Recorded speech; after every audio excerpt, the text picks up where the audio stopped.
We present I'm Sorry I Haven't a Clue, the antidote to panel games.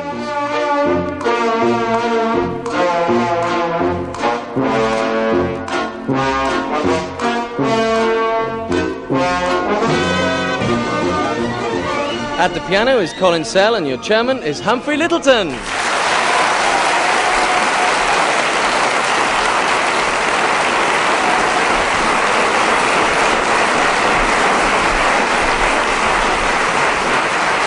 Hello and welcome to a new series of I'm Sorry I Haven't a Clue. And for the next 10 weeks at this time I can promise you laughs all the way. But for them you'll have to retune now to Radio 3. Meanwhile, sitting on my right we have Brooke-Taylor and Willie Rushton.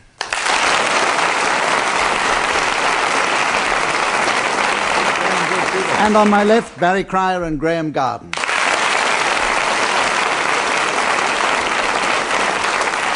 Well, sadly, our usual scorer, Samantha, can't be here today, so in her place, would you please welcome, now that she's given up her day job, our new scorer, Monica.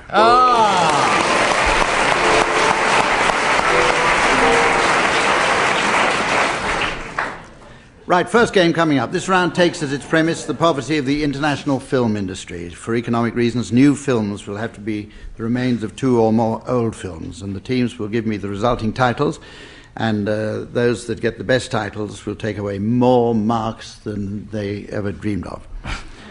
Right, we'll start with you, Barry Cryer. They've combined Jaws and Idiot's Delight in a new film called The Derek Jameson Story. Yes, Willie. This is extraordinary, because actually the French, in their wisdom, have combined Jaws with Platoon and produced Plat du Jaws. Graeme? Yes, I heard they're combining Tom Thumb and Crocodile Dundee, and they don't know what to call it, but it'll be something short and snappy. Tim? Producers of Death Wish 1 and Death Wish 2 have got together to produce the Jeffrey Archer story.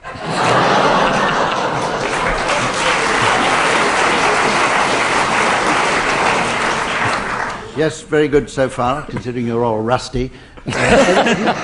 Oh, your pet name for me. This is rather personal. They've combined me and my girl, 3 sisters and 3 men and a horse, and they're calling it Mind Your Own Business.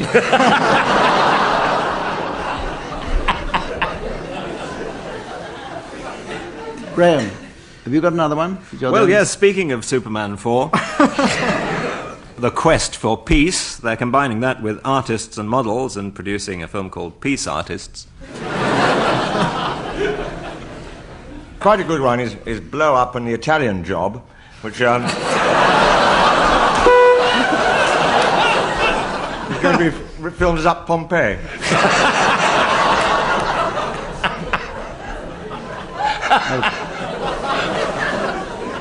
For those listening at home, that buzz was me with my buzzer. I just fired a warning shot across Willie's boundary. Any more before we rush on to the next game? No, in a word. Right. This is the point where I give the teams advance warning of the late arrivals that they'll be announcing at the end of the programme. And this week we'll be asking them for late arrivals at the World War II ball. World War II ball. Nice light subject to start with. Right, now, the game called Good News, Bad News.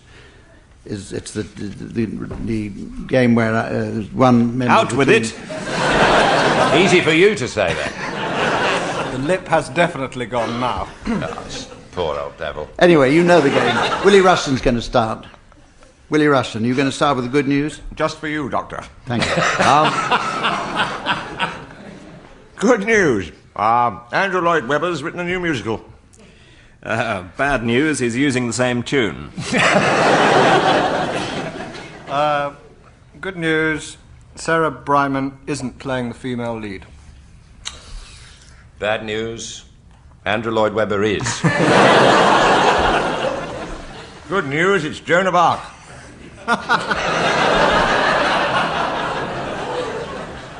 Bad news, he's written a happy ending. Good news, disguised as a cat, Joan escapes on roller skates to Argentina. Bad news and writes a new musical. Good news, it's 15,000 miles from London and not a sign of Andrew Lloyd Webber. Slaps thigh and exits. Do for me. Is that a Dick Whittington reference? A Dick That deserved a round of... Well, it didn't, but it's going to get...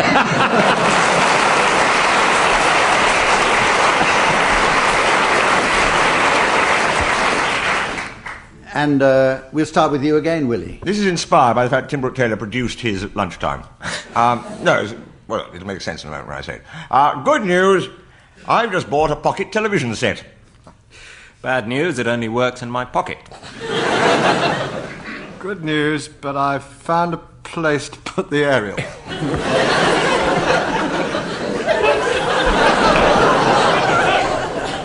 Bad news, I'm still getting a lot of interference.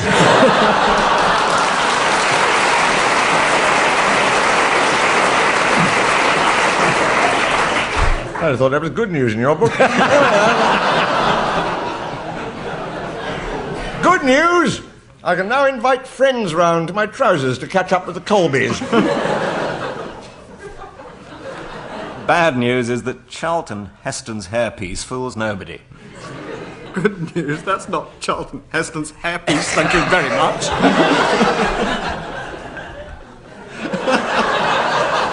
Bad news, you should see what's on the other side.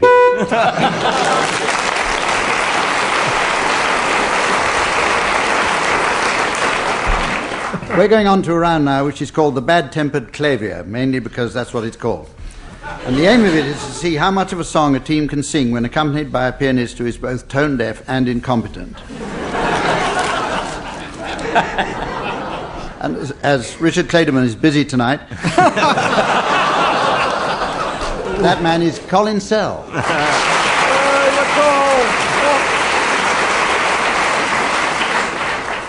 Tim and Willie, your song is High on a Hill is a Lonely Goat Herd.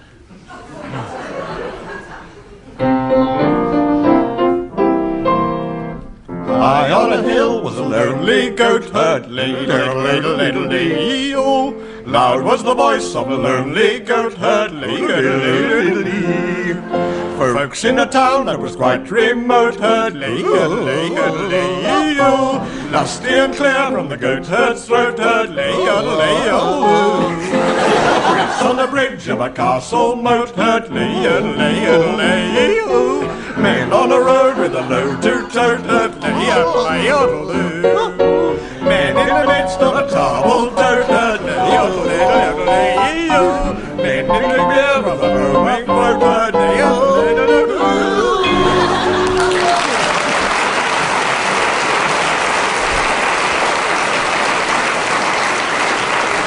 I think that's the best that song ever was. We're going to have a song now from Barry and Graeme, and it's Swanee. Swanee, how I love you, my dear old Swanee. I'd give the world to be among the folks in DIX. I even know my mammy. Rain for me down by the Swanee. The folks up north will see me no more when I get to that Swanee shore.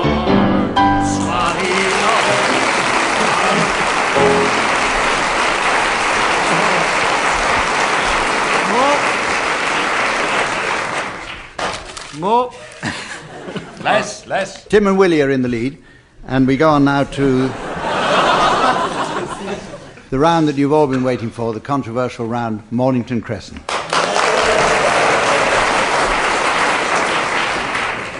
After the last series, we had several letters complaining that the rules have been getting too complicated of late. So today, teams, we're going to play by the original modern rules.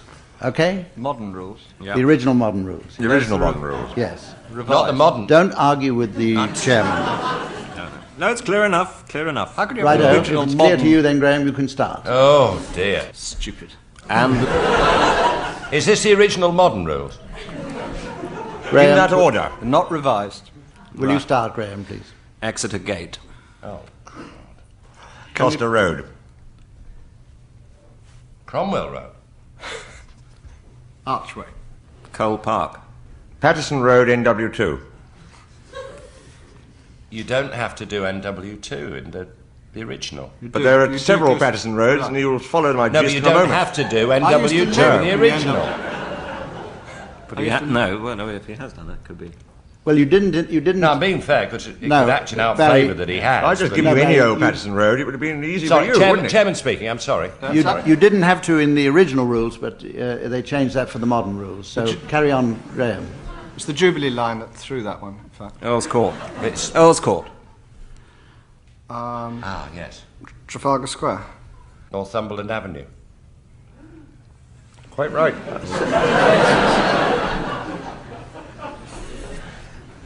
Belsize Park Road. That's good. What's good? Hampstead. Mornington Crescent. Tim? Yeah. Very well intercepted.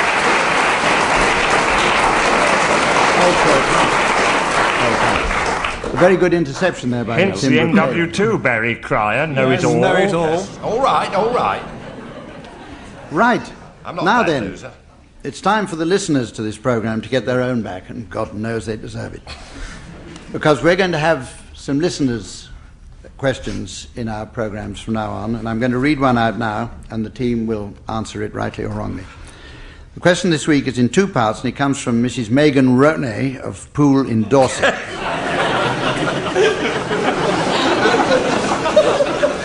She would like to know if any members of the team have seen her car keys. Luckily, Humphrey, You can confer. Can we work together You can on all this? four confer. This is not competitive. You There are can no all four points. confer. I'm no stranger to her car keys, and indeed I've had a hand in her beiges and mauves and a very jolly pink sweater she wears. Car keys. Car keys. I think she Drill. meant the keys to her car. Oh, right. They were thrown into the middle of a living room last night, and strange how you always end up with three pairs and nothing else. Are these the ones? Tim just finished up with somebody else's car. It was a bad night, wasn't it? I think Mrs. Those Rand- are not the ones. At no. least They're it not. went.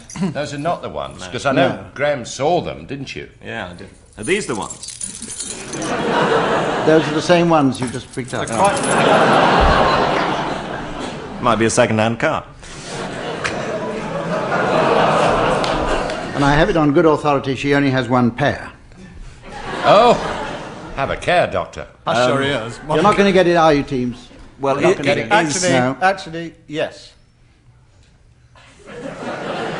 That is, in fact, not the right answer. So, Mrs. Megan Roney, you're halfway to getting your prize. Now, we go on to the second part of her question, which is, what was on the television before it was invented? Vase of flowers.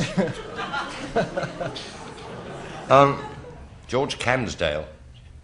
Remember George Cansdale, the zoo man? Do you remember George Cansdale? Yeah. Stand up if you remember George Cansdale. You can't stand up But if you can remember George Cansdale, you can't stand up. It's very close to what Willie's just said. But it's for those in stereo. Come along, teams. We'd better hurry along with this one. Are you going to, I don't know the answer to I don't that. think you're near it. The Crimean War. There's Very a lot of near, that. but he's very close, but I Crimean don't War. think I can give it to you. No. Oberon War. So Mrs. Megan Roney wins. Mrs. Megan Roney wins that round and will get her prize. An inflatable Willie Rushton will be on its way to you sometime during I'd the like next- one too. We have a round now called Paranoia, in which one team decide that there's something wrong with the other, and they have to guess what's wrong with themselves by asking questions. I don't know whether to read that again, because it doesn't make much sense, but you know what I mean. The aim is to make the team in question paranoid and to leave the studio audience twitching, which they are already, Amos.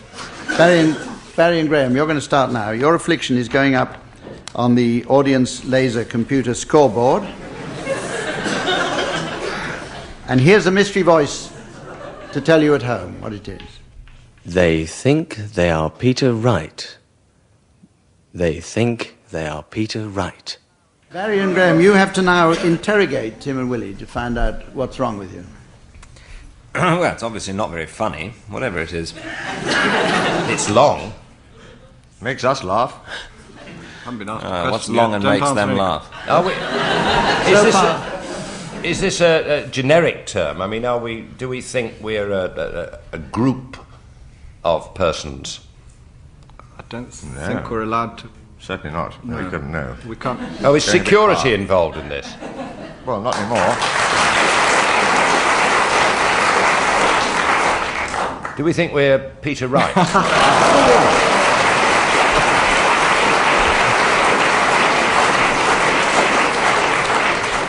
Tim and Willie's Afflictions now going up on the board, and here's the mystery voice to tell you what it is at home. They think they are guppies. They think they are guppies. Right, Tim and Willie, will you start interrogating the others? Have we ever been to the Albion Hotel? You could well be there as we speak. My solicitors will be in touch in the morning. Lucky for your solicitors. Define your terms. Just keep fishing around. Fishing, something to do with underwater creatures. We're newts. No, we're not. We're tadpoles. So it doesn't show from here. Does on radio. I'll have to hurry you along. You might think I'm going to sit here listing Plankton. fish. We think we're plankton. You're not plankton. No, I'd say you're bigger than plankton. We're whales. That's Somewhere bigger than between plankton. Sharks.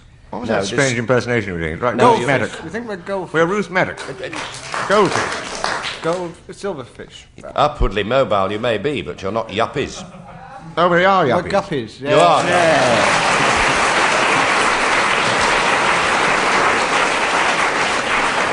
Gently upwardly mobile. Geriatric. With the scores level pegging, we go on now to the round, the point of which is not to amuse the studio audience. Again. It's called Straight Face, and what happens is that each panellist in turn says a word, and the first one to get a laugh, or even a titter from the studio audience, is disqualified. The game continues until only one person survives, and he will, as a reward, get to have a look in my little box. Is this in a cricketing context? Or? Get That on would with the be game. massive. Barry cries, you can How could start. it be a little box, Barry? The mighty Wurlitzer? Good Lord. So far, Tim and Willie. time. So far, Tim and Willie have been disqualified. No, we'll start seriously with you. We'll start And seriously. very seriously, please, Right. Barry. Coccyx. Box. Buzzer. Tiny. Deltoid. Bus. Boomerang. Guppy. Plenitude. Bowels. Did I hear a titter? Yes, what? Shut up! Sorry, Willie. You take a back seat now. At least we know what makes them titter. Graeme, start off again. Plod. Total. Potato.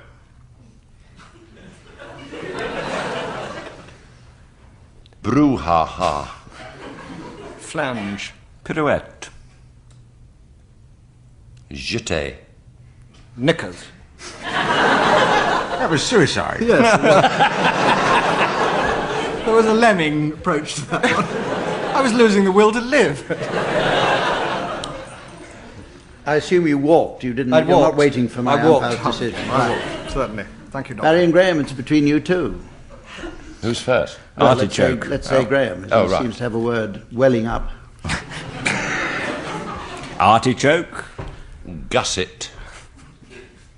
Limb. Plinth. Slime. Formaldehyde. Oh dear. Go on, Don't know where Graeme. you get them from. Oh, come now. He's disqualified for that. I heard nothing. Oh, good. Just ask you Comatose, to that's speed your it up a trouble. little bit. Got his earpiece in. Graham's disqualified for arguing with the chairman, and Barry's the Quite winner of right, that too. round. Thank And- you. In this next round called Sing Along, each team have to sing along with a disc. We're going to fade out the record and they'll be left on their own. After a while, the disc comes back and the team scores points if they're still with it. This is a duet job, as you can hear. And we start the round with Tim and Willie, who are going to sing Anything You Can Do. The results are still coming.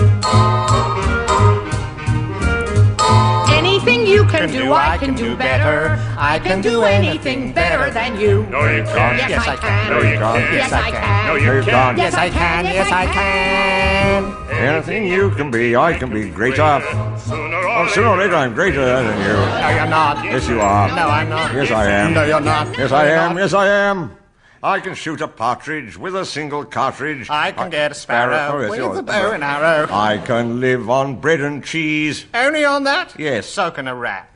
Anything you can sing, I can sing higher. I can sing anything higher than... I can sing anything higher than you.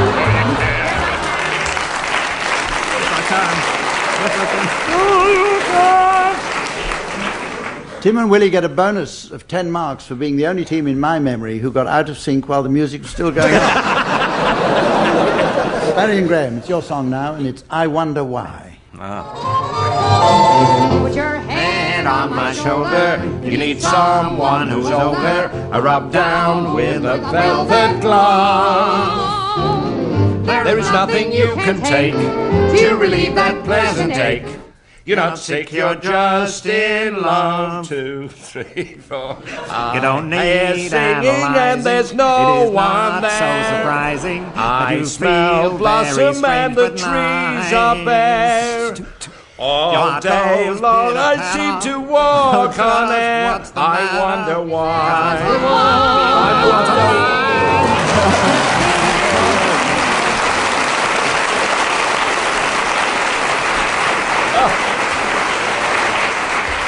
Excellent. Now, you've probably seen the television program Call My Bluff. We're going to have an entertaining version of that game.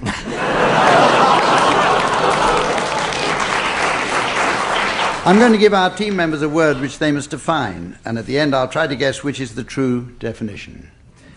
Teams, your word is antelope. And whom to go You, first? Barry, of course. Oh, me! Antelope. The original of that is, in fact... thank you, Graeme. Glass of water, listeners. All been passed by the producer. The original of that is aboriginal because it's to do with Aborigines hunting kangaroos and koala bears in the outback, or in the inside lab if there is one. And they would catch kangaroos and koala bears and make pyjama cases with pouches outside for the slippers. But in their progress, they would come across an anthill, and wearing only loincloths, they would leap over it as a safeguard. The Australian government have in fact tried to dissuade them from this practice as a primitive family planning measure. But it is Aboriginal ant-hill hop. Ant-hill hop, an Aboriginal anti-vasectomy manoeuvre.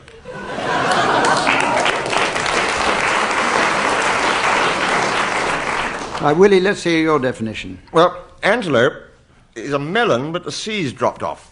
And I'll tell you how. Before big game hunting, people used to go out and shoot fruit and vegetables. And there was this famed African big fruit and vegetable hunter, Nairobi Stan, who was out shooting melons, and a native bearer ran up and said, "Herd of antelope." He said, "No, I haven't." Thinking to himself that the illiterate fellow must be thinking of cantaloupe. And he proceeded to blaze away, only to discover that these were four-legged creatures. They bled, they moved, they died. He thought this was much, much more sporting. So it's a melon.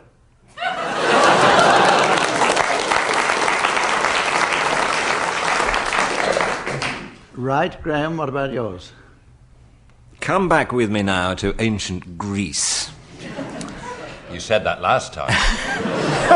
And you wouldn't come, would you? The weather's been terrible anyway.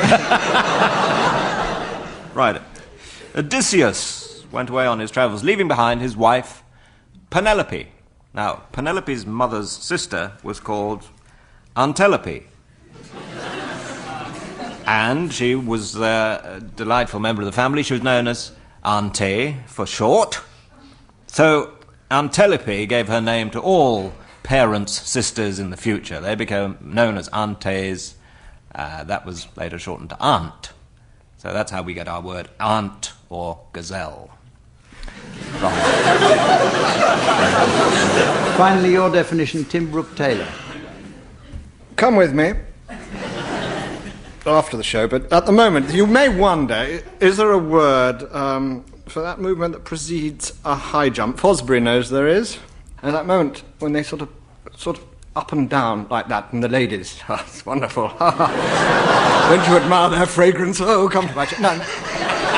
Jelly on the plate, jelly on the plate, yes.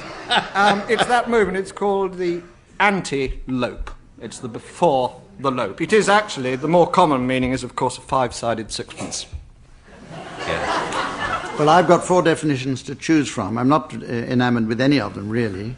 And as Monica's, our lovely scorer, has been sitting here like a lump through the whole programme, I'm going to confer with her. Well, give her a lump sum, then. There she is, doing the antelope at this very moment. I've got the could you pass Aboriginal antics from Barry Cryer. I've got the melon from Willie Rushton. I was distracted by our scorer during Graeme Garden's dissertation, so I can't remember what he said. And then we have the preliminaries to the high jump. So I'm going to go for, I think the most convincing definition was yours, Graeme Garden.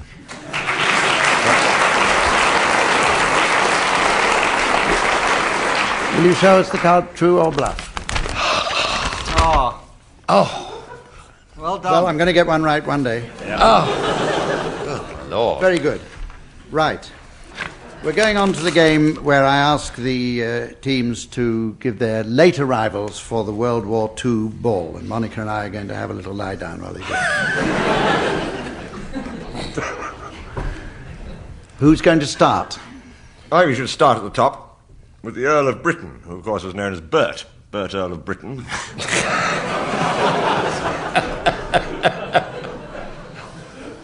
Remember the last ball when Dan Kirk, who disgraced himself at the last ball, remember the evacuation of Dan Kirk? And the disgraceful attack on Pearl Harbor at the same time. We welcome, please, that distinguished flying family from the RAF, Mr. and Mrs. Doubt, and their son or daughter, they're not too sure, Roger Ann Doubt. Mussolini's going to sing I'm Hanging from a Lamppost at the corner of the street. And there's the Israeli airline band will be playing, but they haven't plugged in their instruments yet, so will somebody give El Alamein? And...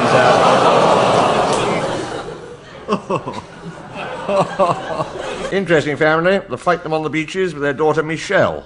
Michelle fight them on the beaches.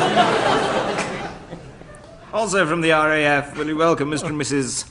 Sprangdiscrate and their son Charlie's Sprangdiscrate.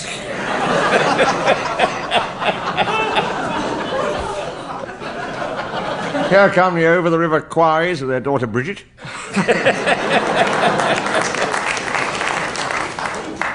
Mr. and Mrs. Bayer Beds and their son Stan. Brings it all back to me. A military contingent there, Major Jump, Corporal Punishment and Private Parts.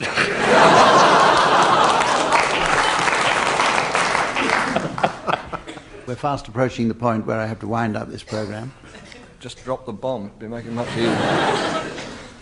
So thanks on behalf of our team and myself, and we'll be with you again next week. Goodbye.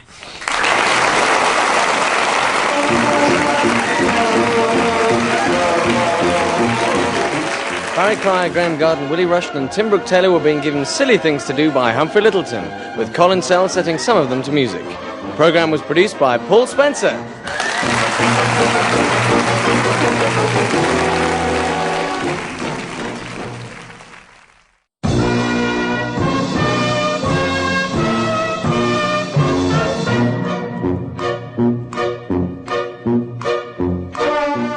I'm Sorry I Haven't a Clue, the antidote to panel games. With Colin at the piano, your chairman is Humphrey Lyttleton.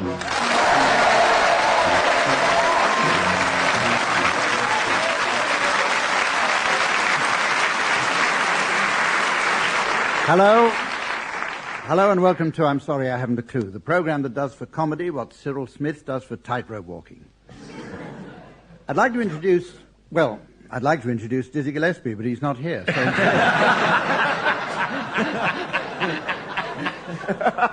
on my left, Barry Cryer and Graeme Garden.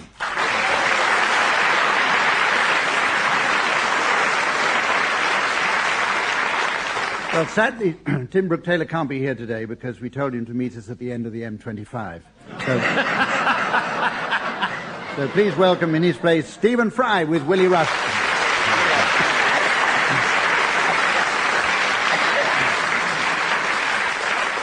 Well, sadly, Samantha's still down with something, so would you please welcome as our scorer the divine Monica.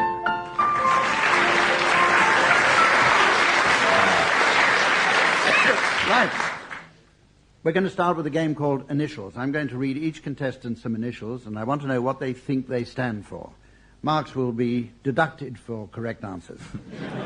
Willie, we're going to start with you. Here are your initials. CIEC. The Campaign for the Impregnation of Edwina Curry. I prefer that one to the real one, in fact, which is in French. Centre International d'Études Criminologiques. Same thing. Graeme Garton, some initials for you. BLB. BLB. Behind Lionel Blair.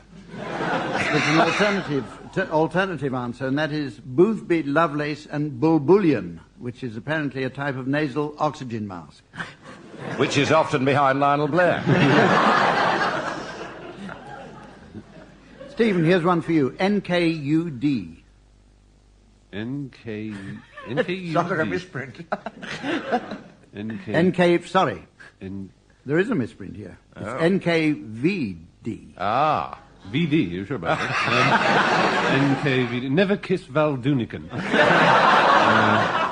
Hence the misprint. Yes. Possibly Neil Kinnock's verbal diarrhea.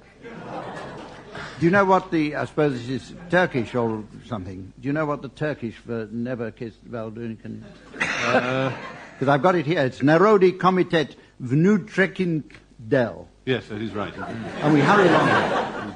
Barry, here are your initials. AAAA.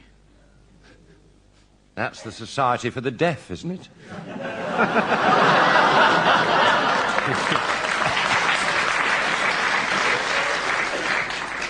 Well, I don't know. It depends. It's the American Association for the Advancement of Atheism. Of course it is. This is the point where I give the teams advance warning of the late arrivals that they'll be announcing at the end of the programme. And this week I'll be asking them to announce the late arrivals at the Shakespearean Ball. Shakespearean Ball.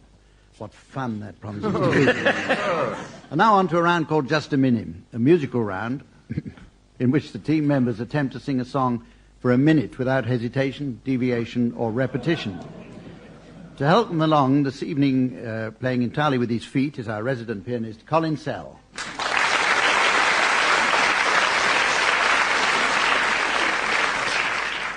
Well, the song here, and we're going to start with you, Willie. The song is There's a Hole in My Bucket. Hello, in my bucket. Dear Liza. Nice Liz. There's an orifice in my receptacle. Enchanting Elizabeth. A vent. Then mend it. Lovely Georgie. Sweet George. Charming Georgina. Change for sex change, but I think perfectly acceptable. Then... Challenge from Graeme. Deviation. Good challenge. Right, are you going to take up the song then, Graeme? Yes, I will, all right. I mean, it's easy. I don't care. I'm easy. With what shall I mend it, darling Miss Minnelli, adorable L-I-Z-A?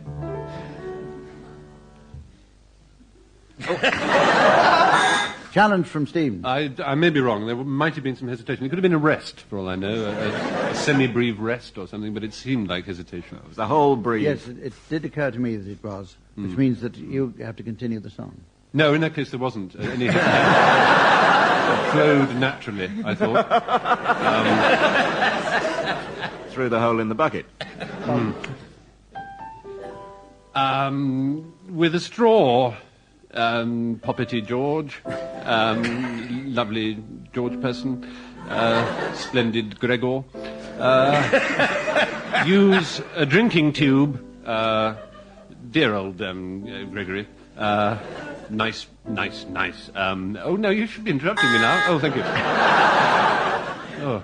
Graeme Garden suddenly woke up then and Yes. on the fifth night and challenged. Repetition of Gregory. There was, yes. That was very clever. You're absolutely right. I think I'm going to, just to liven up the proceeding, I'm going to get Barry to take over, as you've got Yeah, yeah. to correct. Liven up the proceedings. Well, I don't know where we are in the lyric now. Your Where story's are we, too Colin? long. Who asked you to intervene? Been confirmed from the audience. Get back to the piano. The straw Colin is Sell. too long. Oh, yes, yes.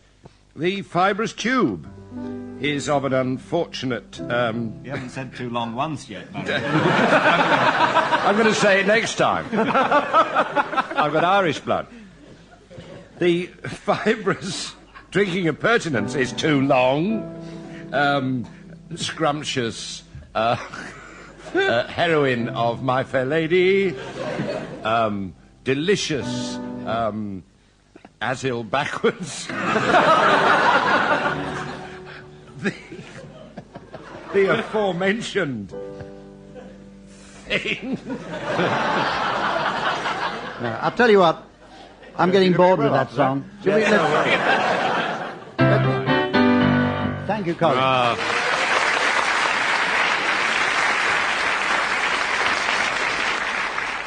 And now the bad news. We've got a second song. And this one is Old MacDonald, and we're going to start with you, Stephen. Old MacDonald had a farm, E-I, another letter not dissimilar from that, and another one following, which is a vowel O. And on this homestead, he had some chicks. 5 more vowels. Choose them yourself. With a chick, fluffy yellow thing here, and baby poultry animal, baby, young thing there. Here, a small round, sort of bilious thing. Repetition of thing. Oh, you're right. You're right. On you go, Barry. Where are we? My memory's not... it's with a bum here, isn't it? No, you've got about 5 kicks to go first. Story of my life. With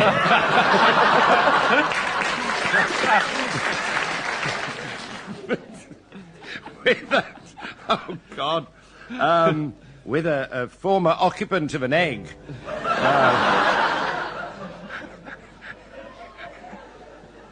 Pull it?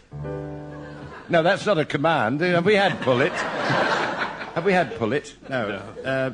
Here, and juvenile hen. A battery resident there. Here Challenge from Trying to you. get. I think he went completely mad. He had a breakdown. I mean, the man is disintegrated. On you go, then. Oh. And out in the country, he had some ducks. A, B, C, D, F. With a quack quack here and a quick quack there. Here, there, another noise. Something more that comes out of those strange yellow beaks. There. All right. I repeated. I accept that. I surrender. Carry on, Stephen. Oh, right. And all the time he had some turkeys. Challenge from Graeme Garden and Barry Cryer. Incomprehensibility. Oh. I It works understood with perfectly. Kenneth Williams. It always seems to work with him, I think. Oh, well, fair enough. I think Stephen's won that round, don't you, audience?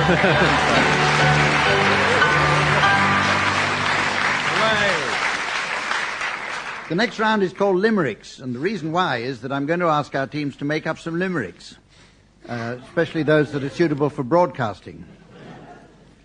So, on to the next round. No, I'll give you the first line, teams, and you can take one line each. And we'll start with you, Graeme Garden. There was a young man from Strathspey. There was a young man from Strathspey who said, "I don't think that I'm gay."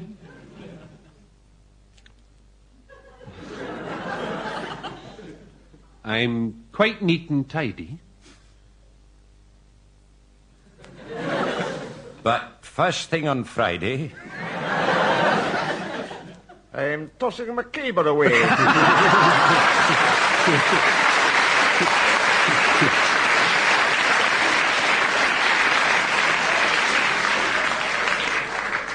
Okay, Willie, well, we'll start with you for another limerick. And here's your first line. Whatever became of Jack's slipper? He caught his best friend in his zipper.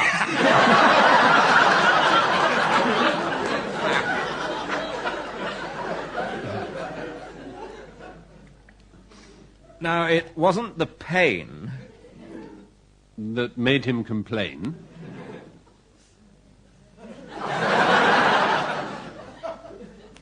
It was changing his first name to Pippa.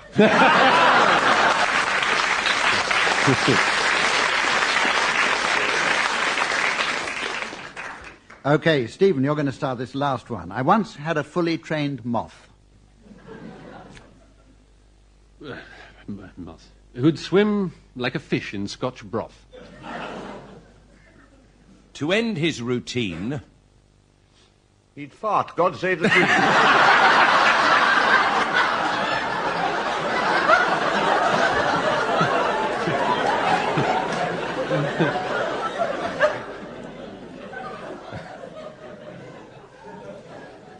Has anyone here got a clock?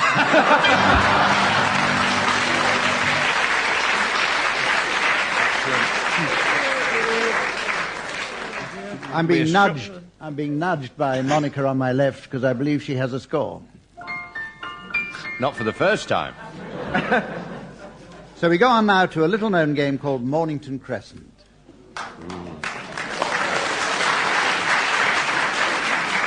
And as Stephen Fry is a guest on the programme, we won't be playing Rule 7. So he can start. Right. Dollis Hill. Not 7. If we're Not 7. Not 7. if we're not playing 7, who followed? Do you follow? Yeah, but it's not. It's not. Oh, I'm sorry. 7. No, that's all right. Oh, I'm sorry. It's not 7 if... No. I would like to get through one round of this game without an change it. argument at the beginning. No, not an argument, Not just your an fault, Steve. ascertaining It's of a silly the... old woman over there. He always does. I can change it. Dollis I'll make Hill. it easier. Colindale. Carry on, Barry. Colindale. I'll make it easier. Colindale. Well, I don't know what Hum thinks now. But You you've can done change Dollis it. Hill. I'll change it to Colindale. Yeah, all right. Colindale, Makes it okay. simpler. Okay. Kilburn High Road. Baker Street. What? You can. Morning.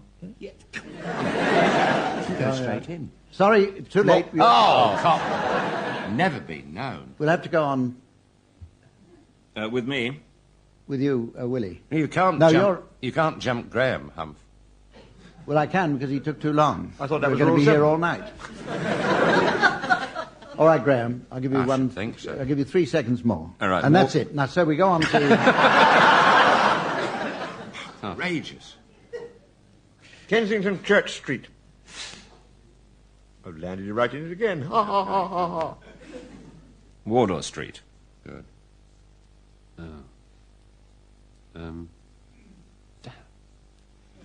All right. Is it? Oh. Camden Passage. Mornington Crescent. Yeah. Ah, I knew it. well, when I said it was all right, I didn't think that all right.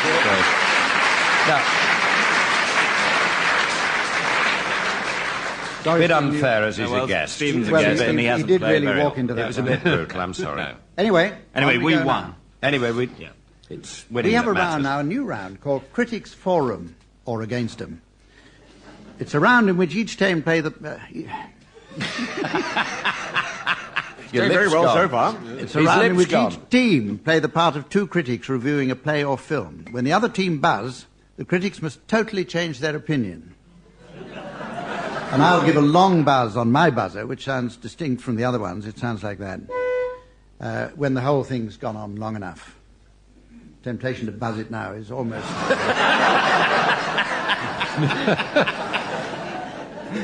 Stephen and Willie, would you please now discuss Phantom of the Opera? I thought it was marvellous. I thought the whole thing, it really came off. I think it really ought to come off, I should have said. It's a nonsense. It's absurd. I cannot understand how a grown man can possibly sit down and write such drivel as the critic who didn't like it wrote. It's a masterpiece. I don't think that'd be going too far. It's a masterpiece. It's a work which I think will stand the test of time. I give it 5 minutes.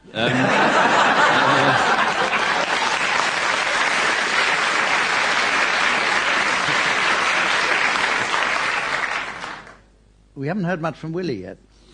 No, I thought it was absolutely brilliant.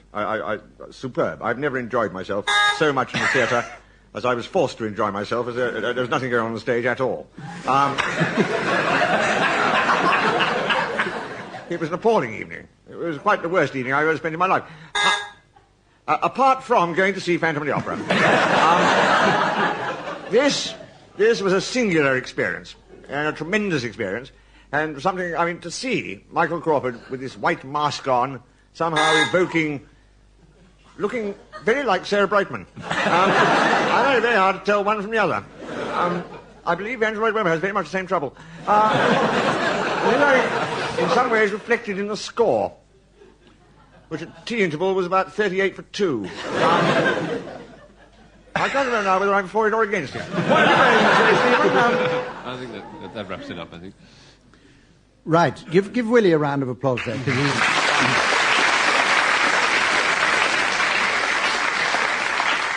And Graeme and Barry, you're now going to review The Mousetrap.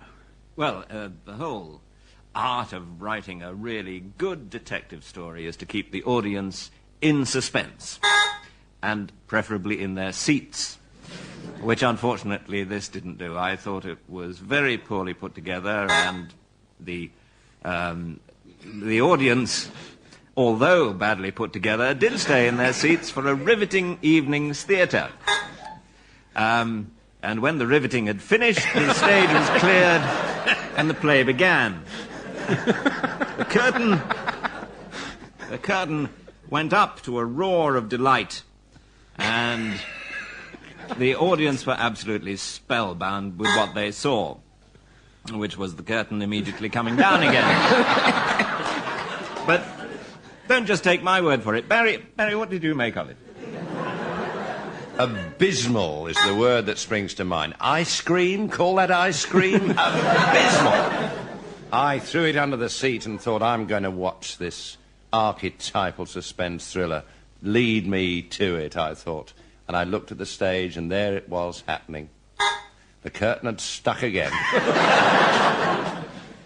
We waited for it to rise, and I was keyed up. I was keyed up at that moment because this is a classic in a very real sense. And as I watched it, I thought, what is a very real sense? What are they talking about? I can see who's done it now. But leaving the orchestra aside, I kept on watching this play, and I thought, I see now why it's run for all these years. Because people want somewhere to sleep.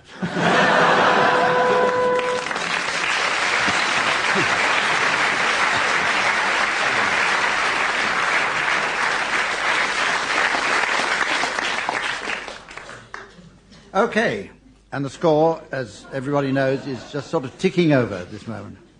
We're going on to a round called Tag Wrestling. In this round, I'm going to give each team the tagline to a story, and I shall then start one of you off telling a story to fit your punchline. When I feel like it, I'll press my buzzer, and a member from the opposing team will have to take up that story, but make it fit their punchline. Gosh. So, Barry and Graeme, your punchline is this, and take it down. Prince Charles did a wheelie. Is that a misprint? No. And they all live happily ever after. Stephen and Willie, your punchline is Roy Hattersley and the Puma skipped off to the forest and were married. Graeme and Barry, you've had longer to think up your stories, so will you start now? Well, it was the Royal BMX Day. A follow-on from It's a Knockout. They were wondering how they could follow that, and Prince Charles said, look here, gang, let's have a BMX Day. It's flowing like Vaseline at the moment, isn't it? let's have a BMX day. So they all assembled at Balmoral, which was the chosen location for the BMX day, and all... The BMX day was being held in Westminster Abbey. And luckily, Roy Hattersley was visiting there with his puma. Never been accused of not having a sense of puma. And how sad it was to see Prince Charles fall off his BMX, a bit carried away. To Balmoral. With the royal family in hot pursuit, because Balmoral was one of their favourite BMX cycling grounds, because of the total absence of pumas in that part of the country. Well, the day... There's a kind of running shoe, which you may know, called a Puma, which is a sort of brand name, but we'll use it anyway at the moment, which is much used by bicyclists. And Roy Hattersley. Roy Hattersley, who'd accompanied the royal family up to Balmoral, was just slipping on his pair of Pumas. When it occurred to him that you can't slip on a pair of training shoes unless you've somehow formalised your relationship with them. Coupled with that, he was thinking, I wish I was with the royal family at their BMX rally, because at that moment, Prince Charles charged down a chute on his BMX. The next time Roy Hattersley put on his puma was at the state funeral for Prince Charles.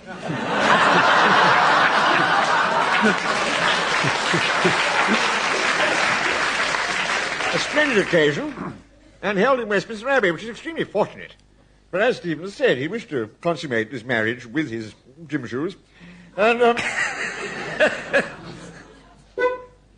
Oh. Who's that slipping on a pair of pumas? Exclaimed Prince Philip, President of the World Wildlife Fund. I'll have his guts for garters. Meanwhile, Prince Charles, who was quite fit and well, but was the victim of a misprint in the obituary column of the Times, arrived down the Mall, pedalling furiously on his BMX. And as he turned the corner, he stumbled on Roy Hattersley, who, though without his intestines, which were at the moment holding up his socks, was able to get on a bus to as far as Waltham Forest, where he wanted, if possible, to take his pumas. People were slipping on pumas, and the prince was stumbling, and riots were breaking out in the crowd, disarray everywhere. So our heir to the throne said, what can I do to make everybody happy today? And Prince Charles did a wheelie, and they all lived happily ever after.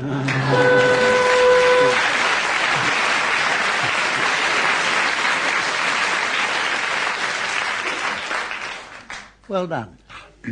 Let's go on now to ask the teams to announce their late arrivals, and I'm going backstage to give Monica a trumpet lesson. While you all announced your late arrivals at the Shakespearean Ball. Well, here are the Are-Not Tobys and their son Toby. Are-Not Toby? Gets worse, it's all right. Oh, and there's a whole crowd of little Russian girls there. There's Tamara, and Tamara, and Tamara. Creeps. All the way from Wales, there's Nye the Borrower and his girlfriend Nora Lenderby. Oh, oh, and look over there. There's George, who's been sent by Godfrey, Harry, and Anne. That's why you can hear everyone cry, Godfrey, Harry, Anne, sent George. Very welcome to the balls, my lieges, and their son Dennis. There's someone very flashy. I think it's Bissano. He's turned up in a Porsche. Oh, cabaret time's looming. I'm getting excited. There's a ballet dancer called Juliet a lot. Oh, she's a big girl. She's now known as Tutu Solid Flesh. There's just time to make an announcement about the winner of our dancing competition. Now is the winner of our discotheque.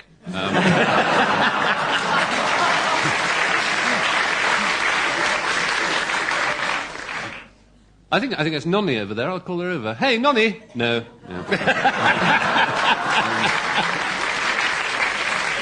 Wait a minute. Sorry. The entire ball has been costumed by Nathans. There's been much ado about Nathan. But there's a by-election result coming in. Loves, Labour's lost. Two gate crashers over there disguised as policewomen. Good heavens, it's Di and Fergie, the Merry Wives of Windsor.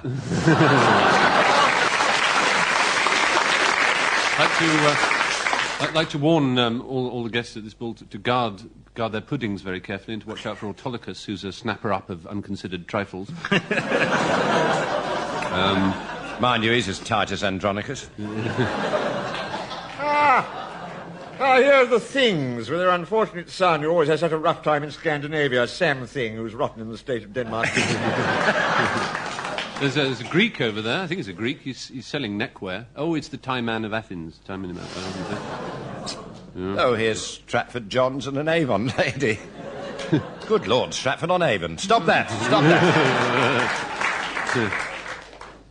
Mr. and Mrs. Poor Yorick and their daughter Alice Poor Yorick. Here's a tricky little number. Mr. and Mrs. Rona and their daughter Minerva, who's said to be too soft and kind, which is why she's known as Too Gentle Minerva Rona. She's brought a dog. Out, damn spot. Mr. and Mrs. Compare Thee to a Summer's Day, and their daughter Shelley Compare Thee to a Summer's Day. Mr. and Mrs. Thee to a Nunnery and their daughter Gert. And there's the Enkrantz girl, Rose Enkrantz, I think. No, it's a Rose by any other name. That's it. Well, with Monica's embouchure in shreds, I've come back now to tell you that that's the end of this week's programme. See you next time. From the teams and myself, goodbye.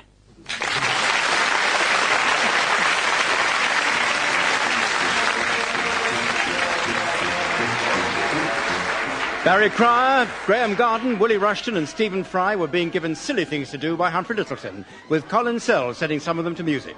The programme was produced by Paul Spencer.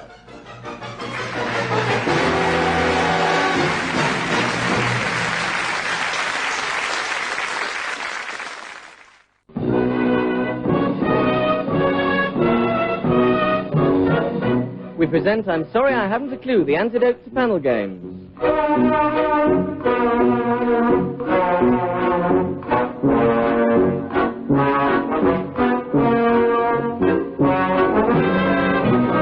At the piano is Colin and your chairman is Humphrey Lyttleton.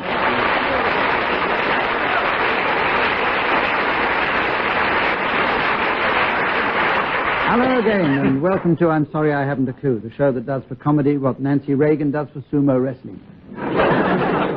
Sadly, I can't introduce you to everyone here, but I'll start with those who are nearest to me. On my left are Barry Cryer and Graeme Garden. On my right, Brooke-Taylor and Willie Rushton.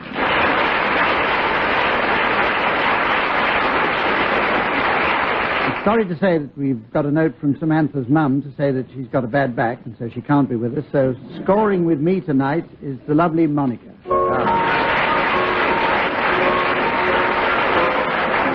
And we're going to start with the ad-lib poem. I'm going to give the first line of a poem, and the team must continue until I buzz them, and then the next person continues the program, the poem. And we hope the program, too. Barry Cryer, you're going to start this one. The first line is, Old King Kong was a massive old Kong, and a massive old Kong had he. Massive old Kong had he. Old King Kong was a massive old Kong, and a massive old Kong had he. He swung through the trees on a creeper of vine, and he cried, tee-hee-hee-hee. Scansion. Beautifully scanned. Yeah, I was just applauding the good scansion. I'm a simian chap. I avoid every trap. I defy every one that I meet. I've really good news on a Saturday night when I'm swinging down the street. And there's one thing, if you ask me, that I'd very much like to say. I wouldn't mind going a couple of rounds with that delicious blonde Fay Ray.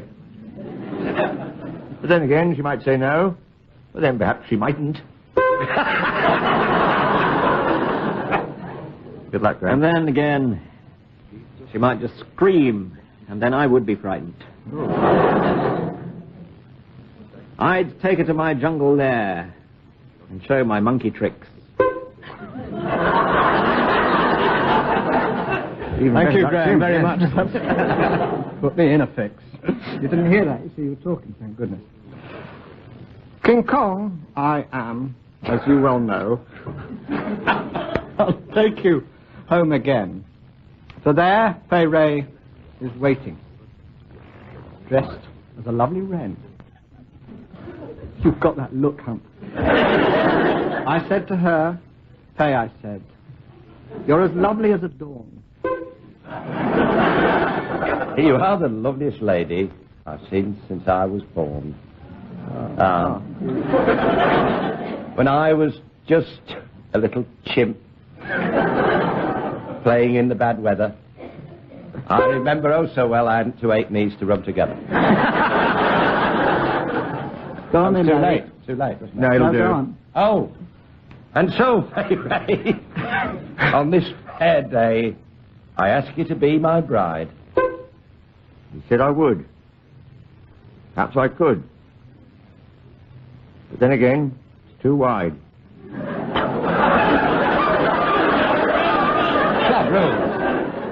I am referring to the aisle, up which we both must stride. Then stride across to the mainland, if I'm to be your bride. So off they went, with a small packed lunch, consisting of sheep, 1 flock. Oh, my King Kong, exclaimed Fay Ray.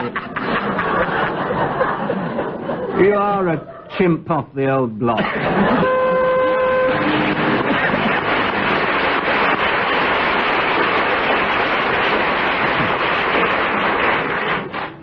This is the point where I give the teams advance warning of the late arrivals that they'll be announcing later on in the programme, and this week we'll be asking them for late arrivals at the Wine and Cheese Ball. The Wine and Cheese Ball. Wine and Cheese. We have a round now called Blues Stroke, Madrigal Stroke, Calypso. It's the round when each team has to improvise a song with the members of the team singing alternate lines. It can be one or other of those 3 types of song. Assistance is provided by Colin Sell at the piano. Willie and Tim, you're going to start now, and I'm going to ask you to sing a madrigal. Tell you what. Go on, Graeme. Will you give them a subject, Barry and Graeme? Let's hear the Spycatcher madrigal.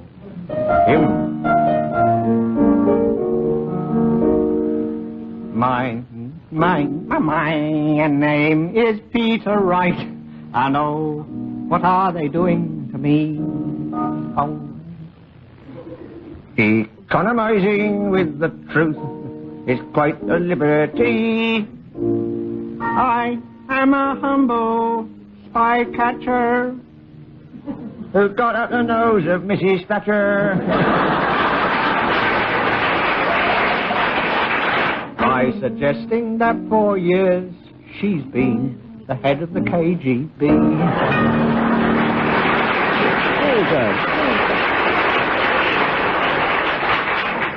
You heard Monica is nudging me. I think she wants me to award some marks. No? She wants the money, Okay. So Tim and Willie, will you give a subject for Barry and Graeme? And they're going to sing it as a calypso. Mike Gatting. There's a short, fat subject for you. Mike Gatting calypso. Oh,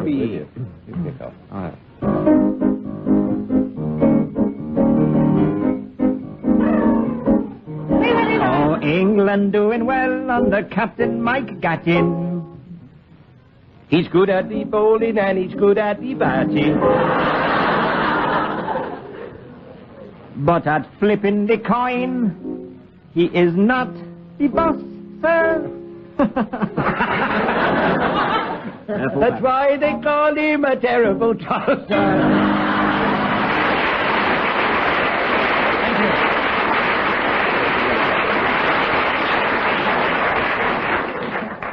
Here's the round called Sound Charades. Using only the immense versatility of their voices, each team will in turn give us a charade concerning a play, a film, a book, or whatever. And then the other team will have to guess what it is or why they bothered to turn up. The first title, which Tim and Willie have to guess, is now going to be displayed on our laser scoreboard, while the mystery voice at home will reveal all to you. A room with a view. A room with a view. Right, you have to guess... It's a book. And a film. And a film. Or a book of the film. Film. 2 words. 5. 5 words. Well, that was just a gesture. We're going to start now. We're going to start now. Door opens. Is that still the door? Here's the bed sitter, Mr. Dinsdale. Ah, thank you, Mrs. Snowd. God, Bennett. What a pen and ink. Oh, dear. Dear. Oh, look. I hadn't noticed. Well, wasn't you, was it? Good Lord. I was hoping it was you, but... No, me. I'll open the window, Mr. Don't for Dinsdale. that. Oh, dear. Oh, that's better. The end. Gone with the wind. Gone with the wind.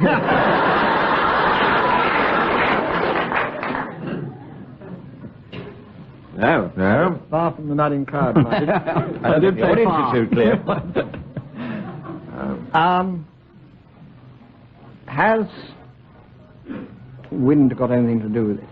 What was the name of the... Mrs. Snowd, was it? Mrs. Snowd and Mr. Dinsdale. Mrs. Snowd. Are they relevant? No. Not remotely. Fair enough. Ah, right. Not the Snowds of Kilimanjaro. Maybe distantly related, I suppose. Where were we? In a bedsit. The bedsit? Yes. Which suggests Paddington to me. Suggests rhyming slang to me, but I can't.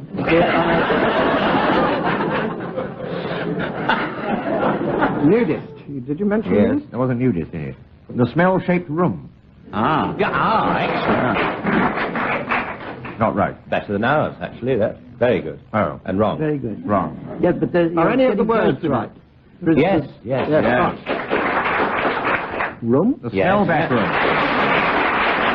The smell-back room?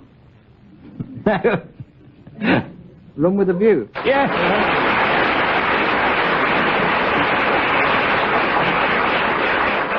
Room with a view. A room with a few. Yes, you got... Not the last of the very few. Right now, Barry and Graeme, it's your turn to guess, and your charade, Tim and Willie, is now going up on our laser scoreboard, and here it is for you at home. Prick up your ears.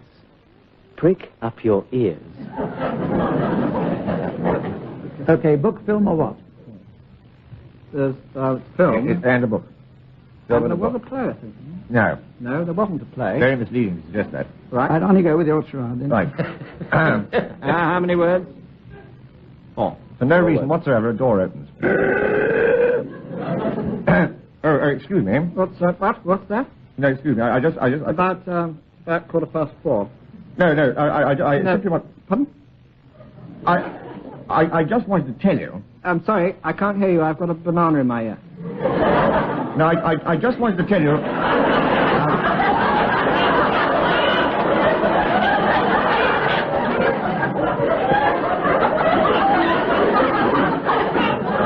It's not a banana.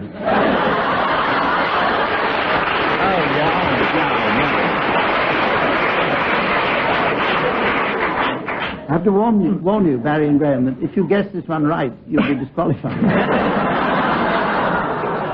Well, we'll just chat on for a bit then. About 4:15. Yes. I thought of death in Venice, but that's only 3 words. Well, I mean, what can it be, we ask ourselves. Yeah. I'd give it to him. So would I. The mind boggles. No. Not to mention the ear.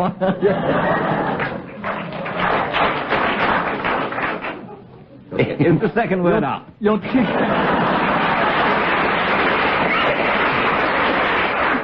I'm teasing us, aren't you?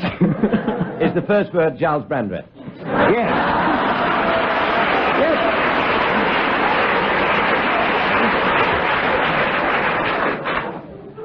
No, I mean, no nearer. I think we'll give it to you. I think we'll give it to him. Don't you, audience?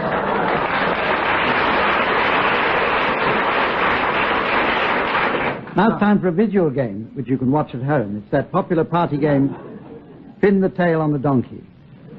First to go are Willie and Tim. If we can have the board turned a little bit in our direction, the computer, I mean. First to go on Willie and Tim. Willie will guide Tim. And Tim has his fingers in his ears to make it more difficult. It's a banana, actually. Tim's going to take the donkey and going to be directed by Willie. No, take the donkey. That's only at the weekend. Take the donkey. Right. Willie's now directing... Go that way. Go to the back of the donkey. No, this side of the donkey. This side. Left a bit, left a bit, left a bit, left a bit, left a bit. No, it's altogether too far. Right a bit. Sorry, Monica. Right a bit. Right. No. There are many similarities, but that's the wrong one. Left, I got it. All right, that'll do. Yes. That's really exciting. Pretty close. Now, Graeme, will you guide Barry? What's so the Barry, donkey will you got take up the his tail? tail? Graeme is now going to You ready? guide Barry. Right. You have to put your fingers in your ears so the audience at home can hear the direction. All right, Barry. You see that? Yeah. See that picture of a donkey? I said, do you see that picture of a donkey? Donkey? Yeah. Stick the tail on it.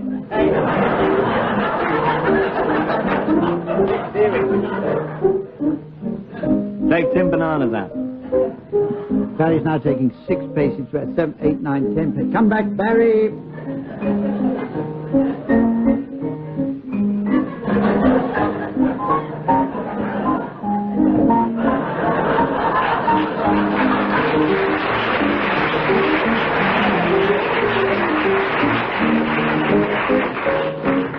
Barry's now moved off into a different studio where the...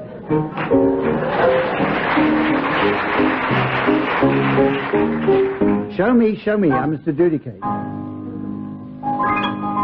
Perfect. Brilliant. The winners. I don't wish to be unsporting, Hump, but Barry did take one finger out of his ear.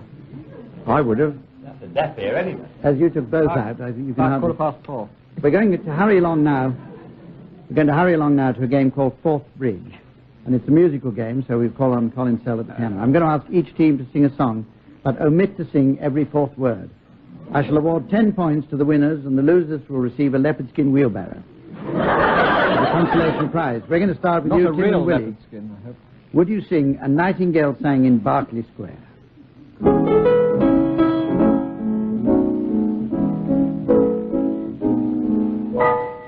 That certain night we met, was magic abroad, the air, the angels dining at Ritz, and sang in Berkeley.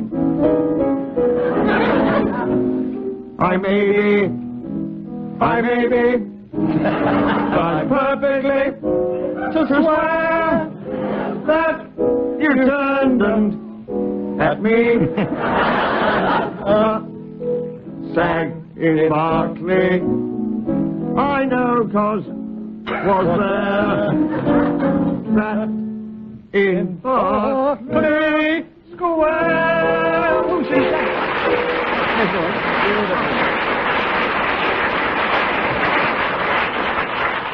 Okay, Barry and Graeme now. Slightly harder one for you. It's A Jolly Holiday with Mary.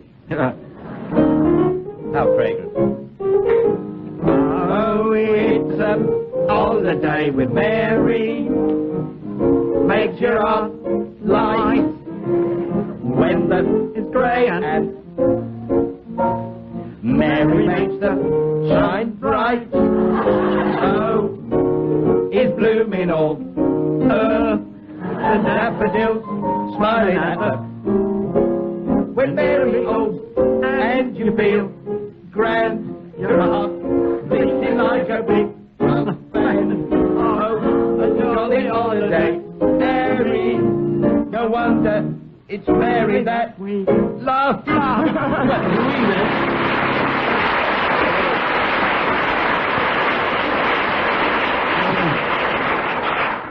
Okay, you'll all be itching to know what the score is. This round is called Word for Word. And it's the round in which one of the members of a team says a word and his partner must say another word totally unconnected with the first, and so on. You've all played this game. The other team may challenge and try to prove a connection. And Tim, would you start? Bandit. Breakfast. Goat. Kazoo. Brick. Exit. Wallpaper. Challenge there from Barry. Exits are often in close proximity to wallpaper. In fact, they invariably are. There's such a connection there. In fact, I've known wallpaper with exit written on it. Yes, Yes, indeed. Indeed. All over it. I'll accept that, sir. Over to you, Barry and Graeme. Thank you. Exit. Entrance. No. Way. Sorry, what was that? Way. Beyond. Artichoke. Challenge there from Willie Rushton. Yes, there was a play called Beyond Artichoke. Yes. And in fact, there's one called Way Beyond Artichoke. Yes. Entrance Way Beyond Artichoke. I would have thought. In fact, it was, if you remember, last exit from Way Beyond Artichoke. Yeah. I've never heard of it. So You haven't missed anything. I overrule you. Continue, Barry and Graeme. No, you start. Oh, right. Motorway. Tim, challenge. The next word was going to be connected. But had to be. Motorways connect with everything. Yes. No, Motorways connect with everything. How can you say that? Well, he just did, and he's won a point. So will you take it up, please, Tim and Willie? Loam. Trombone. Cricket. Trousers. Trumpet. Elf. Exit. Newt. Goat. Pandemonium. Audience. Participation. Challenge. Challenge from Barry Crime. Our own audience are in a perpetual state of pandemonium. Can't be How denied. to curb them. Largely due to the goats and newts. Which is driving them to the exit. So, Now, will you take it up from there, Barry? Eider down. Duvet. B-Day. Stingray. Bay Ray. Empire State Building. Oh! Got away with it. that was King Kong, wasn't it? Yeah. No. Bay Ray on. No. Yeah. Harbour. Lights. Candles. Sorry, harbour. It's, the intestines. When a ship comes into harbour, they throw all the inside, the lights, out into the port. And they're gathered up by the local merchants and service tribe. And off. Which is what I'm probably talking about. Yes. Now, there you are right. There is a connection. A point to Tim Brooke-Taylor there for a very new connection. We come now to a round called Headlines. I shall give our teams a news story and ask them for appropriate headlines from newspapers or Sunday sport. The first news story, teams, is The Walls of Jericho. Financial Times headline, Jazz Festival causes building displacement, Blue Circle down 4.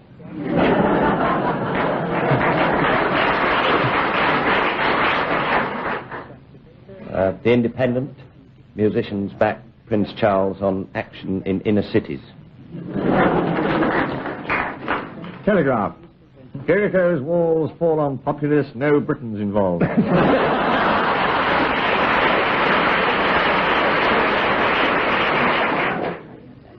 The Times reports Adnan Khashoggi admits running trumpets to Israelis.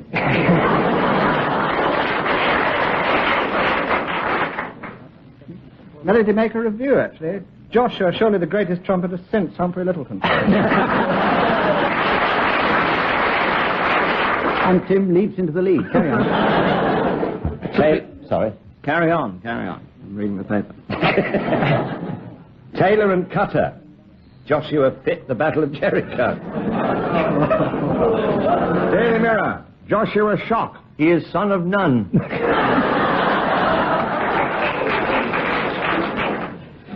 A clipping from the AA newsletter. Jericho Ring Road underway.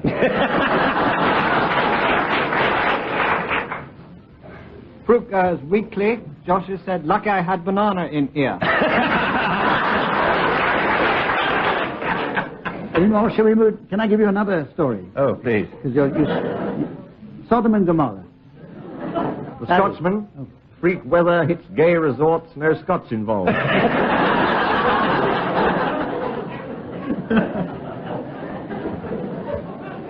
News of the world, neighbours complain at Elton's party. According to the Star, wife assaulted on way home from gay disco. The Sun, bless it. Sodger, that's your lot. The early edition had Dodger. Any more? Because I'm going to award that round to Graeme, who didn't get even a ripple for it. So that answer about...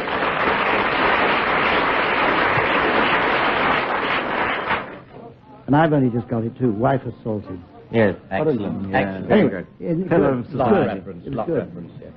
Where were we? Oh, yes, now we've reached the point in the programme where Monica and I go backstage to check the scores, while the teams announce the late arrivals at the Wine and Cheese Ball. How's your spotty back?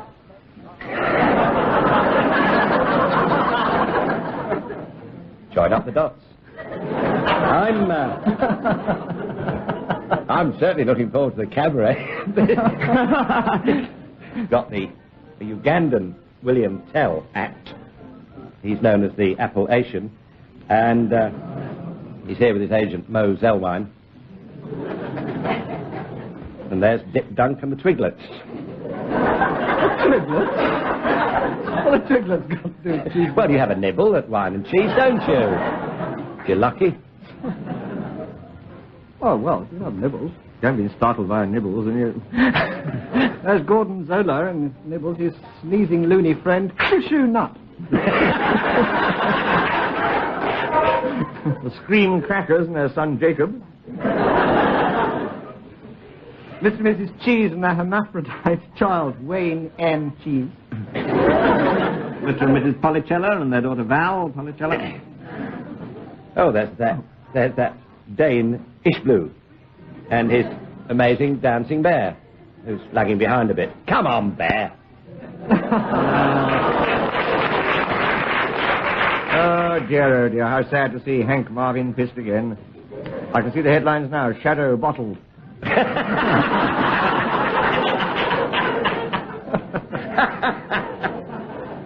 Talking of which, there is Oliver Reed, throwing a Wine and Cheese, and it's missed the person he was throwing it at. Oh, he's going to throw it again. He's going to re-sling it. Shout goes up, Bath Oliver. Welcome from Regency Times, will you? Ready, come in, sir. The jumped-up Mr. Jolly. The nouveau beau Jolly. Clever if you look for it. Hardly worth the search. Hardly worth the search, no. They've heard Ollie his from Dutch the cousin, outside. Van de Pet. Oh, dear, it's a raid. Here's Inspector Uzo, who works for the police posse. And, he's got his Mac on. I've got a bone to pick traffic with him. control duty. Will you welcome, please, Mr. and Mrs. Cheddar, and listen to this one, Distant Rodent. Bar Mouse Cheddar.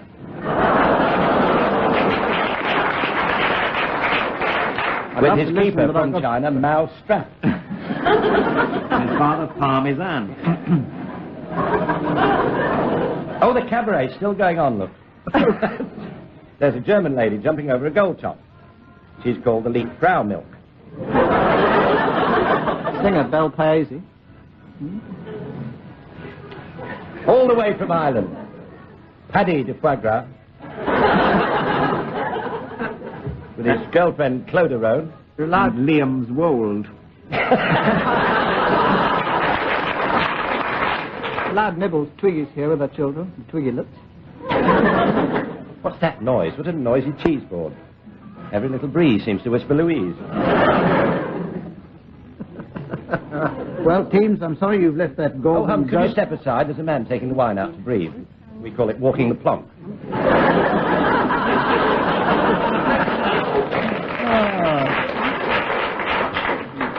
It turns out... Bernard Matthews has had a bootayful. Ooh, a real bootayful. I've still got a bone to pick with you. Those of you listening at home will want to know that the scores are uneven as we end this week's Sorry I Haven't a Clue.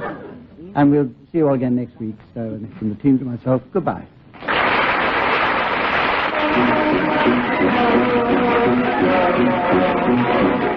Barry Cry, Graeme Garden, Willie Rushton and Tim Brooke-Taylor were being given silly things to do by Humphrey Lyttleton, with Colin setting some of them to music. The programme was produced by Paul Spencer.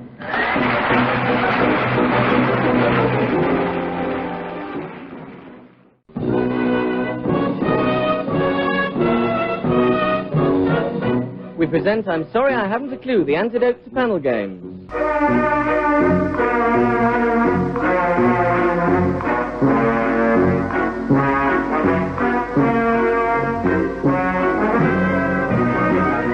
At the piano is Colin Sell, and your chairman is Humphrey Lyttleton.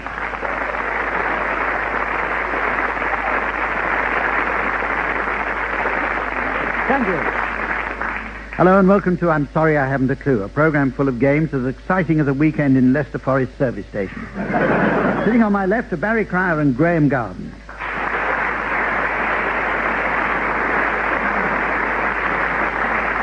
And sadly, Tim Brooke-Taylor can't be here today. We've had a note from his mum which says he had a bump on the head and thinks he's Whitney Houston. So, can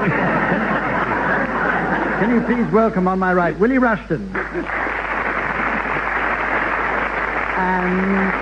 And the man whom critics have referred to as Stephen Fry.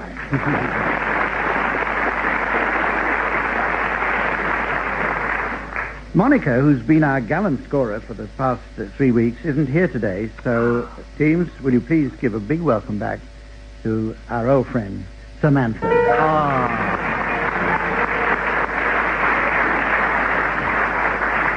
Our young friend, Samantha, I should say, before we get the rude letters in. Now, we're going to begin our quiz with round one. And this is called Ad-Lib Poem, in which I will give the first line of a poem, and the teams must continue until I buzz them, which is like this, and then the next person must buzz. I will also, when I decide it's gone far enough. Which one? Graham's this one. Right. Graeme. Round one, is it? And for the benefit of, incidentally, those of you listening at home, that exchange, to make it a bit more comprehensible, this one is this one. Graeme, here's a line for you. Far and few to the land where the Nolans live.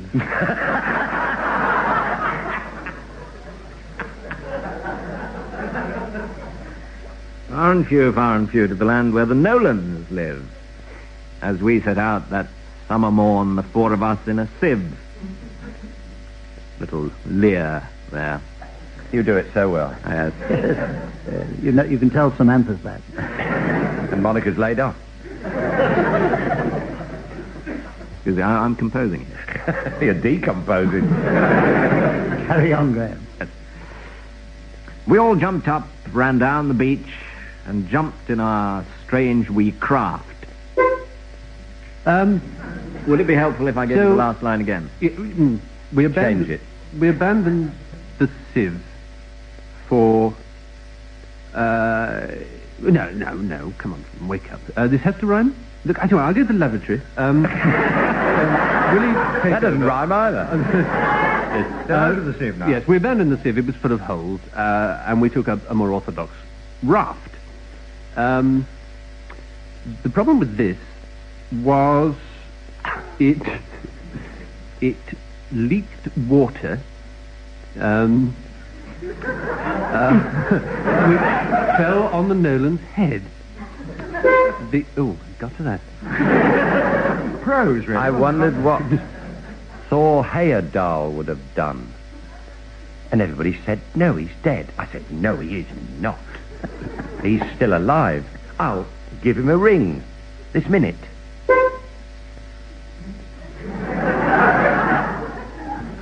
Hello, I said, can I speak to Thor? Heebie. I gathered from this brief exchange, knowing a little Swede, that Thor had died some weeks ago. Oh, what a dreadful deed. Back now to the Nolans. There we are, all on the beach. And there, all lined up on the shore, and quite within our reach. The Nolan's 5 we spied at once, and each man gave a cheer. Our craft was landed, we all jumped up and helped ourselves beer. I took a good broad look at the 5 young sisters, and ran as fast as my feet would go. So fast indeed, I got some rather nasty blisters, which is very, very painful, you know.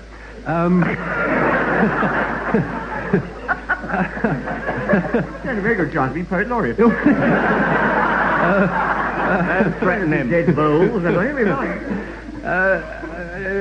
I rather panicked at this stage, and started to ring my mother. Good. I thought there's a lot of sisters here. Surely there's a brother.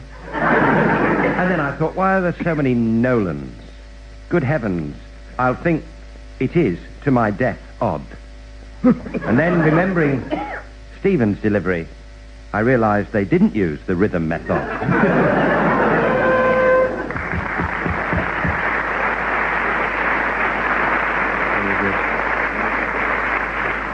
Well done, Barry. Now then, we're going to do another one. And Willie, you're going to start this one, Willie. No, not. Here's your line. In Stansted land did Imran Khan a stately aerodrome decree. Oh, where else the sacred river ran through Kemen's measureless demand down to a sunless sea. Nobody loves a smart ass. Do that.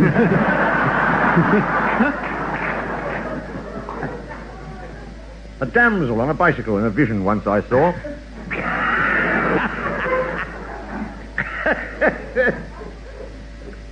She cycled past the window, then cycled back for more.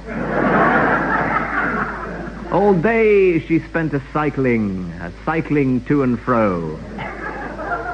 A-cycling on her bicycle, the blessed damsel go. She cycles here, she cycles there. She cycles back and forth. I've seen her cycle to the south. Cycle to the north. She cycles up, she cycles down. She cycles round about. If you said, does she cycle, I would be not in any doubt. Next.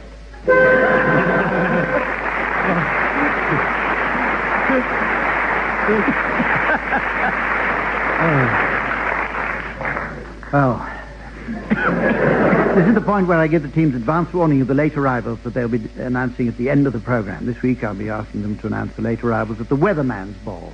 The Weatherman's Ball. Oh. Right. Here's the round called Blues, Madrigal, Calypso. It's a waste of words because these are both going to be blues.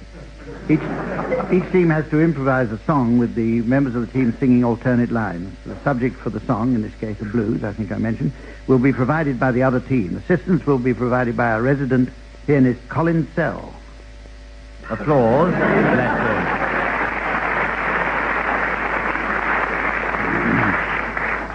And Stephen and Willie, you're going to start off now, so I want Graeme and Barry to give you a subject on which to sing a blues. Cycling, no. How about the Oliver North blues? Well,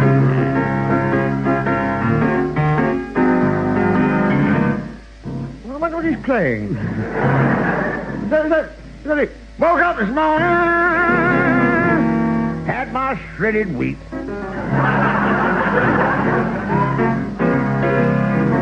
Well, then I shredded the duvet, and then I shredded the sheets. Oh yes, woo. Then because I love my proud free country so much. Well, then I went out and shredded Fawn Hall. Oh yes.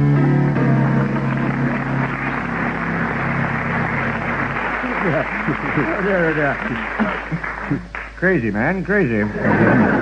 Ethnically pretty accurate, so I'll give you another mark for I'm that. quite funky. You put me down there. Yeah, it was funky, so I'll take the mark away. Oh, no. Graeme and Barry are going to sing a blues, the title of which is provided by Willie and Stephen. We thought the Amnesiac Blues.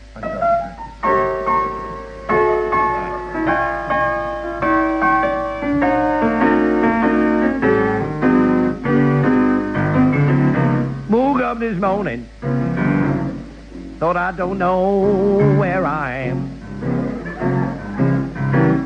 Yeah, woke up this morning, thought I don't know where I am. Woke up this morning, thought I don't know where I am. Well, time to wake up.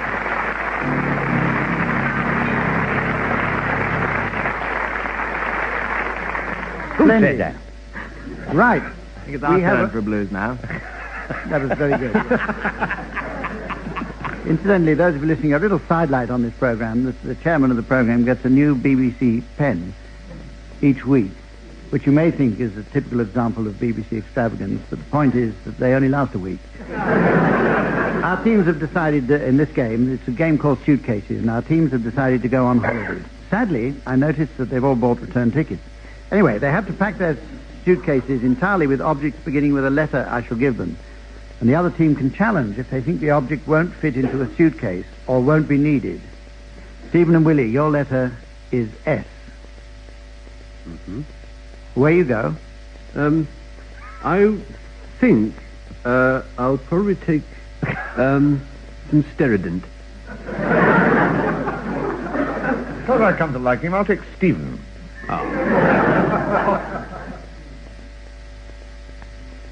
We just carry on, do we? Oh, I see. Oh, yes. I'll take some sugar. A stepladder? Oh, challenge from Graeme on sugar. Well, if you didn't take the sugar, then you wouldn't need the Sterident. It seems to me you're... The doctor speaking there. Yes, the doctor. There's a message here. Yes, but it's because he's taking the sugar that he needs. No, I'm objecting to Willie taking Stephen. Because it'll make his teeth fall out. Carry on, Willie. What a title for a film.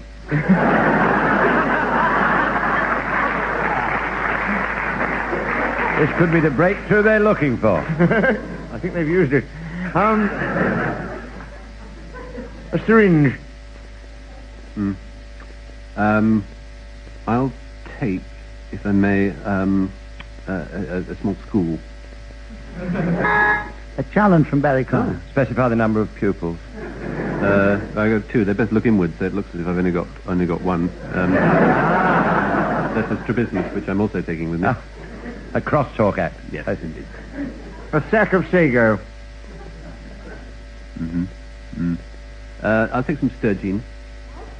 A stenographer. I'll take 7 stenographers. A sofa. Challenge there from Graeme. Yeah, I don't think you get 7 stenographers in a suitcase. You're right, 6. I'm sorry. Right. Carry on. 6. You've amended that to 6. Yes. Right, carry on Sorry. for a short while, but I'm going to stop you in a minute. A sandpit. I'll take a C. A C. Very sound. In case there isn't one there. Challenge from Graeme Garden. Is there a high C or a low C? Well, it'll be something like that. Wasn't a challenge. Ely or Norwich, which is sort of very middle of the road, really, as you see. Is it tied in or out? Oh, tied begins with T. I don't yes, think there's something at all. Take some surf instead. Surf. Very good, yes. To what? Yeah, challenge from Graeme. No point taking surf and Sturgeon, surely. I'm going to allow that challenge. I think that's a very clever challenge. Yes. Isn't it? Yes, very good. And I'm going over to you, Barry and Graeme. Your letter is M. A mousetrap. Yes. Watch in the evening. A mousetrap. Minestrone. A minister. A melodeon. Memory lane.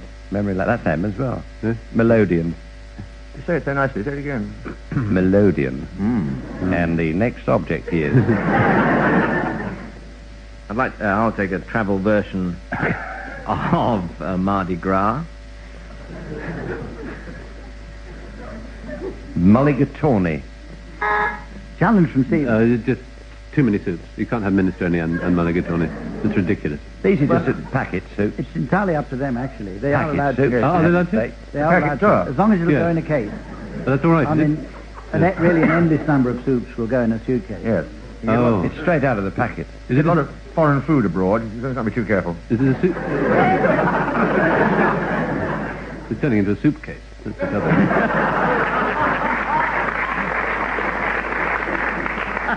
Right, I think that game has reached its highest level.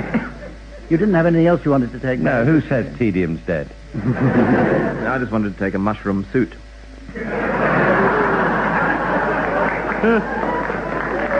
Right. We're going on now to a round called Sounds Peculiar, in which I'm going to play in a few bizarre sound effects, and I want you to tell me what they are. And the winner of this round can have a look in my little box.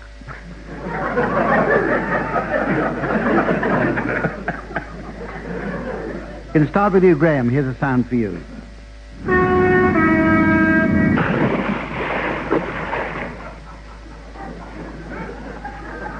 Was it? Ah. That's probably the new Dockland light railway. That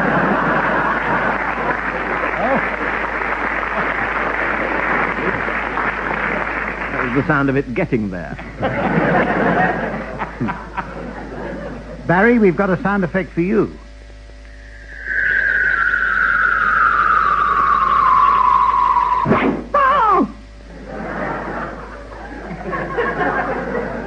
That's Clive Sinclair testing a new digital boomerang.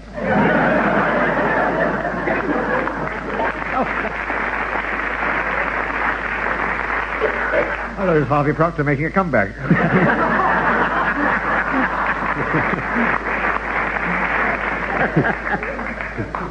Well, we did have a whip round.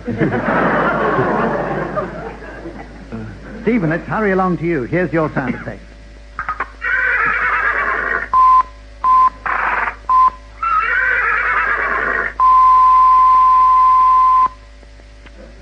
There must be Princess Anne's answer phone, I think.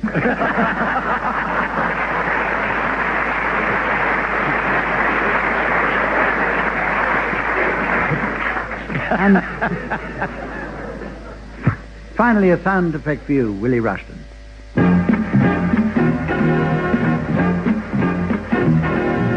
Would you like to ride in my beautiful balloon?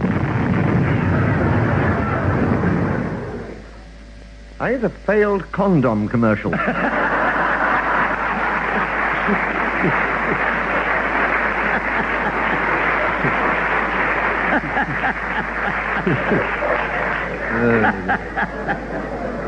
Willie, I think you're just by a short head. You're the winner.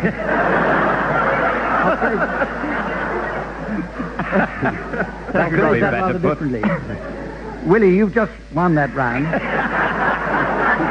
Better change his name, I think. So if you come over here, you can look in my little box.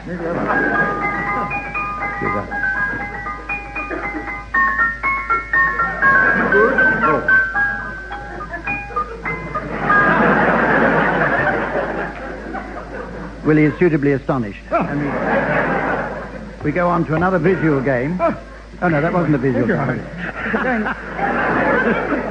I'm sorry. We're going on to a visual game called musical chairs. You know the game. It's when the music stops and everybody sits down. So, Colin, at the piano, take it away.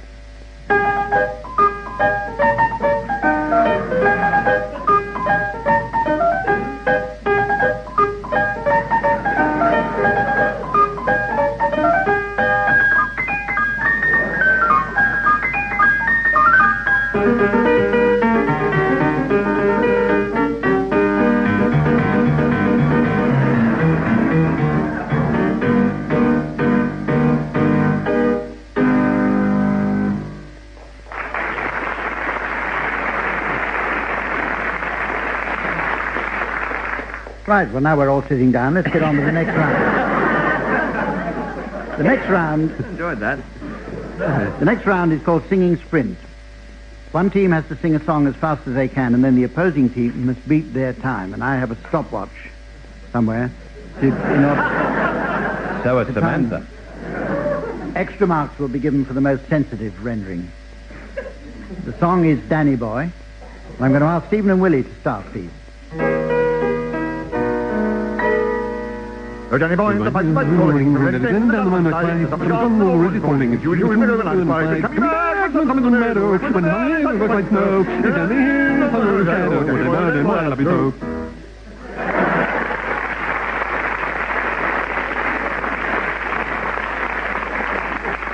And you're... After Barry McGuigan's father. You did it, let me look at the, consulting the stopwatch, your time was exactly 20 to 9, so... Barry and Graeme, now, if you can beat that time, well, I shall be amazed. Oh, Danny Boy, the pipe's calling. Thanks, let it up, I'm tired, I've got all the rest calling, and you must come on, but come me back, in the mighty way, the body's tested, right, so, and I'll be here in sunshine, shadow, Danny Boy, that's so. They won! Just got in time. And that's a team best. I'm afraid I rather just held our outside team the up. record, but pretty good. I held our team up by being more artistic and sensitive, and that was probably... Yes, you win the round because you were much better. Yes. Thank you. And the Steradent, of course. Now, there's a round here called Last Thing I Remember. This is a variation on the game Famous Last Words. I shall therefore be asking the team for the last thing they remember before becoming totally incapacitated. And the winner will receive a Harry's Tweed lamppost. Now, Stephen. Well, we give a special prize each week. Stephen, will you start, please? Well, I remember walking through the turnstile. I remember rather thinking how nice it was that they were singing that song from Carousel. What's it, You'll Never Walk Alone. I remember that. I remember thinking that the red and white they were all wearing went rather well with my blue and white scarf. Then it all just went blank, really. Barry. Last thing I remember was Ronald Reagan saying, how does this pencil sharpener work? Do I press this button? Ooh. Yes. Willie, how about you? The last thing I remember is someone saying, you can squeeze in on the sofa between Clive James and Robert Maxwell.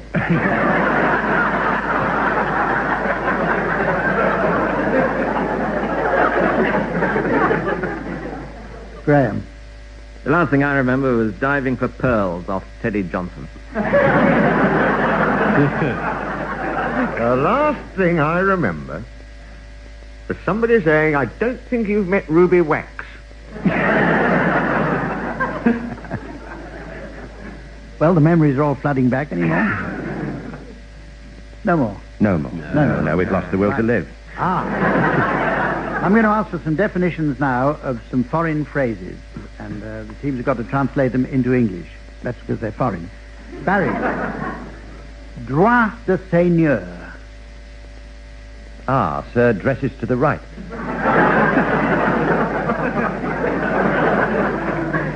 Excellent. Willie Rushton. Pardonnez-moi. Pardonnez-moi. I'm sorry about Frank Muir.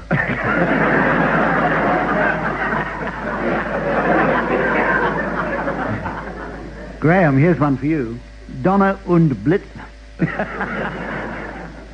That's the after effects of a kebab, isn't it?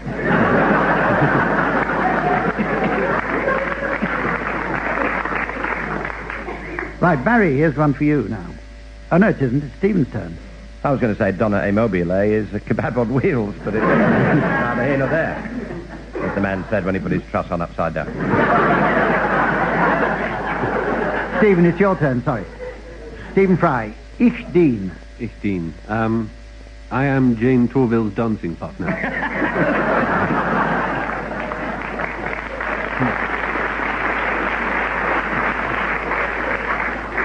So, Barry, we're coming back to you now. Dernier pensée. The last pimp before the M1.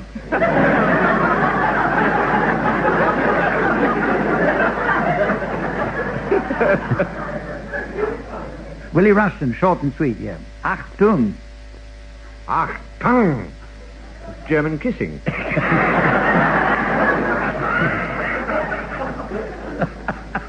Graeme Garden. I think it is. Another one for you, Graeme Garden. Con allegro. as a second-hand car salesman.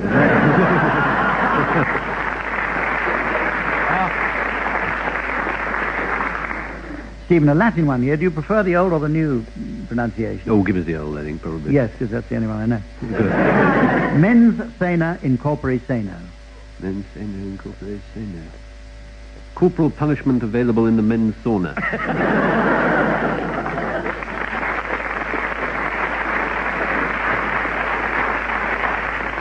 Samantha is getting audibly irritated that I haven't asked her what the score is. That many. When we've reached the point in the show where she and I must now leave the teams to it while they announce the late arrivals at the Weatherman's Ball. First through the door is Samantha. It's a warm front. I'm as ever looking forward to the cabaret, and here's the pianist. Hello, Colin. Oh, did Sel see us? Hey, welcome, Lord and Lady Frost and their son Severe.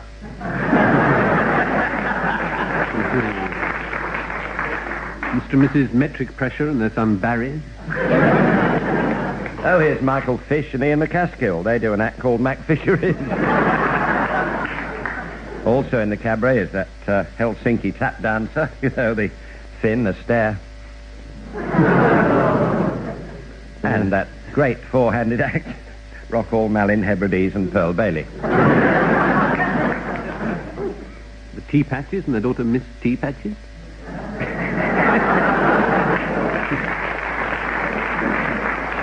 That born-again duo, Haley Stones and Cole Zoffar. And from Monaco, the Royal House of Monaco, the Navrage family with their son, the Prince Rainier the Navrage. And all the way from Russia, really welcome Mr. and Mrs. Sky at Night. And their son, Red Sky at Night. But wait, why is he dressed as a sheep?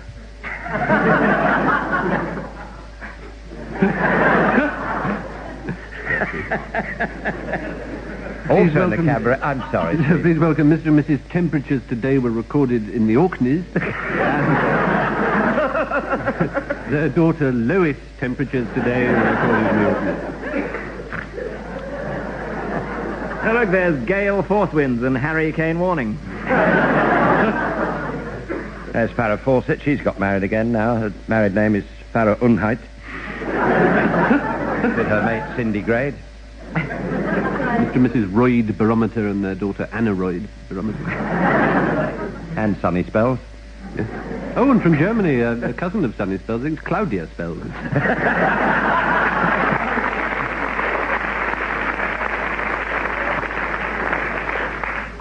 Well, there's an old adage, always leave them wanting more. You look as though you've had enough, Humphrey, in my view. On that principle, that's all for this week. We'll see you again next week. And from teams and myself, goodbye.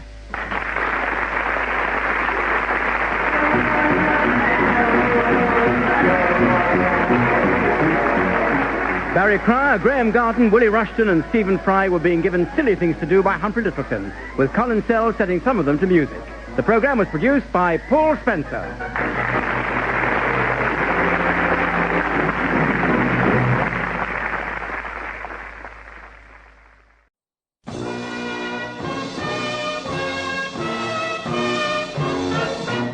We present I'm Sorry I Haven't a Clue, the antidote to panel games.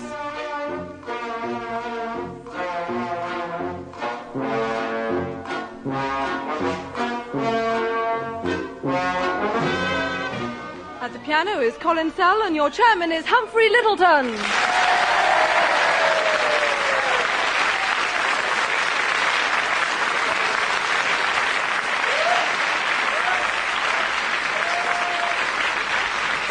Hello again, and welcome to I'm Sorry I Hadn't a Clue, a programme that's been described as the funniest show on radio. By me, just then. First of all, let me introduce you to our teams. On my right, Tim Brooke-Taylor and Willie Rushton. On my left, Barry Cryer and Graeme Garden.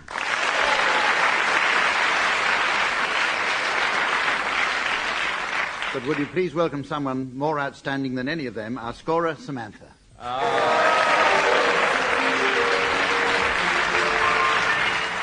Right, the first game we're going to start with this week is a round called crossbreeding. It's a scientific round in which I ask our 4 geneticists to put their heads together. And that should at least be enough to make a table.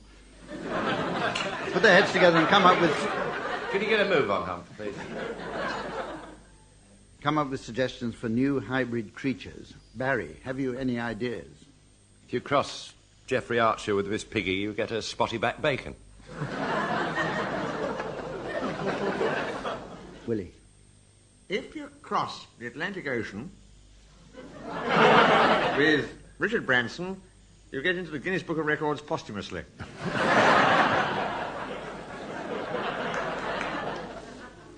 Graeme?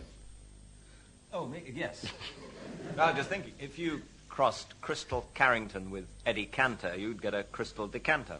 And not only that, but if they had sextuplets who formed an acrobatic act, you'd get 6 matching tumblers.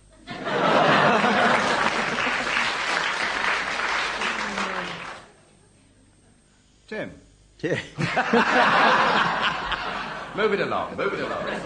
If you were to cross Margaret Thatcher with a steamroller, you get a large bill for a broken steamroller.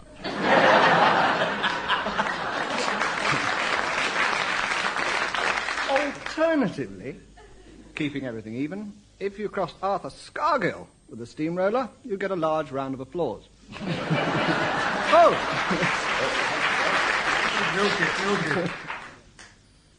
If you cross Mrs. Sean Penn with some barbecued lamb, you get a Madonna kebab.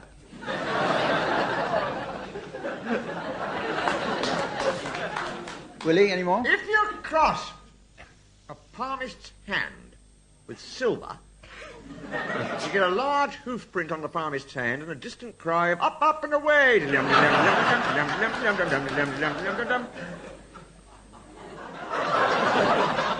If you were to cross Nigel Mansell and John McEnroe, you get 2 people who kept turning into the pits.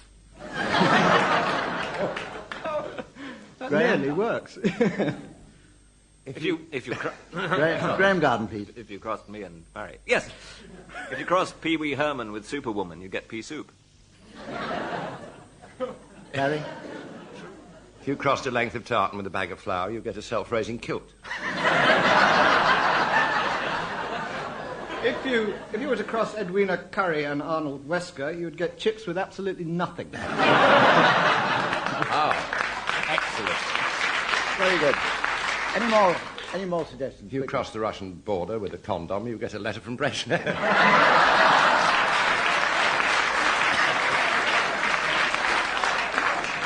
Right.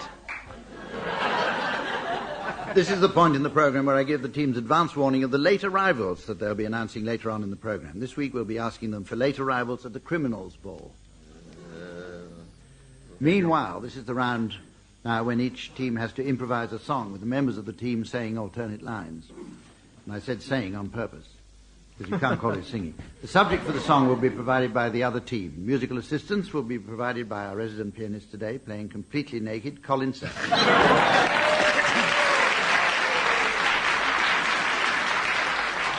Barry, I don't know completely naked. On behalf of your team, Barry, would you suggest the subject for Willie and Tim? An easy one. Yes, it's a pushover, really. The drugs in sport, Calypso. What a very pretty introduction he's playing. They say that athletes are taking drugs to make them run like demented bugs. Perhaps Daley Thompson would have defeated the odds, sir, if he'd overdosed on Cenopods.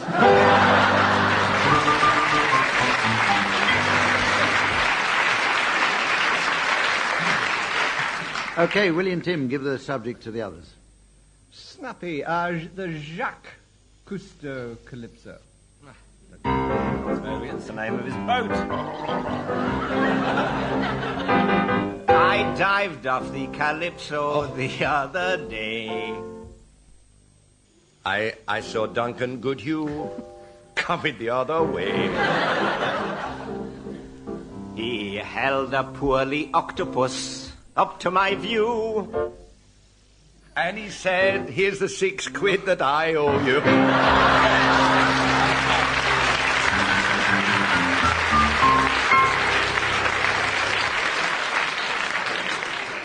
Very good, Barry. Well done. The musical version. Memory's a great thing, isn't it? And with the score standing at 1, that brings us to a round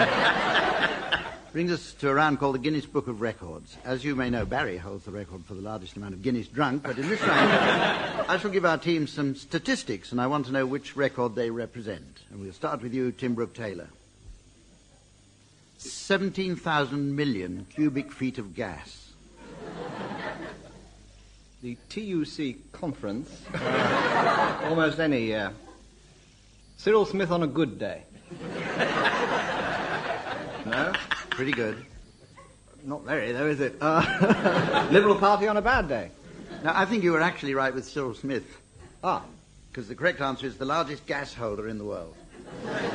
Graeme, 4,514 participants. It's a record, is it? This is the index of Joan Collins' autobiography.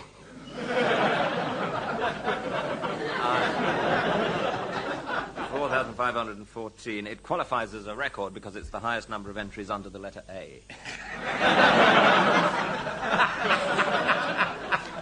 There is an alternative answer, and that is that it's the biggest musical chair marathon. Same thing. Well, same thing. Different. Willie, 34 hours.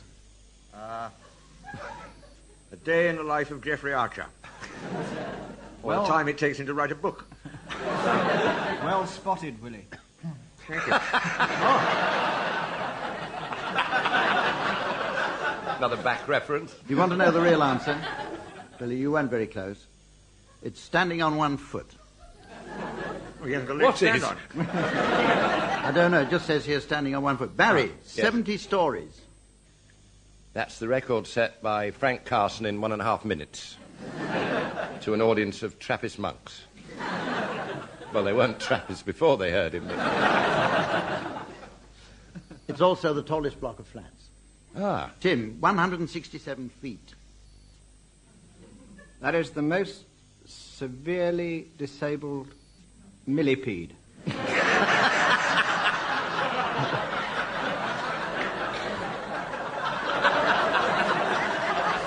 Ever recorded, anyway. The actual correct and boring answer is the largest doll. Doll? What a strange Graeme Garden, mutated doll. Be very careful about this, Graeme. 122 inches high with a 72-inch frontage.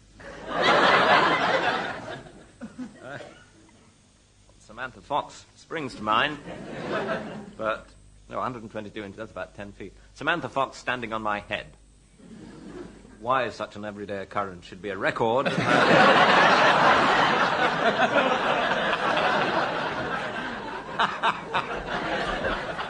also... Did you wish to go on? No, I was just saying, was I close? No, you weren't. It's the smallest house in Britain. You learn Willie something Rushton, every day. 5,967. Words in a Neil Kinnock sentence. It's a record he seized from Bernard Levin, who held it previously. It is, in fact, the largest collection of tea towels. It makes a riveting read. Barry Cryer. Yeah, it's good, that. Barry Cryer. What was lit up in Paris and could be seen 24 miles away in 6 colours?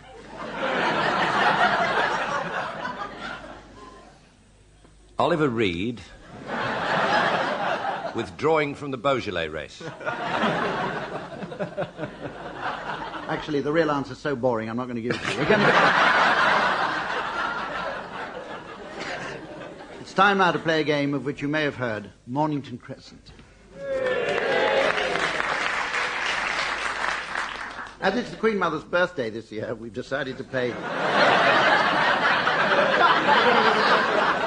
We're going to play Royal Mornington Crescent. Tim, will you start, please? Buckingham Palace Road. King's Cross. Why? What's she said to him now? Don't be flippant, Barry. Is it me now? No. We seem to have changed the like sequence. No, royal rules. Oh, right, sorry. Windsor High Street. It's not your turn. I thought I Yes, followed Graeme, you Tim. spoke out of Don't I turn. follow Tim, even if it's royal? No, only when it's Queen's rules do you follow me.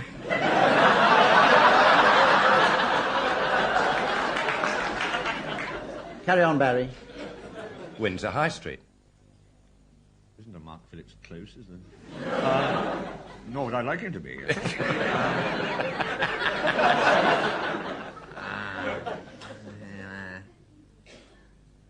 King Street. Oh. W1. Clever. Nice one. Earl's Court. That's just a headline in the Sun. Thank God it wasn't Hampton Court. Queen Anne... Sorry, this is serious. Queen Anne's Gate. Gatcombe Avenue. You're absolutely right, Tim. I can see you waving at me. Mornington Crescent? Yep. Yes. Sorry. Very good, Queen's Anne. Certain amount of collaboration there, but I'll allow that one because we're going to hurry along to the next game. Next game's called Cheddar Gorge. I will say a word, and in turn each of our glorious team members will say only one word following on to make a sentence. You'll get the hang of it as we go along, I hope. I'll stop the game by pressing my buzzer when something funny happens. So... We've had lots of letters from listeners who'd like to hear my buzzer, so here it is. Right, we'll start the game now with... Oh, applause. Do it again. The BBC I'm gonna start issuing a record accompanying... Bad buzzer blues. It's very good. I'm going to start the game off, and then, Willie, you'll continue. So here goes. When... I went to the slaughterhouse. I saw Kurt Vonnegut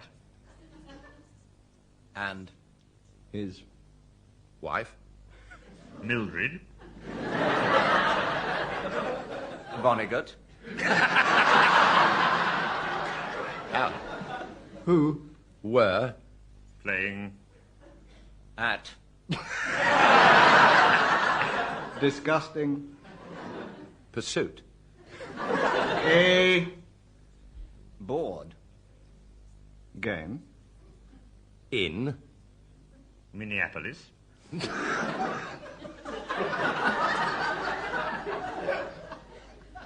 USA. Which has no earthly reason for existing.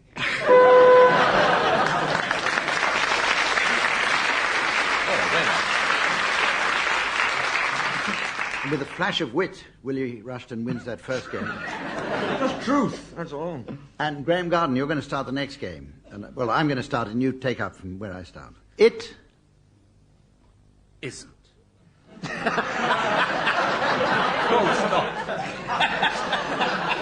Yes. But it could possibly be in the old rectory near Grantchester, which houses the famous fragrant spouse of Kurt. That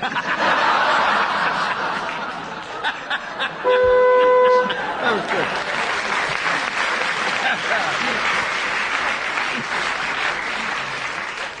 Right, the next round's called Gargle Gargle. I'll give each team member a tune to gargle, and the one who does it best will win a look in my little box. Right, fill your glasses, teams. Let's start with you, Willie Rushton, now. Will you gargle Brahms's lullaby? Hold very hard.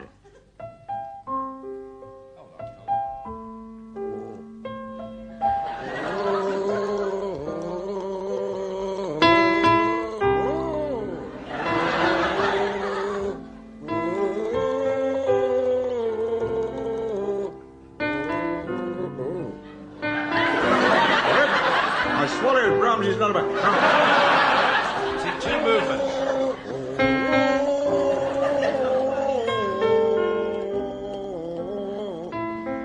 I think Baby's done something. Thank you. Right, okay, right. Okay, Colin, stop, please. Thank you.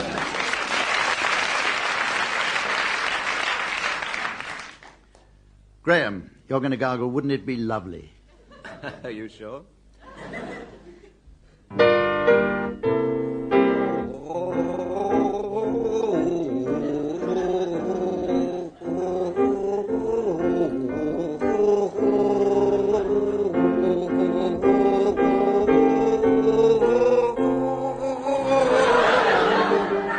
How do you breathe?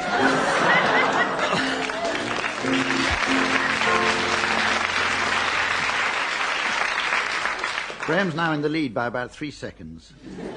Shortly, I think, to be overtaken by Tim, who's going to gargle to the tune of Narcissus.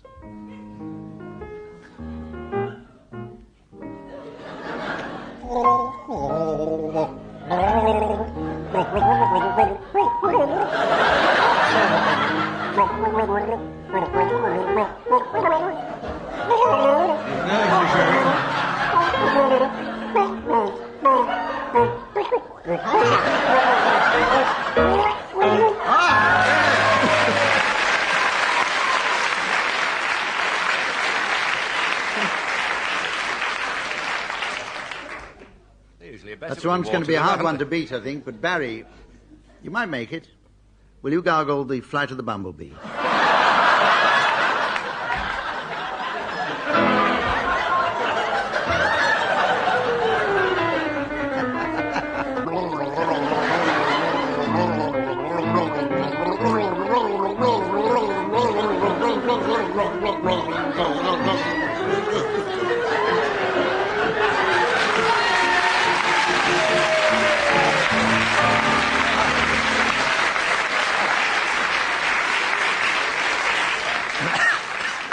Well, you didn't quite make it, Barry. So, Tim's the winner of this. Tim, come and look at my little box. Come and look in my little box, Tim. It's the prize. God, Barry. That's another one. Didn't even know you played cricket, Hum. We go on now to a round called Complete Speeches. I shall play a piece of speech from a famous person, and the team will finish it off. Barry, you're going to start this one if you're dried off. This is one from Ronald Reagan. I'll confess that I've been a little afraid to suggest what I'm going to suggest.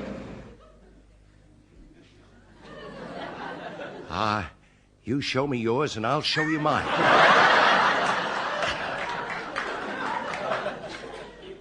Graeme Garden, here's Maggie Thatcher. The same old record, the same old cracked records coming out. Coming out. Coming out. Coming out.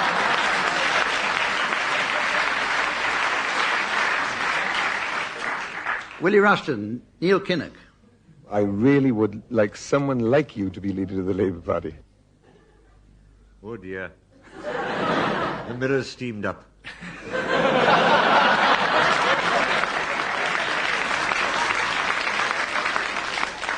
Who was Tim. that Indian?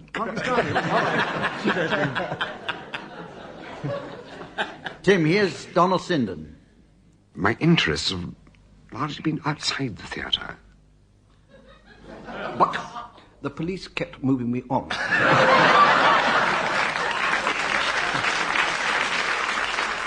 Barry, here's another one for you. This is David Steele explaining Cyril Smith's view. Cyril's view was, I don't know if it still is, that it should be stamped on. But he couldn't even see it, so I stamped on it for him.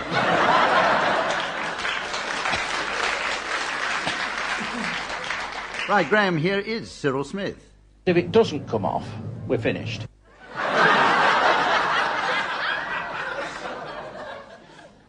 Anyway, I never wanted to come dressed up as a barrage balloon in the first place. Willie, here's David Owen. I can imagine few things worse than a Tory landslide victory. With the possible exception of Cyril Smith coming as barrage balloon. Tim, last one in this round for you, and here's Margaret Thatcher once again. It didn't work then and it won't work now. So, take off that barrage balloon, Cyril. It doesn't fool anyone.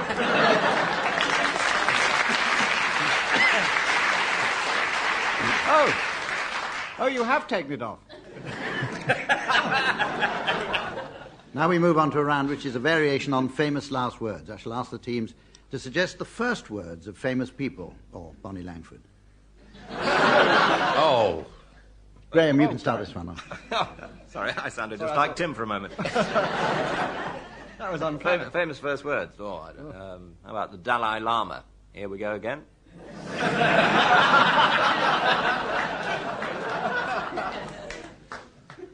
That's one for the Buddhists. Arthur Scargill, I'm out. Everybody out. P.K. Botha. Black legs, that can't be right.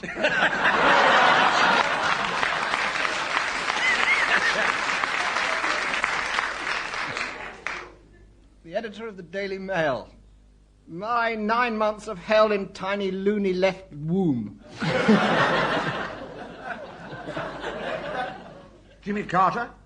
I suppose it's too early to be born again.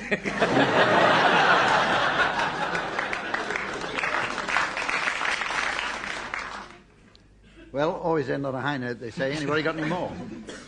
No? Right. We've reached the point in the show that nobody's been waiting for. It's the time for Samantha and myself to lie back and listen to the teams announcing their late arrivals at the Criminals' Ball. The criminal. Will you welcome, please, from Sweden, with circus connections, Last Knee and the appalling misdeeds. Yes, she's been found guilty with criminal intent. Think about it, then you'll boo even louder. We could finish on that, couldn't we, really? The catering's been done, as you know, Humph, by Big Dennis, with his urn and his PG tips, known to all of us as the High Den Tea Kit. The orchestra tonight, Max Jaffa and the boys, which the amount they're charging is robbery with violins. Will you welcome, please, in fact, kneel with obeisance to a little-known Nordic god, Offer the back of the lorry.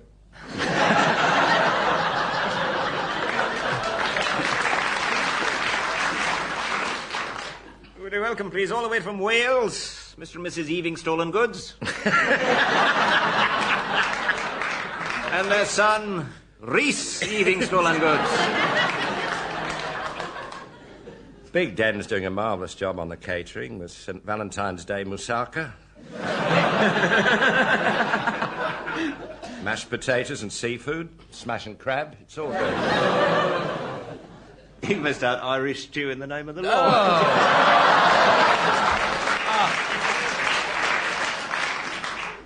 Where do you live, sir? Let'sby Avenue. And the aristocracy of the underworld, Lord Lawdown and Lady Lawdown. Earl E. Parole. And Count the Loot. And I'd like to ask for 14 other counts to be taken into consideration.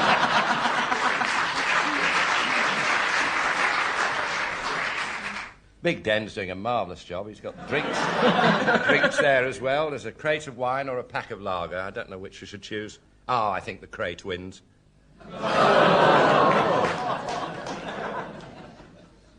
Mr. and Mrs.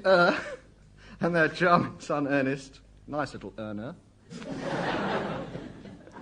The ELO are the other act in the cabaret. They'll be appearing 3 times, sort of, hello, hello, hello.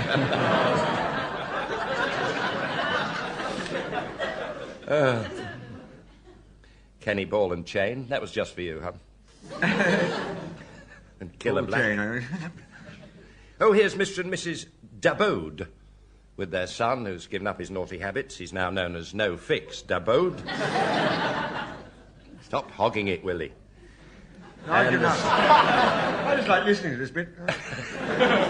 Mark Hurst and her husband, Parker. He's got some strange way. Gert away car? Oh, there's Percy Edwards. He's done bird. With his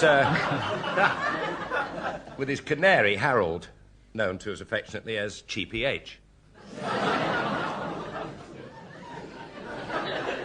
Oh, there's Judge No Thumbs, or alternatively, Justice Fingers. Or Justice Once. Justice Once. Mr. and Mrs. Inquint and their childish son. Derek, the juvenile Del Inquint. I think people appreciate one's being silent. I think so. Thank you. The question is, who said that? The team's having extracted every ounce of humour from that situation. I think we better stop. About There's a quarter of an hour couple ago. making love in that place where they keep the money. They obviously believe in safe sex. On that high note, we'll leave the programme this week. Join us again next week. Until then, goodbye.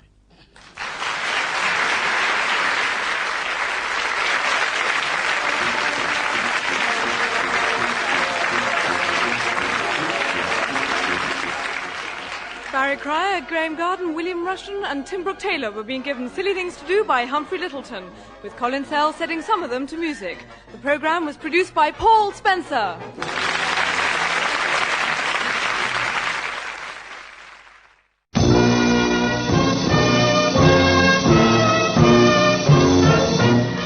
We present I'm Sorry I Haven't a Clue, the antidote to panel games.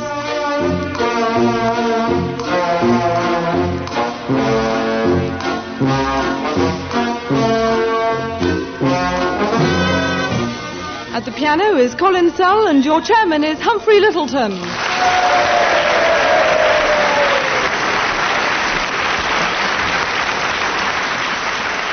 Thank you.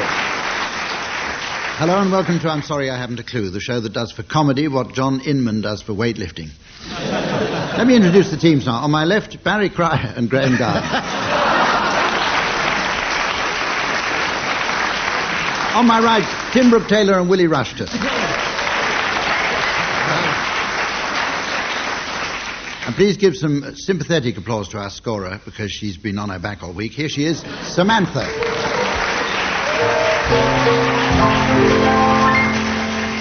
Our first round takes as its premise the poverty of the international film industry, and incidentally there are collecting boxes for the Steven Spielberg Appeal Fund at all the exits. Anyway, for economic reasons, new films will have to be made up from the remains of 2 or more old films, and the teams must then give me the resulting titles. And points will be awarded for the first suggestion that makes it onto Channel 4. Willie Rushton, will you start? They're getting out of The Man Who Never Was, Sleeper, and if it's Tuesday, it must be Belgium. And it's the Sir Geoffrey Howe story.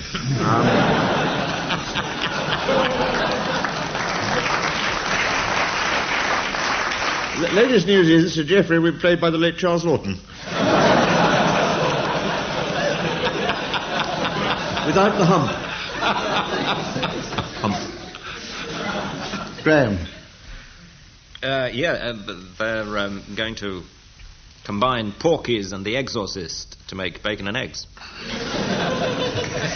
And then they're going to combine that with Freud and The Breadwinner and The Wild Bunch to make bacon and eggs and Freud bread with lots of tomato sauce.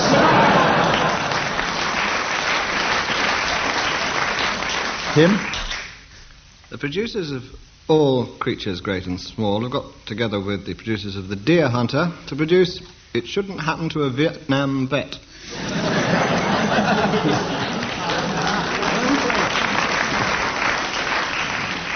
They're combining Crocodile Dundee, Electric Blue and Lemon Popsicle, new film called Snap, Crackle and Pop, The Facts of Life, Oh God, and the It Press file. It's called File of Facts.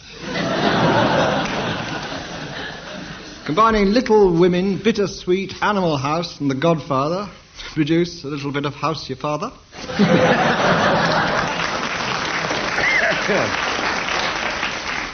Every Which Way But Loose, Ruthless People, and Chronicle of a Death Foretold.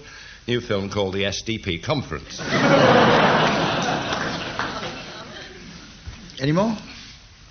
Right, well, we go on to the point where I give the teams advance warning of the late arrivals that they'll be announcing at the end of the programme. This week, I'll be asking them to announce the late arrivals at the Motorists' Ball. The Motorists' Ball. Start thinking teams.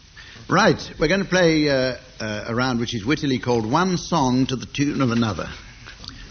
The idea in this round is the teams will sing one song to the tune of another. That's a prize, isn't it? This complicated game is accompanied by the Colin Cell Big Sound. Tim, would you start with Don't Put Your Daughter on the Stage, Mrs. Worthington, to the tune of House of the Rising Sun?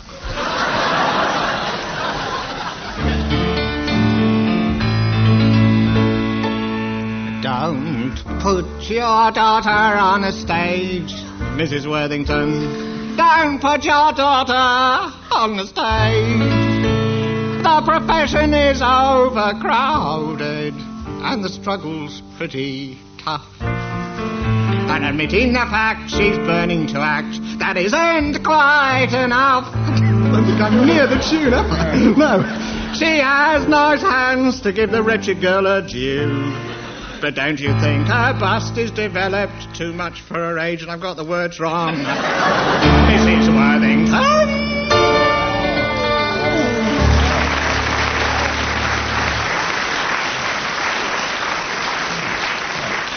The white man's Eric Burden. One mark there to Tim, and we go on to Graeme. Graeme, will you sing Deadwood Stage to the tune of Underneath the Arches?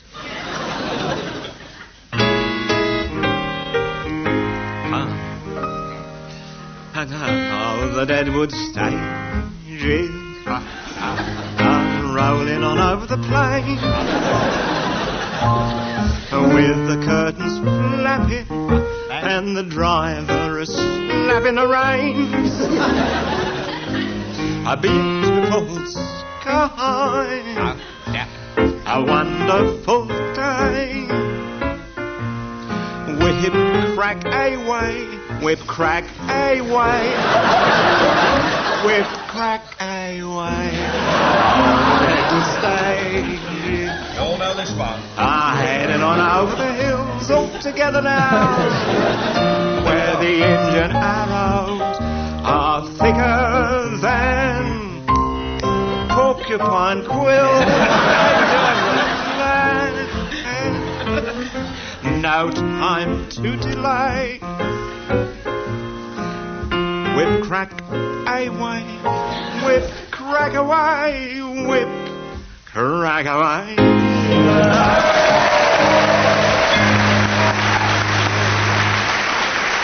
Very beautiful. Lovely. Bud Flanagan and Doris Day, ladies and gentlemen. And another mark to Graeme. Well, the same mark to Graeme.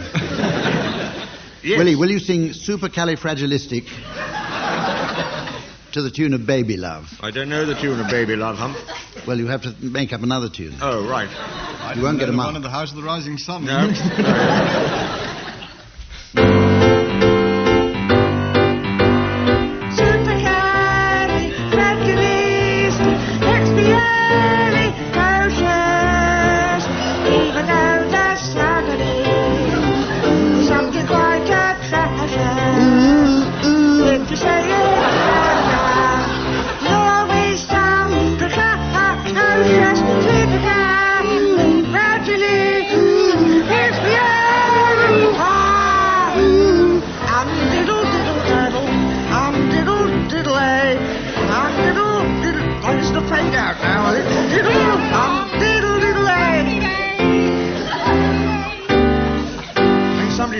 Chipmunks.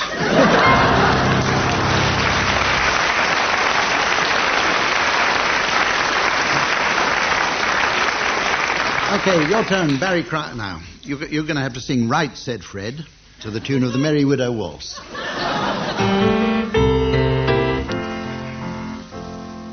Right, said Fred, both of us together, one each end. And steady as we go, tried to shift it, couldn't even lift it. We was getting nowhere, and so we had a cup of tea. And right, said Fred, give a shout for Charlie.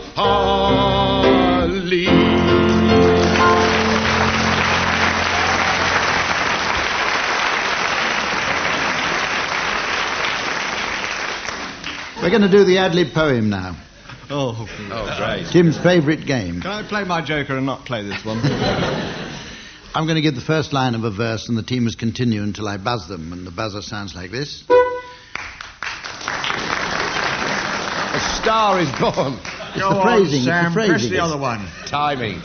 Buzz it again, Sam. Tim, will you continue this poem, Tim? I'm going to give you the first line, or in fact 2 lines. I must go down to the pub again because the lonely house is dry. To the pub again. Good luck, Tim. Because the lonely Come on, house Tim. is We regret dry. the delay in this poem. This is me beginning. At least I'll damn well try. Because the house is lonely, I'm willing to play this game. But when I'm not in the pub, it doesn't seem the same. Because I like in my hand a foaming tanker of beer. I like to look around me at friends, all old and dear. There's filthy Reg in the corner there, with his disgusting habit. Hello, old Reg, I cry. Good heavens, is that a rabbit?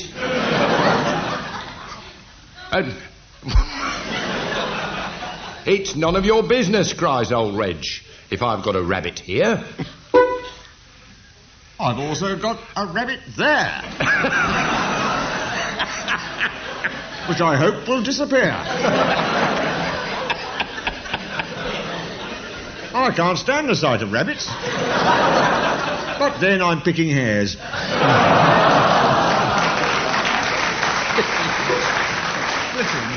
Oh, splitting hairs. Well, it's up to him entirely what he does with them. This is true. Carry on, Graeme. But the worst thing about rabbits is they always come in pairs. And once you've got a pair of them, well, then the trouble starts.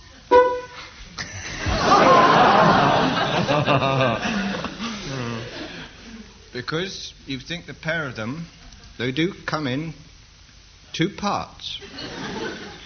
It's the drink that makes you see 2 lapans. That's how the Frenchies call them.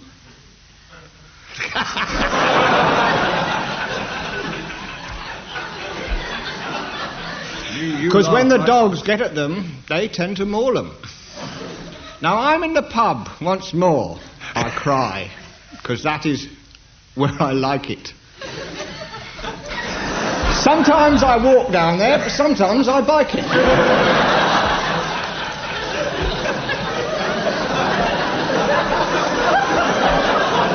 On other times I go on horse. Hey, more. Winning streak. Because they shriek out nay.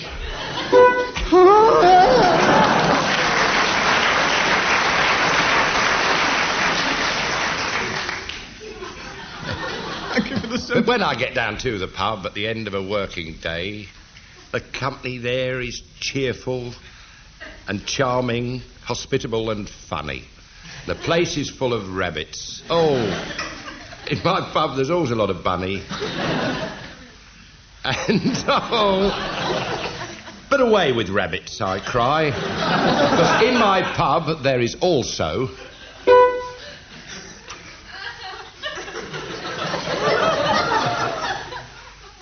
the deeply enticing Samantha Scott. And how she loves to bawl so. Scott?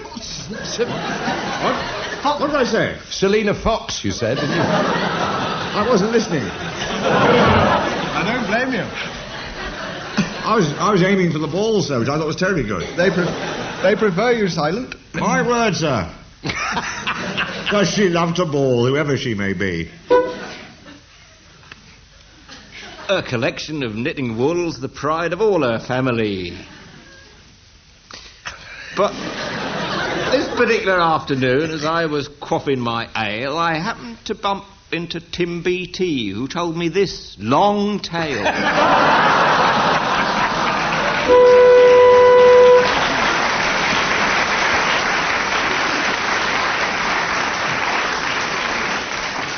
Okay, we're going on to the round called Good News, Bad News, and the teams will now alternate good and bad news until I decide that you just can't take it, stand any more of it, and then I'll buzz the buzzer. Tim, will you start, please?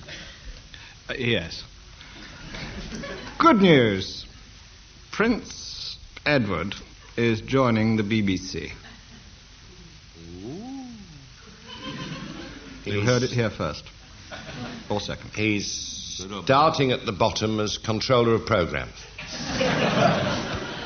That's bad news, that was. That was bad news. That was the bad news, yes. Good news. He's still going to be called Your Majesty. Bad news, so is Esther Ransom.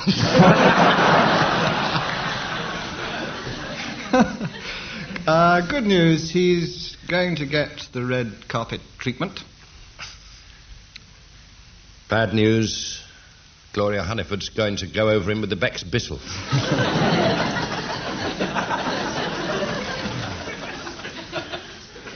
Good news, that'll be a good round in the next It's a Royal Knockout. Bad news. Princess Michael of Kent is playing her Joker. Good news, she's promised not to invade Poland.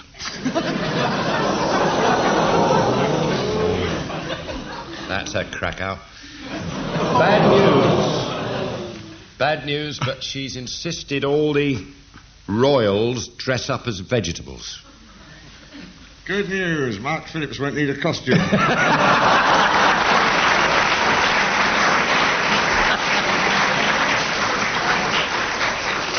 I think the tower beckons.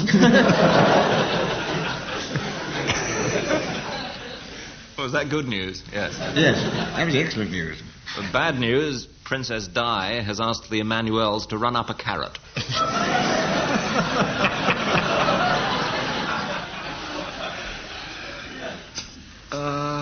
Good news.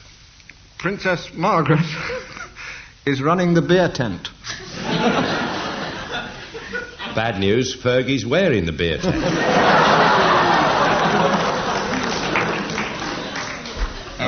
Oh, it's Fergie now, is it? Good news, Prince Edward will then be leaving for ITV. Where he'll be doing a show called The Prince is Right.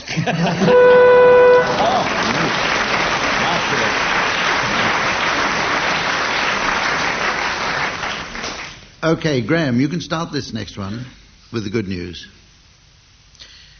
Well, it's good news to me, anyway. Good news. My trousers have come back from the dry cleaners. Bad news, on their own.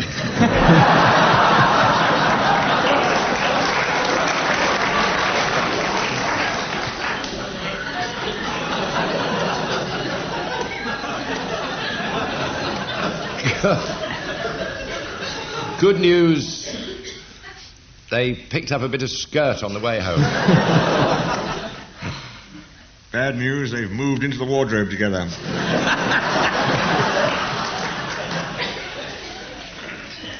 Now, the good news is they're expecting a twin set.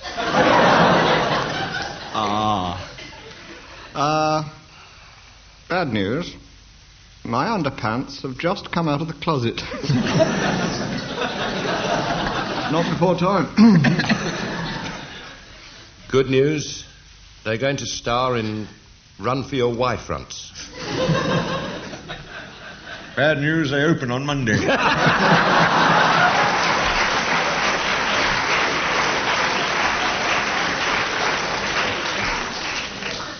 Good news, they're coming off on Tuesday.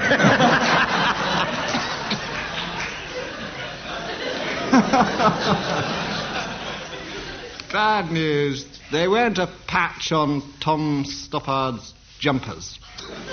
Oh, Clinton. Good news, but a damn sight better than no socks, please. We're British.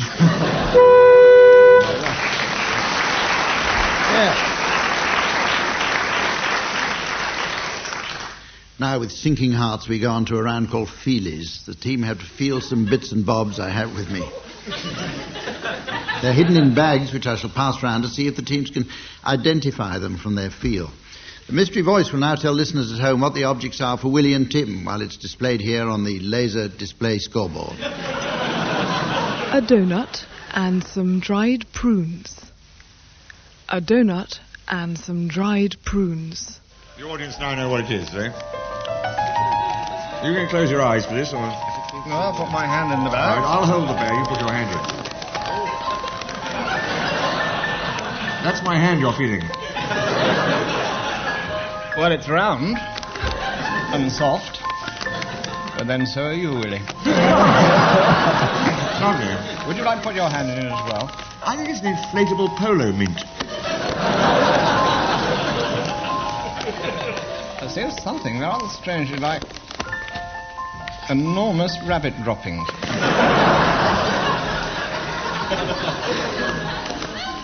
Going to have to hurry you along. Well... let me just tell you that you're nowhere near it at the moment. Is this a mini-series? The audience may applaud if you're getting warm. Nothing. Is that right? There's nothing in the bag? No. Either that or it's a donut and a lot of old prunes. Inspired. Absolutely inspired. Right, over to you now, Barry and Graeme. And here's the mystery voice to tell you at home what's in their bag. Some peeled grapes and a pork sausage. Some peeled grapes and a pork sausage. First dip. Oh, God. Oh. Oh.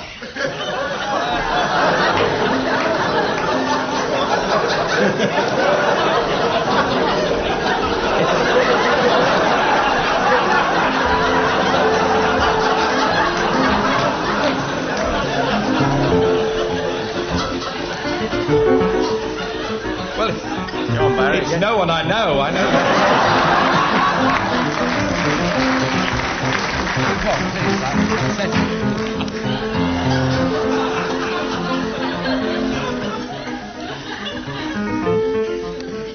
Come on now.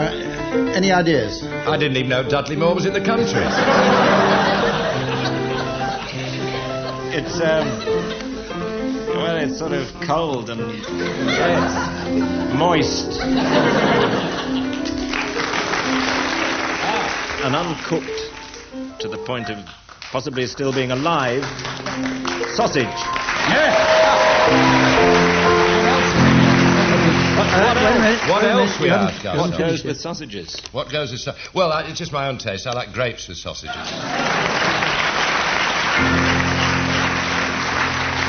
And they are. Good Lord. They are. You like pass it among peeled the or audience. unpeeled, Barry? Just to get what's on the card. Pardon? Peeled or unpeeled, Greg? Peeled or I won't look. Peeled. Right. Okay, well, that was exciting. As we come to the round called Straight Face, the idea of this is not to amuse the audience. No surprises there. So each panellist in turn says a word, and the first one to get a laugh from the studio audience is disqualified. So that rules me out. Now, the surviving member at the end wins a suede telephone. Willie. Oh, then I'll have two. Willie Rushton, I'd like you to start. A suede telephone. You're disqualified already because for saying more than one word. No, it's all one word. It's just a suede telephone. All right, I'll allow that. Curry. Sausage. Grape. Prune. Moustache. Kempt. Shevelled. Terminus. It made me laugh. It's the way you tell them. I'm sorry, Willie. I definitely heard a titter. Very funny. Very So we continue now without Willie. Hump, could you possibly get the audience to be completely quiet? It's very difficult for us. Shibboleth.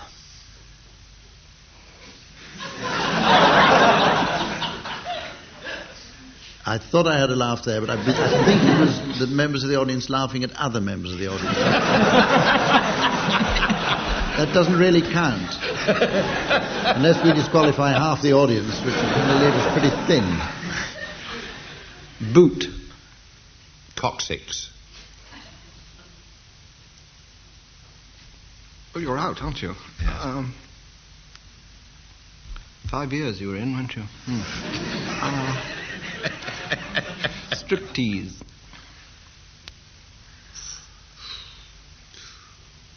Bassoon. Who are you calling? Oh, sorry. Plinth. Crockery. Abacus. Teapot.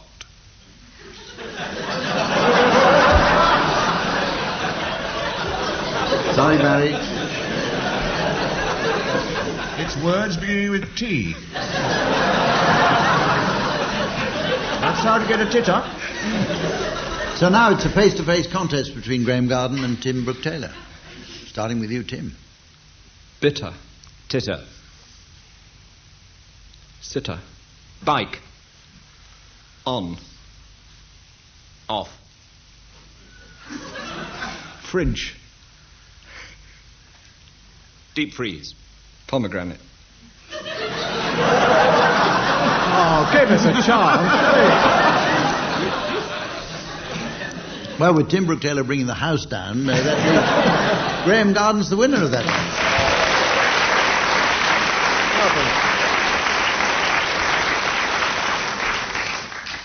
And now we've reached the point in the programme where Samantha and I sit in the back seat and enjoy what's going on. Teams, will you please announce your late arrivals at the motorist ball?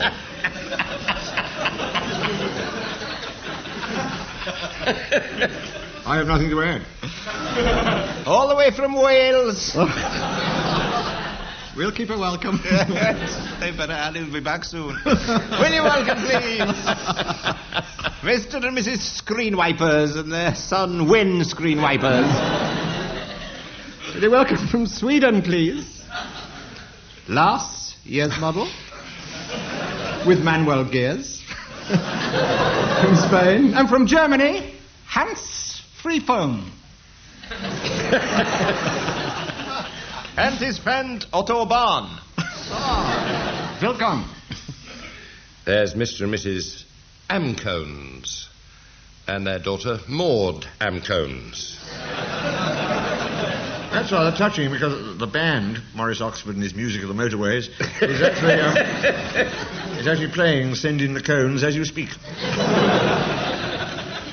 Morris Oxford. Oh, at school together with Morris Major and Morris Minor. He's brought his incontinent dog, 3.5-litre Rover.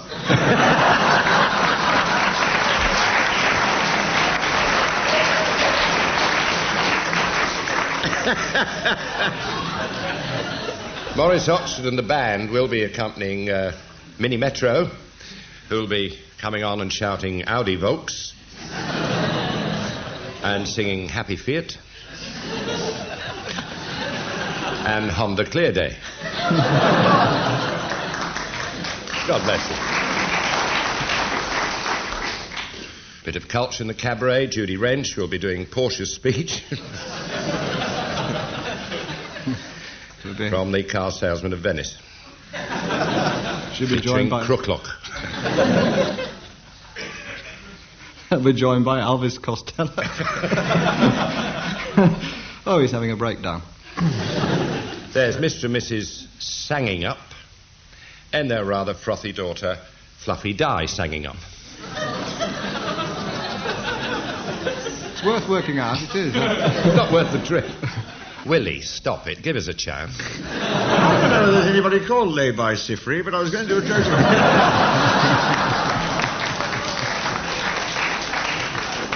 I don't think you should. No. A plane flying over here has shed a load of car parts. It's raining dats and cogs.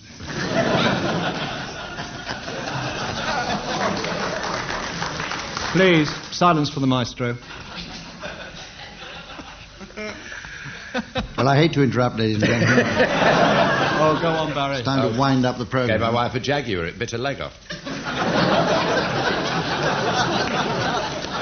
With Barry having the last word there, it's time to wind up the programme. Well, there's Mr. and Mrs. Petrol again, and their daughter run out of petrol again. That's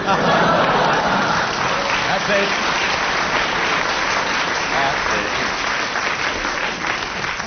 So, with Graeme having the last word, it's time for us all to say goodbye. Join us again next time. Until then, goodbye.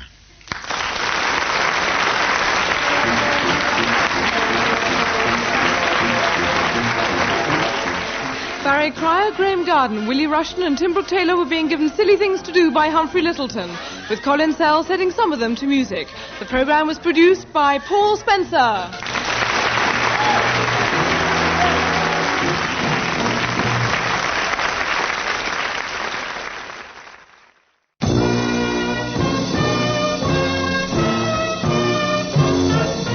We present I'm Sorry I Haven't a Clue, the antidote to panel games.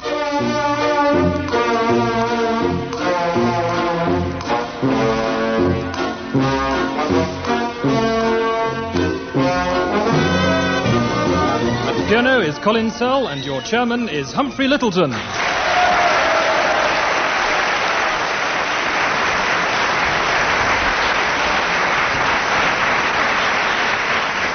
Hello and welcome to I'm Sorry I Haven't a Clue, a programme full of wit, erudition and charm is Yes Minister, but this show features, on my right, Barry Cryer and Graeme Garden.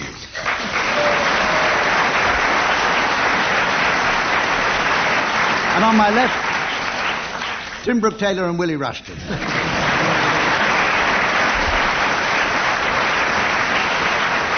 And now it's time for the high spot of the show. We may as well get it out of the way early. I'd like to introduce you to a young lady who puts Dolly Parton in the shade, not to mention half the adult population of Nashville, Tennessee, our scorer, Samantha.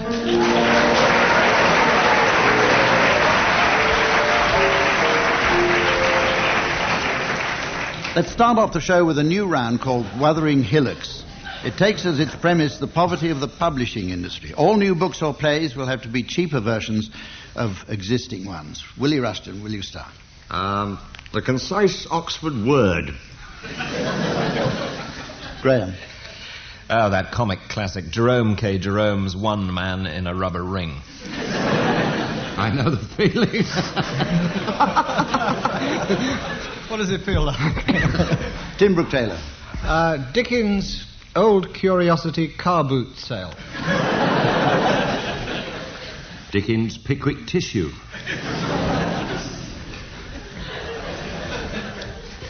Tale of Two Suburbs.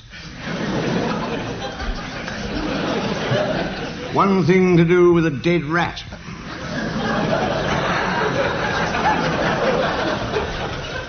Dog End, Prince of Denmark.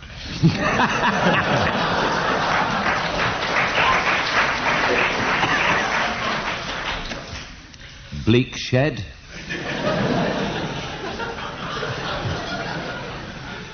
Parking offence at the vicarage. Catcher in the muesli. That's the place to catch her. Are we allowed films? Oh, yes. No. Anything you like. No. Oh, yes. Apparently. Tadpole Dundee. No, you're not allowed. Andrew Lloyd Webber has been cut down to size, if that's possible. Andrew Lloyd Webber's Kittens, Starlight All Stops to Crew, Phantom of the Sing-Along of Max, Joseph in his amazing beige duffel coat, and Jesus Christ, runner-up and opportunity not.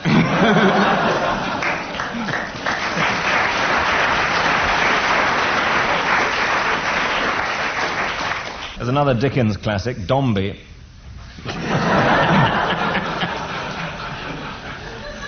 Our winner this week is Tim Brooke-Taylor. And we go on... Steroids. We go on to the point in the programme where I give the teams advance warning of the late arrivals they'll be announcing at the end of the show. This week I'll be asking for the late arrivals at the Sailors' Ball. Oh, good. The Sailors' Ball. Your rubber ring will come. Now, this next round is called Tag Wrestling. In this round, I'm going to give each team the tagline to a story, and I shall then start one of you off telling a story to fit your punchline. When I feel like it, I'll press my buzzer, which sounds like this. And a member from the opposing team will have to take up that story, but make it fit their punchline. Barry and Graeme, your punchline is... David Owen bought 3 stone of onions and a ferret. And Tim and Willie, yours is... So Wayne Sleep moved into a cottage in the wood and lived happily ever after. Oh, sweet. And you've had the longest time to think about it, Barry and Graeme, so we'll start with you, Tim and Willie. Sir Wayne Sleep. I've tossed up. So Wayne Sleep phoned David Owen with this wonderful recipe for ferret stew. Basically, it was ferret stewed with onions. So David Owen hurried to the shops and thought, this will be wonderful, my new cottage warming party in the woods. Now, Wayne Sleep, as you know, who in the previous round could have been in Duck Pond, but that's as opposed to Swan Lake. Yes, it isn't bad, is it? No, too glossy. I knew You've already won this week. Oh, sorry. He got to the cottage and put in a big cooking pot, a copper pot. He put in the onions. But enough of Wayne, because we should concentrate on the man who was supplying the comestibles. Wayne, as Tim rightly said, had got some onions, but David was doing the shopping. Oh. He was shopping around for somebody else to have in his appalling little party, which is now reduced to about 3 people.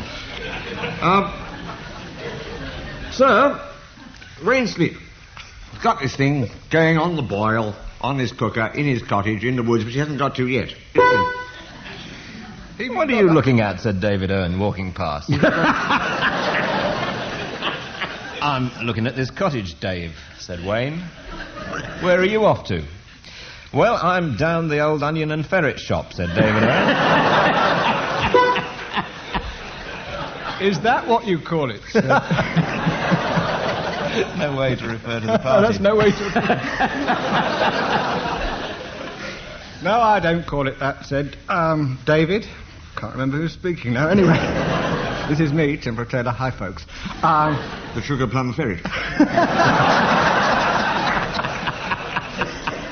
Is the name of the dish I will cook when I move into my cottage. Brilliant. In the woods. So, Wayne Sleep moved into cottage. Oh, my... Oh, my goodness, everything's burnt, said Wayne, who had just met David Steele, who was also shopping. Practically everybody else who was around. Then, David Owen... That's just how I like it, said Wayne, all burnt. That's exactly the place I've looked for all my life, so Wayne Sleep moved into the cottage. Meanwhile, David Owen bought 3 stone of onions and a ferret. Yeah, I think we'll give it... Oh, well done.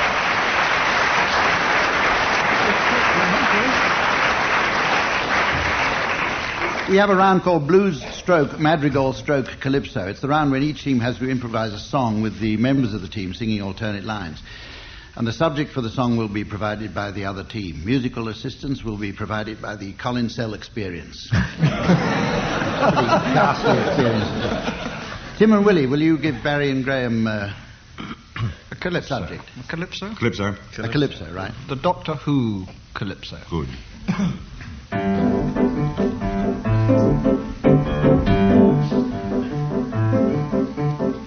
Doctor Who has got a brand new face for travelling in time and travelling in space. But no matter how far he goes, he'll find he can't leave bloody Bonnie Langford behind.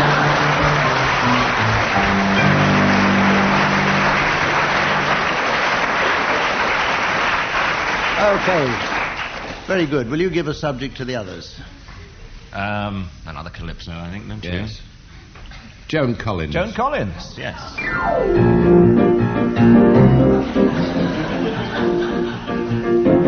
Not so fast. Did you happen to catch Joan Collins' sins? The only known cure is 48 gins. There were several scenes that made you quite ill. You've got to take your hat off to Bungalow Bill.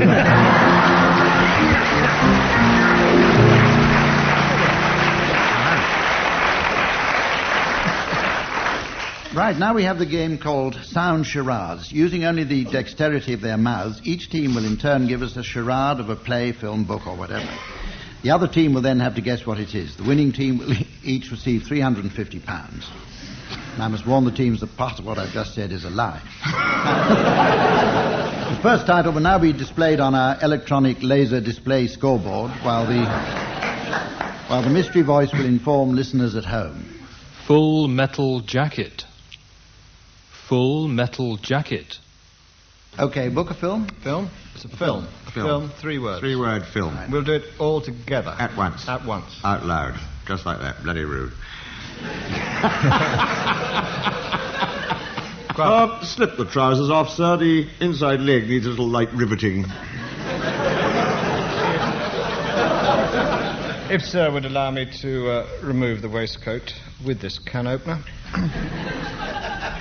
Would sir like a lightning conductor in a hat? That'll do. Thank you, sir. Curtain. Metal? Yep. Metal. Metal, men of metal, metal suits, metal clothes, metal suits. Oh, Full Metal Jacket. Full Metal Jacket. Oh, dear. Well, we've only got time for one more of those, so it's... Barry and Graeme, here's your subject, which is going up on the electronic scoreboard now, and the mystery voice will tell you at home. The Untouchables. The Untouchables. Right, is it a book, a film, or what? It's television? Television and film. Film. I believe it was a book in origin. Yes, it was. Two words. 2 words. 2 words. Derek Jameson.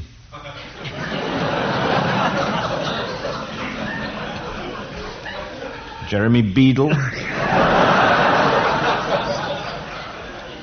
Nicholas Parsons. Is that it? Yeah, that'll do. Yes. That'll do, right. Vile bodies.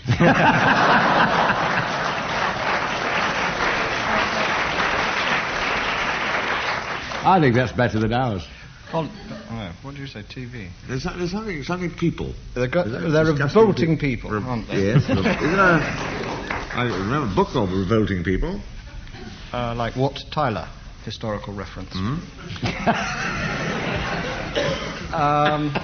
Does people come into it? No. No. Meanwhile, in Soapy Tucker's bra.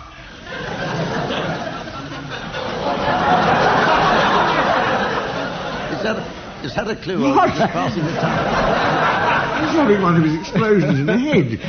Meanwhile, in Al Jolson's jockstrap. Oh, the Untouchable.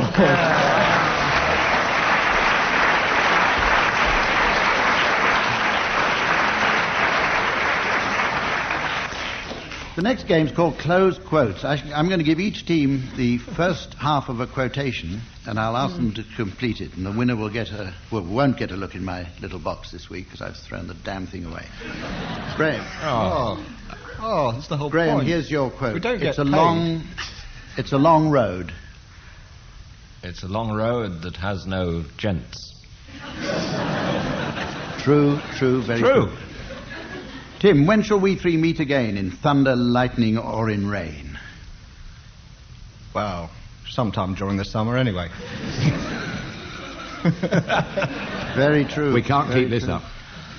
Barry, I must go down to the sea again. I've lost my flippers.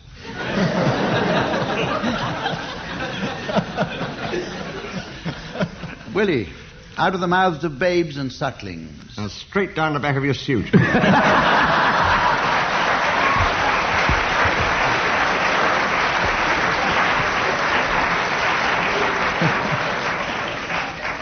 That makes Willie our winner for this week.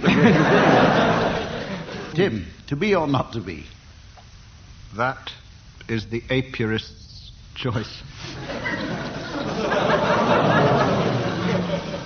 Yes, the apiarist is... You're becoming weird in your old age. Barry, here's one for you. He who laughs last... Listener. Sorry. Is Stuart Hall.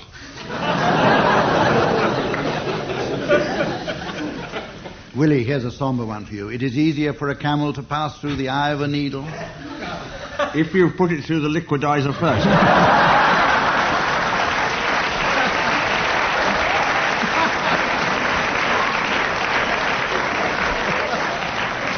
Well, that makes Willie the winner for next week as well. We go on to a round called Bean Banana Huntington. In front of me I have a tray full of objects which I showed to the teams before the game. I have removed 3 objects and I'm going to ask the teams to tell me what they are. We're going to start with you, Barry. The blast furnace isn't there. That was there. It is. It's behind the salt cellar, yeah. Herefordshire was on the tray, wasn't it? It isn't there now. It isn't there now. I've got one. That's one. We'll get 3 that are missing. Willie, on to you. I don't understand this game. What did you say? I wanted to explain the rules again. Yes. Graeme? No, I can't see anything else missing apart from Herefordshire. Well, there are 2 more objects missing. And your team is lagging behind. Is the multi-storey car park still there? Yes. Samantha's vest seems strangely empty,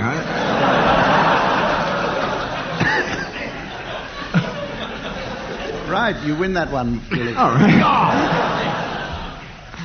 We're going on now to a game called Call My Bluff. You may have seen on the television that program of that name in which only one person is telling the truth, a bit like a party conference. We're going to play our version of that hilarious TV show. Each team member must define a word, and at the end I will pick the one I think is nearest the truth. The word is pomegranate. Pomegranate. Graeme, will you vouchsafe definition, please? Yes. Pomegranate, or more correctly, pomegranate. It's a word which comes from the French, not from the French language, but a French family who came over, I think probably with the Huguenots, and settled in Kent and started fruit farming, and they had an apple tree. Nobody knew what it was, and to find out if the fruit was A, edible, and B, tasty, they got their grandmother to try it. And she said it was absolutely delicious, and they started to sell it and referred to it in the family as the pomme, being French, granate. And that's how the word pomegranate came to be. Incidentally and surprisingly, the name of this French family was Smith. And the alternative and more popular name for that apple is now, of course, Golden Delicious.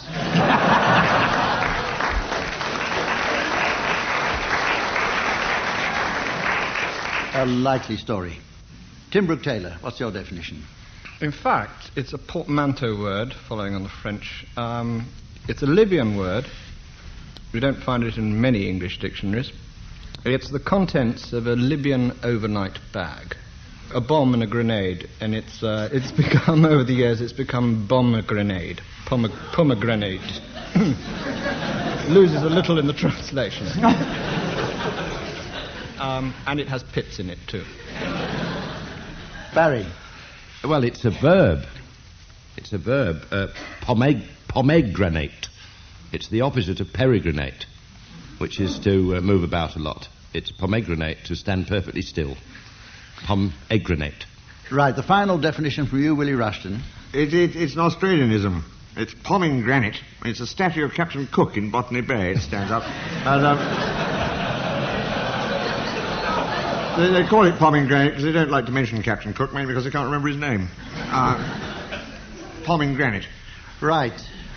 Well, I've had the 4 definitions, and it's a bit of a puzzler, this one. I'm not too keen on the Golden Delicious one of Graham's. Tim's Libyan overnight bag. I don't know why you wanted to bring her into it.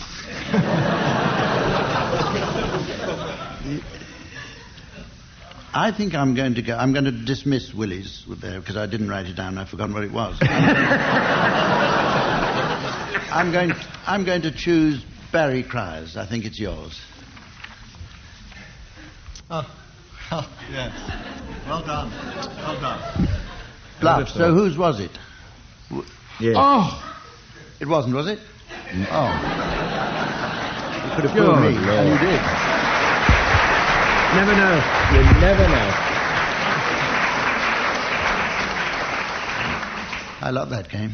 The next round's called Singing Relay. Colin will play a tune. With There's a first time for everything.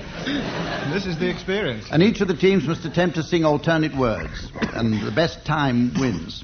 So does the best team. Willie and Tim, you're first. Your song is Puppet on a String. God, Willie's taking his shoes off. I wonder if one day that you'll say that you'll care. If you'd say you love me, I'll gladly be there like a puppet on a string. Where's he gone now?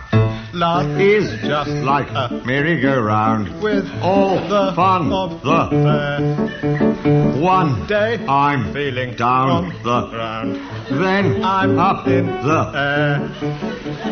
Are you leading me on? Tomorrow will you be gone?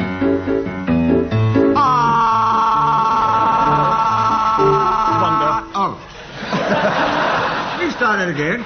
I wonder if one day you'll care. If you'd say you love me, that'd be there like a puppet on a string. Like a puppet on a string.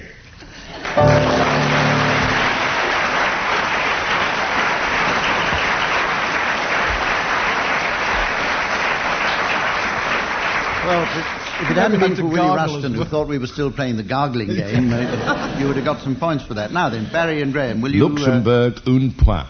Sorry. Barry and Graeme, will you sing Leaning on a Lamppost? What were we singing? Oh, I see. I'm leaning on a lamppost at the corner of the street in case a certain little lady comes by. Faster. Oh, me. Oh, my. I hope the little lady comes by. I don't know if she'll get away.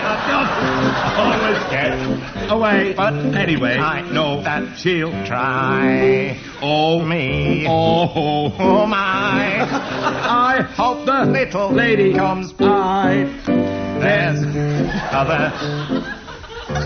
girl I could wait for. But this one I'd break any date for. I won't have to ask what she's late for. She'd never leave me. Oh, I withdraw me.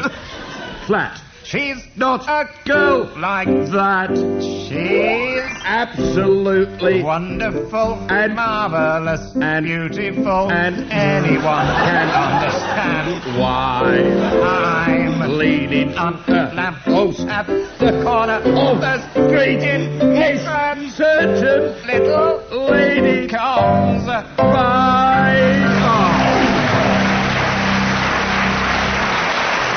Yeah.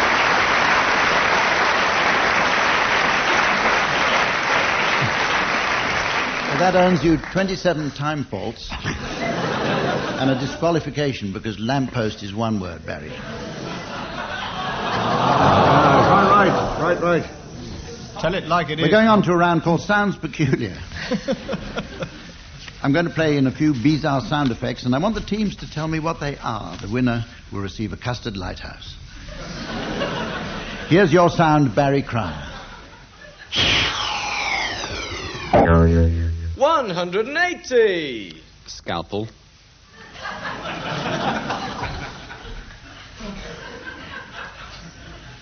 Open dart surgery.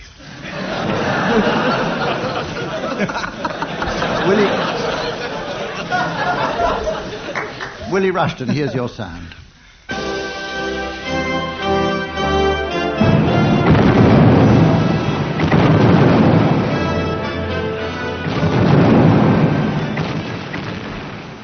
Sounds very like Mrs. Thatcher's solution to the problems of inner cities.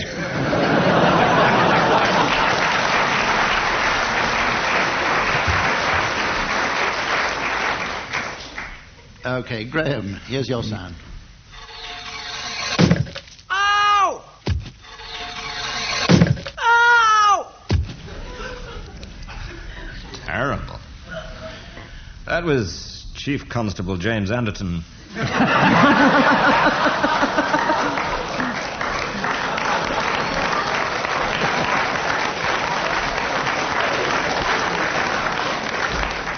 No way ahead of me. Right. Okay. Counselling an offender. Tim, here's your sound. Oh, yes.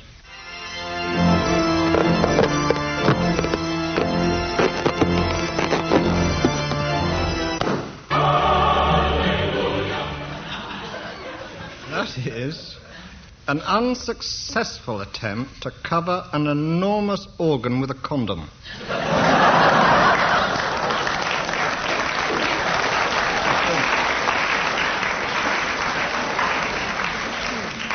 Shock, eh? Well, I can't quite figure it out. Lady in the front row winced and clapped at the same time. Now we reached the point in the show where Samantha and I go backstage to check the score. Was I right or wrong? While the teams announce the late arrivals at the Sailors' Ball. Do you want to say something to Not the chairman? at all. I just wanted to know whether it was the right answer or not. It was, yes. Thank you. Or not. Late arrivals, please, at the Sailors' Ball. Cabaret time includes the Tiller girls this time with their leader, Flo Tiller. Rotten. Shall we get Mandy Lifeboat out of the way now? And her good friend Mandy Pumps. Ah. And Wendy Boort comes in. Very welcome, please. Mr. and Mrs. Homey Hearties and their daughter Eve Homey Hearty. Eve is actually better known as the first mate. She's in luck because the captain's courageous, the masterman ready, the midshipman's easy, and the cabin's boy name is Gripper. I'm going home now. Taxi up! Everybody calls the second mate number 2, and he doesn't like it. There's Arthur Chemes. On its invitation, it just says A. Chemes. Mr. and Mrs. Bottle of Rum. And their daughter, Anna. You-hoo-hoo, and a bottle of rum. But also, the judge of the belly dancing competition has just arrived. He's here, of course, as an expert on naval ratings. Talking of which, Edward Heath. And his lifelong friend who's always complaining, Moaning Clyde. Mr. and Mrs. Go down with the ship, I'm off.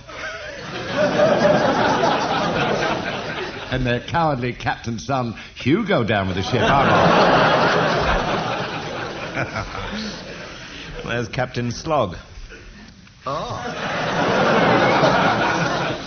Oh, here's the food. It's lamb. Sheep ahoy. Closely followed by Davy Joneslocker. Nasty attack of the Roaring Forties. Served by the Chinese waiter, Shanghai Stop-Off. Brought some unexpected... He usually comes in about now. He's brought some unexpected food in. He's just shouted, "Supplies, the main brace."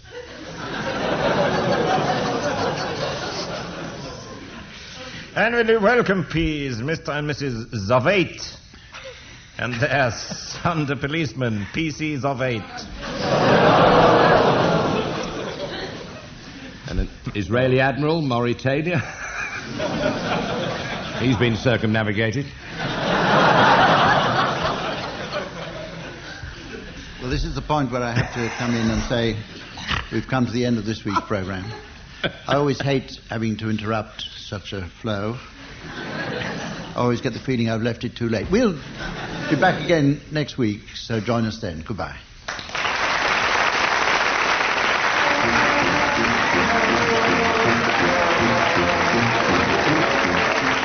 Barry Cryer, Graeme Garden, Willie Rushton and Tim Brooke-Taylor were being given Silly Things to Do by Humphrey Lyttleton, with Colin Sell setting some of them to music.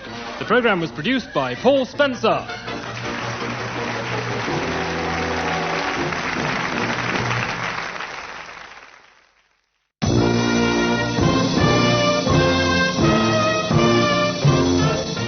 We present I'm Sorry I Haven't a Clue, the antidote to panel games.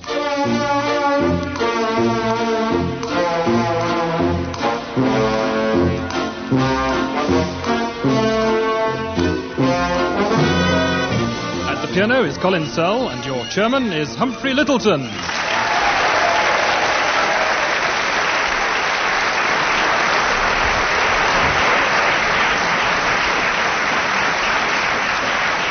Hello and welcome to I'm Sorry I Haven't a Clue, a programme in which all we promise is more fun than you ever thought possible. Helping to create the throbbing atmosphere are on my left Barry Cryer and Graeme Garden.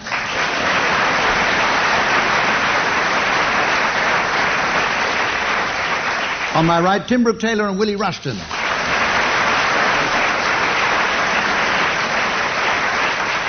And talking of throbbing, don't forget our scorer, Samantha.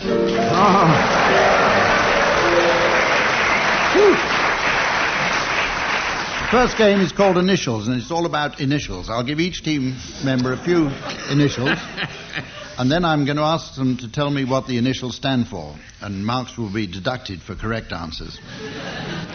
Graeme, here's your initials. NFMPS. NF, what? PS? MPS. MPS, NF, MPS. National Front Medieval Poetry Society. Might well be. It's really the National Federation of Master Printers in Scotland. Oh, of course it Tim is. Brooke-Taylor. SPARKS. Yes. The Society for the Promotion of Annika Rice in Knickers and Suspenders.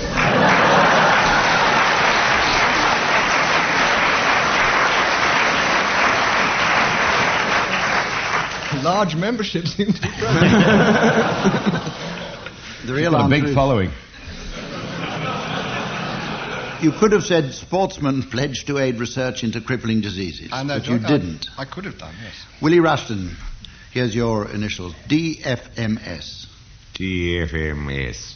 Desperately fancy Moira Stewart. That's from the heart. But do you actually have a definition for the initials? Faintest idea.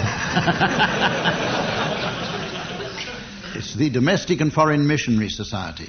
Oh, That's the that's actual the Moira thing. Stewart. Barry, here's a difficult one for you. Hard one for you, Barry. NSPCC. No sex, please. Chemically castrated.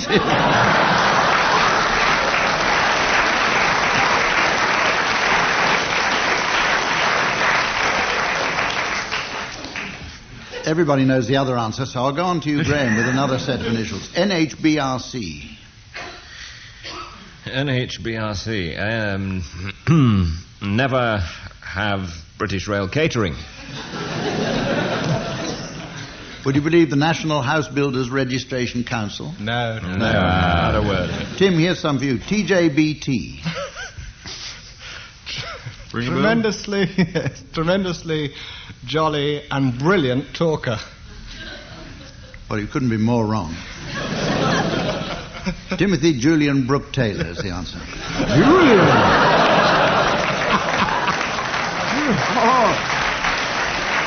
Julian! Julian. It's out at last. Could you be quiet about Julian. the Julian? Can we edit out the Julian? I Willie wouldn't Rushton. laugh. Willie Rushton. DELTA. DLTA. Dave Eric Lee Travis, actually.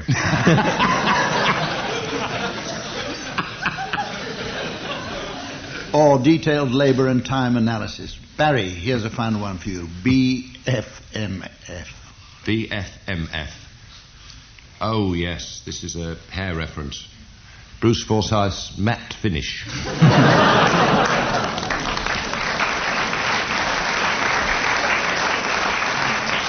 You got the wrong end. It's the British footwear manufacturers.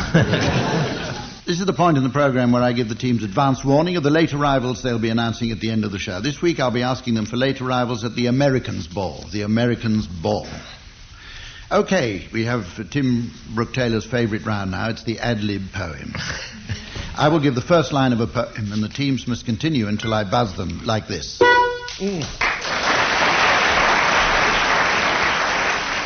I will also go... Oh, you've never honked both before. When the whole thing's got too exciting for words. Willie, here's a line for you to start on. Shall I compare thee to Robin Day? Shall I compare thee to Robin Day? Thou art more lovely, so they say. Yet he himself is relatively pretty. But his choice in bow ties is rather a pity. Julian.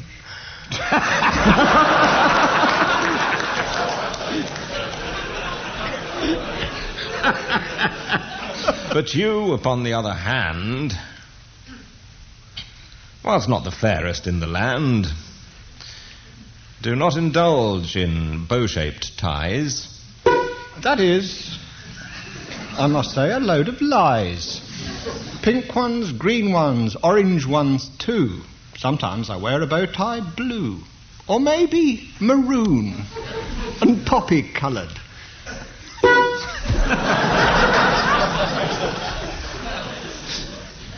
You could not call him a dullard. Oh. He's like a peacock striding about.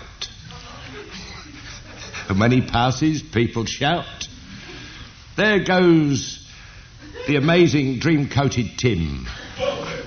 Ooh, how I wish I could be him." He may look bizarre and a bit of a peculiar, but at least I'm not called Bloody Julian.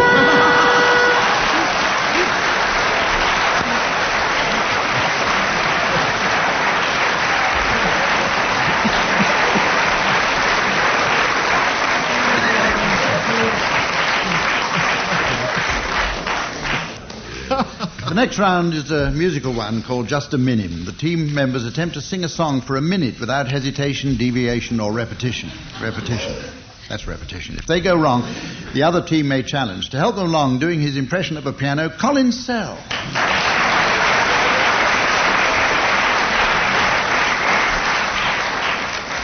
Our first song is 10 Green Bottles, but thank goodness the producers decided to make it more painless, so we're going to start at 3 with Willie.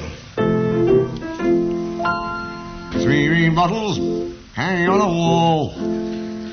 3 bouteilles verts suspended from the ceiling.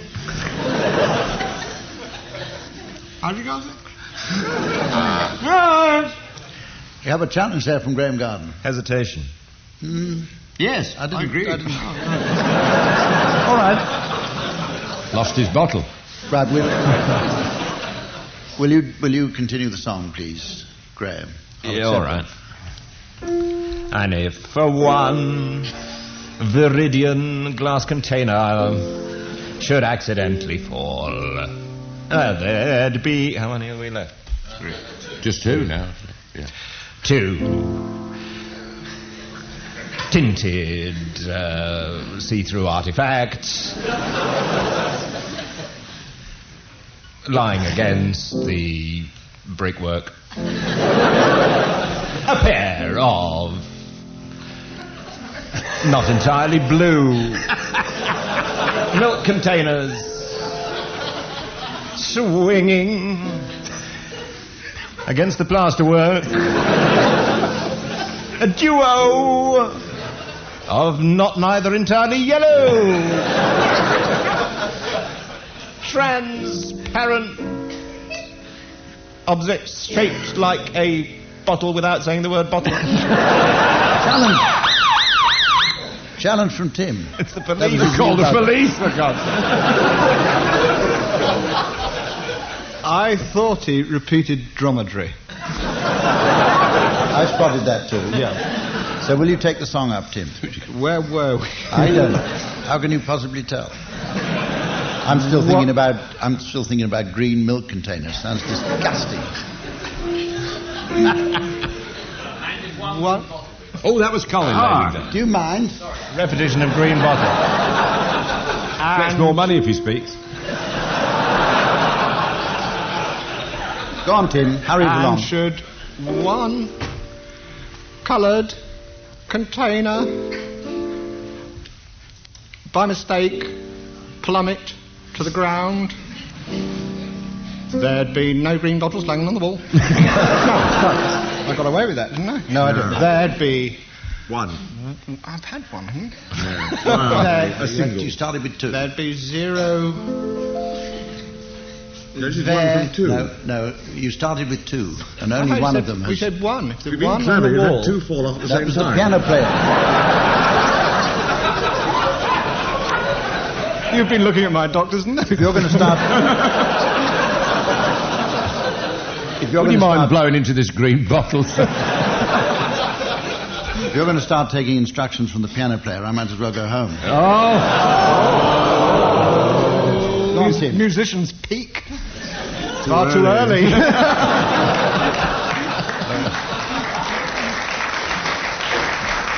Oh, Humphrey Lyttleton. Mr. Chairperson, where are we, please? We're on the verge of the next game, which is the little-known game.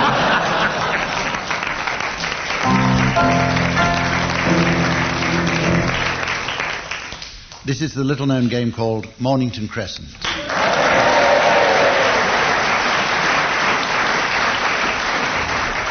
You all know the rules, so Tim, would you kindly start us off, please?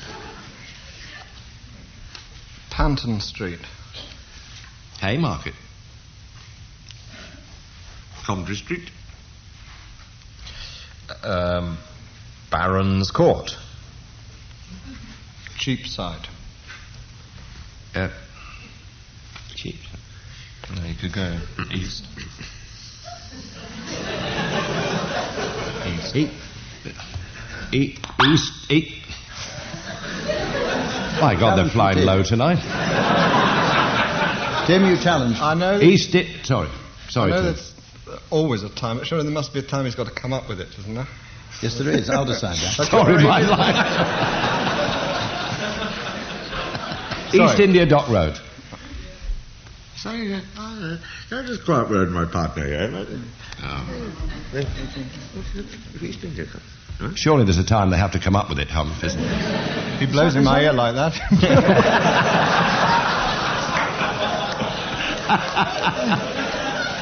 The old wax treatment. Willie, come on. That's all right.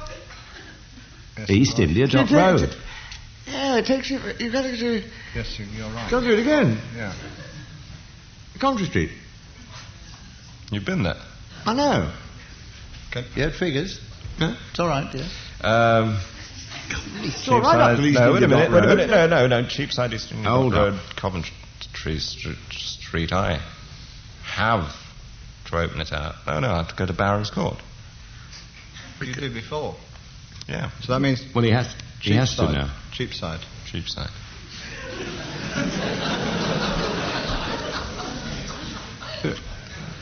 Yeah. East India Dock Road. Coventry Street. Baron's Court. Cheapside. I've said it. Oh, I'm sorry, I didn't... Yeah, he said Cheapside. Oh, God. East India Dock Road. Coventry Street. More. Oh, no, Baron's Court again. Cheapside.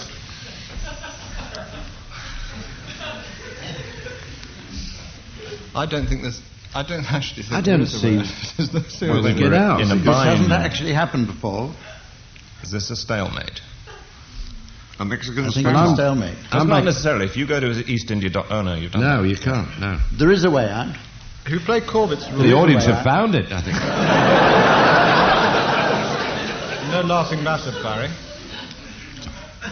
Well, I don't know way out. I don't know where, Tim.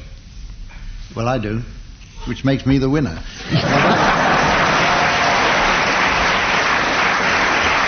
A run deal. How? In this next round, I'm going to ask our teams to make up some We limericks. demand to know how. Yes, it's easy saying, I do. Well, I'll tell you.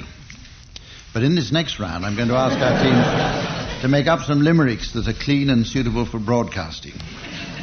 So I might as well tell you that get out on Mornington Crescent, right? I'm going to give them the first line, and then they'll take one line each. And I'm going to start with you, Barry Cryer. There was a young lady from Surrey. Who ate all her meals in a hurry. She liked her food tinned. And so she got wind. And a raspberry from Edwina Curry.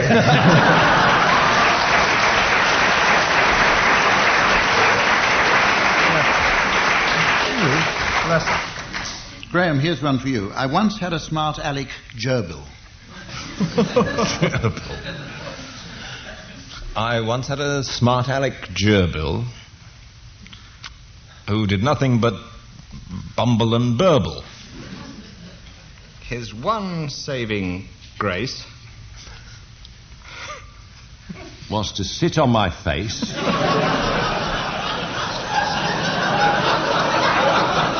East India Dock Road. And impersonate Ivan the Turtle.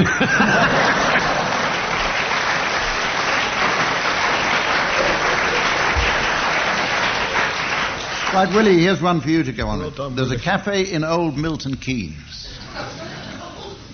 Where the waiter wears very tight jeans.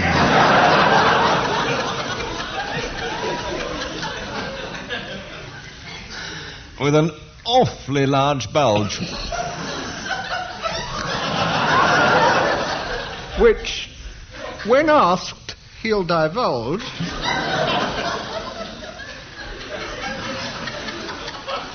Is in fact 7 tins of baked beans.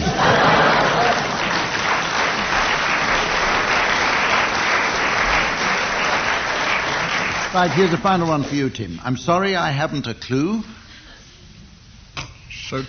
So tell me, just what would you do? We haven't much time. So I'm saying mime. Oh, I see. Very well. Same to you.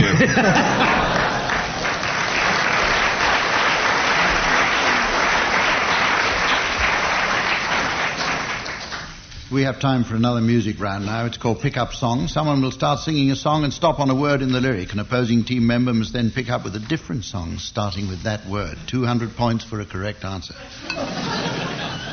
Willie, will you start with I've got a lovely bunch of coconuts? You have, Humphrey. What song would you like me to sing? That's your 200 points up the spout. Thank you. I've got a lovely bunch of coconuts. Graeme, you have to pick it up from there, I'm afraid. Coconuts. Oh, yes. Whole hazelnuts. Nuts in May. Nuts in May. We'll go gathering. Gathering?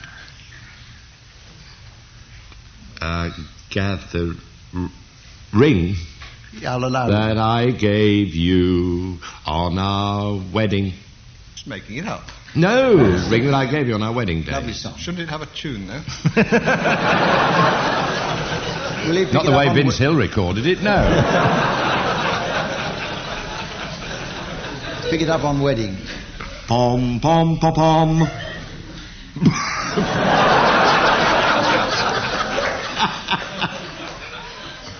Pom, pom, pom, pom. Graeme? Pom, pom. You can have pom or pom pom pom. Pom, pom. Whichever's easiest.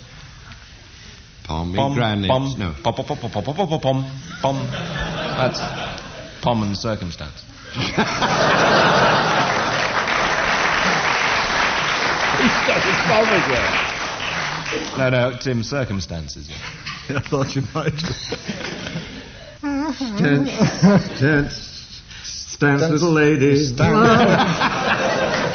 Dance, little lady. How's it going? Youth. Youth? Is fleeting to the wisdom of something beating in your thing.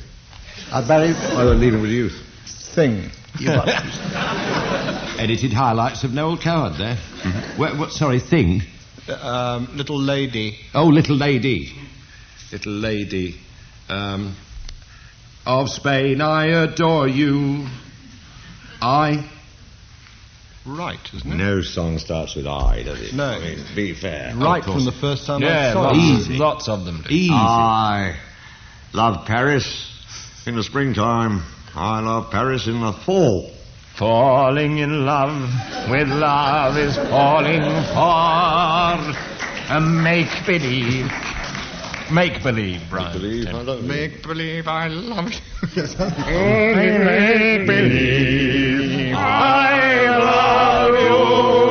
Only make-believe that you love me. Have your glasses, please. Come on now. Now, story.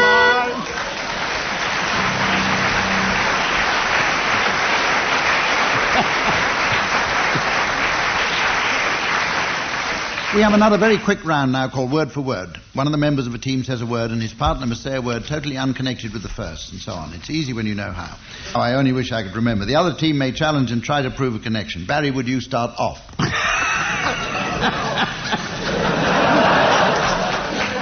You got somewhere you want to go, Just say a word, And Barry. he's got to work after that as well. Box. Jug.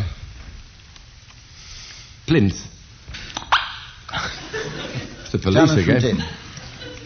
Barry always says plinth, so there's a connection between whatever word Barry says he's going to say. You're right. That's true. Yes, Right. thank you. Take it up then with a word. I didn't specify, though. It could have been Plinth Barry Andrew never or says. Plinth Edward. I didn't. Come on, Tim. Caustic. Rosa. Stone. Phlegm. Firefly. Faggot. Challenge there from Barry. Swallowing a stone is a well-known cure for phlegm. Not well known to me. Old wives' tale. Carry on, Tim. Porthole. Trouser. Lounge. Curtain. Meat. Oh. That's a good word, oh. Challenge from Graeme. Oh, and porthole. The very... I'll allow that, yes. Look, yes. Right, Graeme, take They it look up like now. a pair of trousers end on.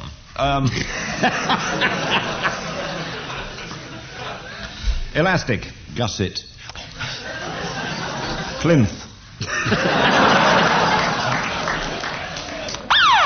Oh, Challenge from Willie.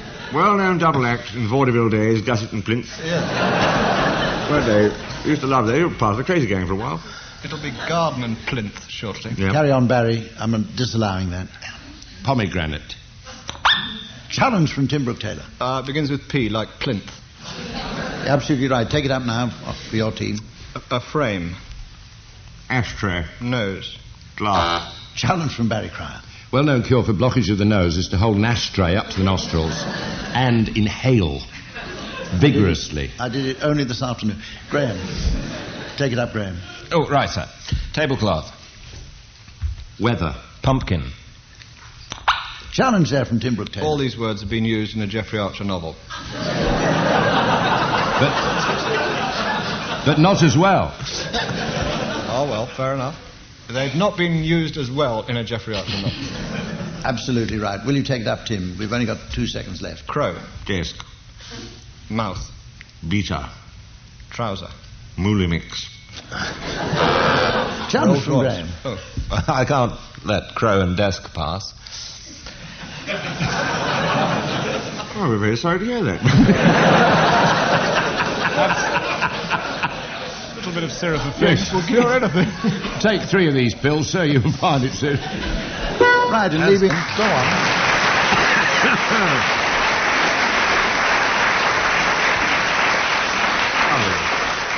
Somebody might as well. Just when you thought you couldn't take any more, I'm going to ask the teams to announce the late arrivals at the Americans' Ball. Well, a large party just come in now. Good to see us. Large Red Indian party. There's Cheyenne, Sweet Sue, Sitting Bull and his wife Lying Cow, and...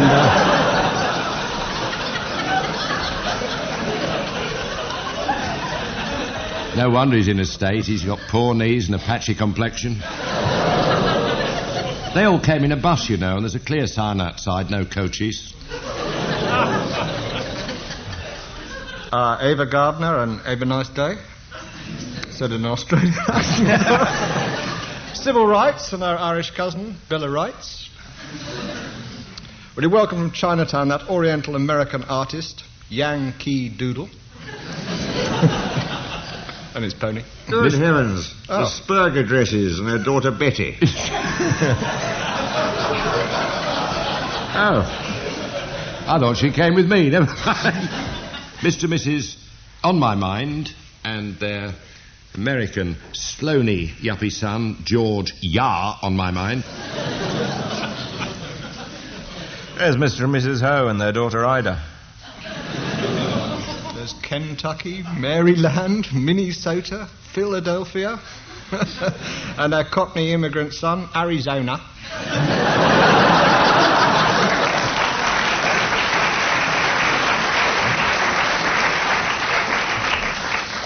Oh, yes. Mr. and Mrs. Van Eschen and her daughter Bertha. And all the way from New York, will you welcome Mr. and Mrs. Bai of Broadway and their daughter Tallulah Bai of Broadway. Ma's speech. That's Frida Ma's speech. Another unlikely duo. Flibberty and Oot of Happiness. That's Lee Flibberty and Percy Oot of Happiness.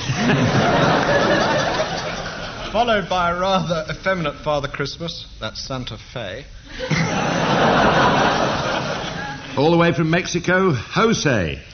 I'm over here. Jose, can't you see? It's dawn slowly slight. Oh, it's cabaret time. Oh. And the band leader, that wonderful late, great Artie Shaw. He's been around a bit, known to us all as Sin Sin Artie. In the band are Big Mac and Ruth Beer. Walter Gate and Irene Gate. There'll be a few questions asked. Oh, who's left these false teeth all over the table? What a Massachusetts.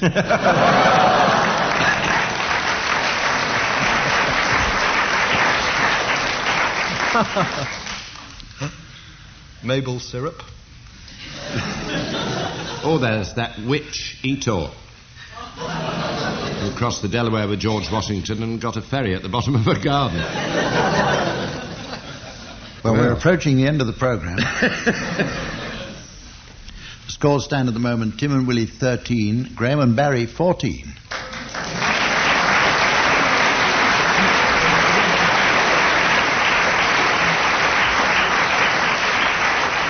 First time we've had a score for months, so don't let's push our luck. Let's say we'll join us again next time. Until then, goodbye now.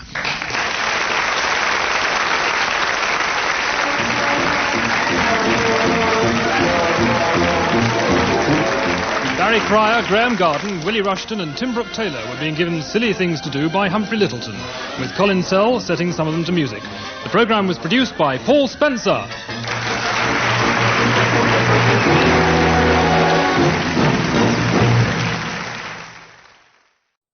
Willie. If you cross Rupert Murdoch with a huge plateful of figs, in the words of the old song, you get the sun in the morning and you're up all night.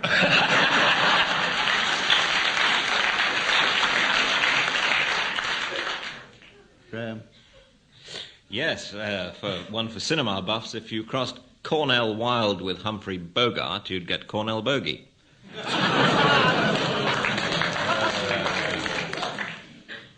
Tim. If we cross Van Gogh with Peter Wright, we'll have a right one here.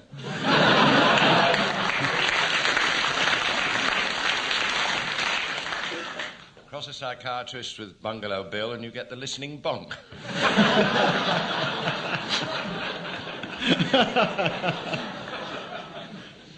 If you cross the Rubicon with Madame Two Swords, you get ruby wax. You see, you don't want that, but it is curable. Cross a contraceptive with Placido Domingo and you get the condom of the opera.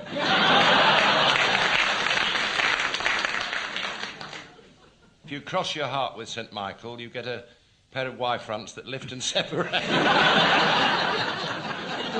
OK. Very good. This is the point in the show where I give the teams advance warning of the late arrivals they'll be announcing at the end of the show. And this week I'm asking for late arrivals at the Rag Trade Ball. The Rag Trade Ball. Rag Trade. For this next round, I'm going to play in some extracts from speeches by famous people and Giles Brandreth. The teams must then complete the speech. If they get it right, they get 1 point. If they get it wrong, they get a slap round the head with a wet kipper. So we'll start with you, Willie Rushton. Willie, here's Willie Whitelaw. I was never a very great figure at school. But I was only 38 stone then.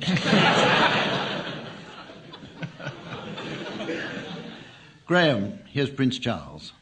One of these days I shall wake up and find I've turned into a frog. Tim Brooke-Taylor. Piet Botha. We are a self-respecting country. Because no one else will respect us.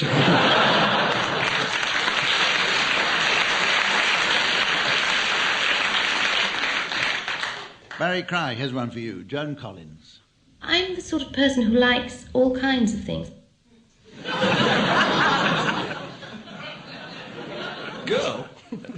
As long as the batteries are included. Willie Rushton. Margaret Thatcher. If I had ever had a fairy godmother. I'd have privatised her.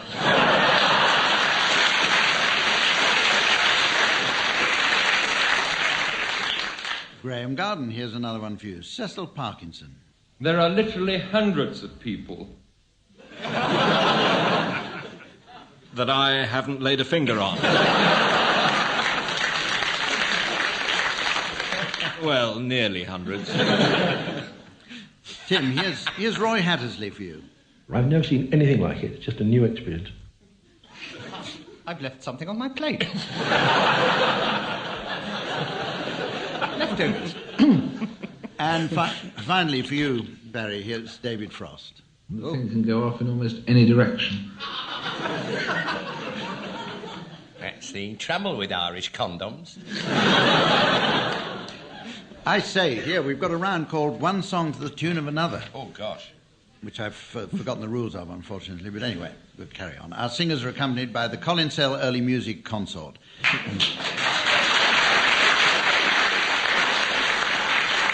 Graeme Garden, we're going to start with you, and I want the words of Cigarettes and Whiskey and Wild, Wild Women to the tune of Hernando's Hideaway. Thanks, Humphrey. Cigarettes and whiskey and wild, wild women. They'll drive you crazy. They'll drive you insane. Cigarettes and whiskey and wild, wild women. They'll drive you crazy. They'll drive you insane. Now I am feeble and broken with age. The lines on my face make a well written page. I'm leaving this story. How sad but how true on women.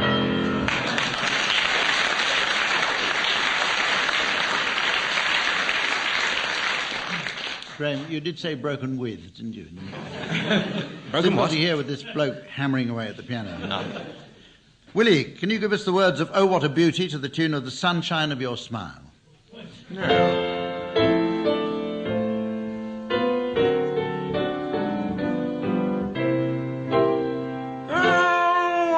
A beauty. I've never seen one as big as that before. Oh, what a beauty. It must be 2 feet long or even more. It's such a lovely color, and nice and round and flat. I never thought a mallow could grow as big as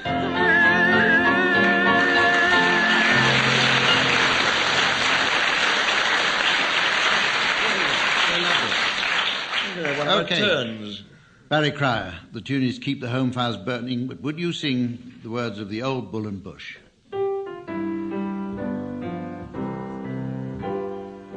Come, come, come and make eyes at me down at the old Bull and Bush. Come, come, drink some port wine with me. You all know this one. Down at the old Bull and Bush, Bush, Bush. Hear the little German band. Just let me hold your hand, dear. Do. Barry Cryer, ladies and gentlemen.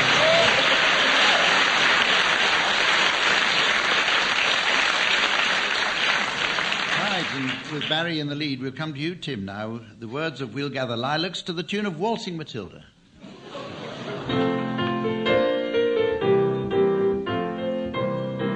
We'll gather lilacs in the spring again and walk together down an English lane until our hearts have learned to sing again. When you come home once more and in the evening by the firelight's glow you'll hold me and never let me go. Your eyes will tell me all I want to know. When you come home once more, home once more.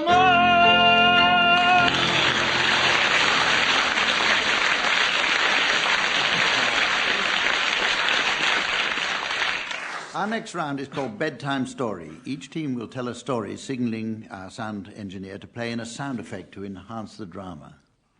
Unfortunately, our technician is wearing headphones and can't hear, so the sound effect may not be suitable. His partner must continue working the sound into the story. Willie and Tim, we're going to start with you. And you're going to tell the story of Snow White and the Seven Dwarfs. Once upon a time, there was a beautiful princess called Snow White. But she had a wicked... What did she have? A wicked stepmother. She had a wicked stepmother who would look in the mirror and say... God, I'm ugly. Anyway, one day, Snow White was wandering through the dark forest.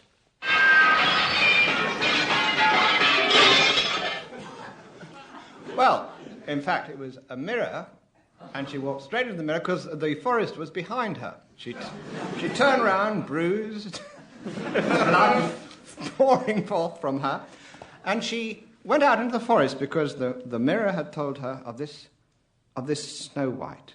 Meanwhile, in this cottage... Well, excuse me. This is the palace scene, and now we're in the forest. Oh, right. Meanwhile, in the forest... I thought you were on my side. In the forest, it was Snow White and 7 little men, and they were all going...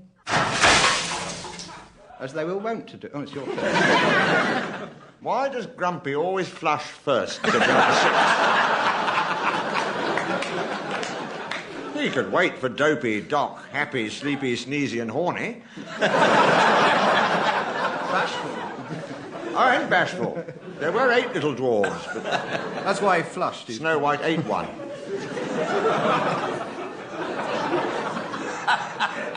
Meanwhile, back in her hideous lair, the vile godmother is preparing an evil spell. She greatly dislikes Snow White. And as she is stirring this enormous bowl with her cat...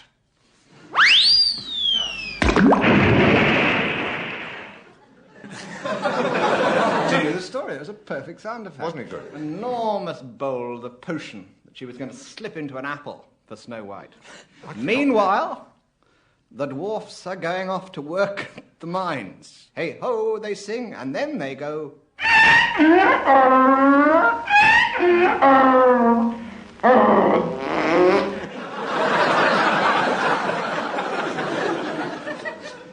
It's a lot better than the stuff Walt Disney wrote for him.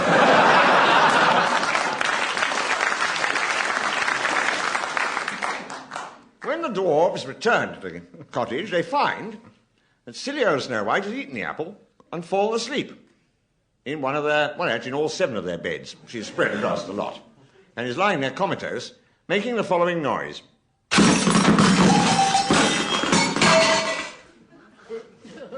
Alarmed, they ran away. Meanwhile, 100 years 100 later, years past. plus 2 or 3 months, Snow White is under this glass dome, and along comes a prince. He looks and he lifts the dome up. He kisses Snow White on the lips, and then this happens. He had kissed a dwarf. But they lived happily ever after.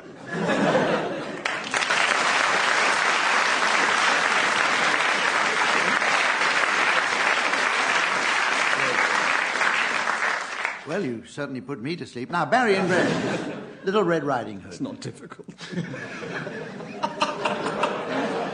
What did you say to him? Nothing at all, son. Right, Barry and Graeme. Little Red Riding Hood. Right, a quick version this time. The end. One day, Little Red Riding Hood set off through the woods with a basket of goodies which she was taking to her granny.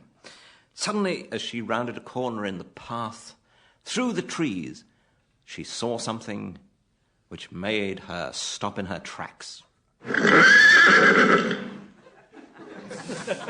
Winnie, she cried. My old chum, accompany me through the forest. I am afeard.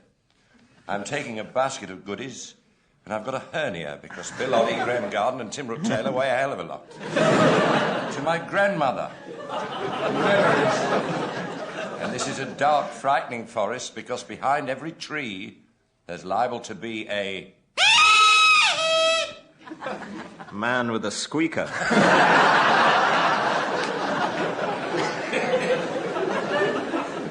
But, worse than that, little did she know that behind one tree there was a wolf which saw what she was up to and where she was going, and so sped ahead through the forest to her grandmother's cottage. The wolf crept in through the window, saw her old grandmother lying on the bed, and immediately... What are you doing here, Orville? He cried. So, throwing the egregious duck under the bed, he immediately ate Grandma, with dire consequences, because suddenly he felt coming on a severe...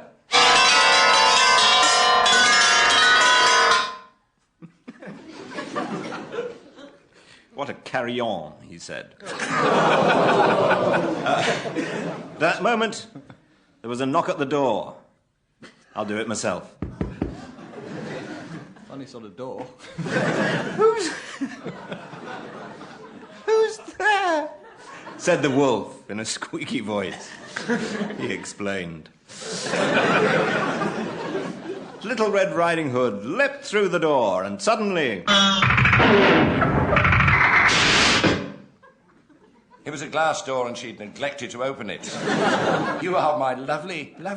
It's coming and going, this voice is heavy. You like the short version, it's... You're my granddaughter. That's right, isn't it? I've forgotten the plot. There, that's it. Part 2, in which Soames visits his wife, Irene. That's the screen. And then Little Red Riding Hood said, "Oh, what great big eyes you've got, Grandma." To which the wolf, masquerading as Grandma, as we remember, retorted, "All the better to eat you with." That moment, the woodcutter jumped in through the window. Alas, too late. The end.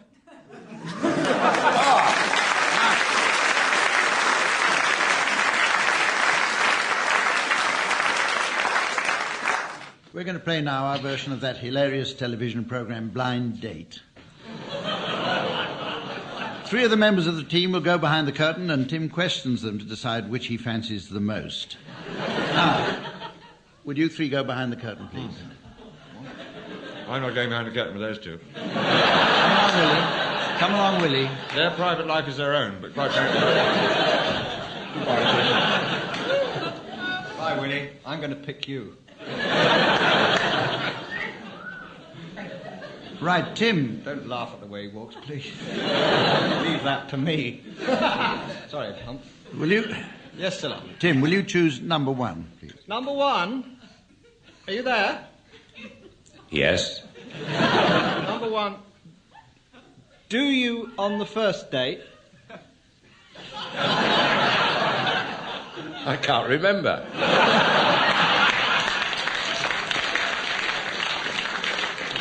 Were you in Blackpool in 1938? Mother, no. Number two, you there? Yes. Number two, how big is it? Well, I've never had any complaints. Just had it resprayed. And it's a hatchback. Right.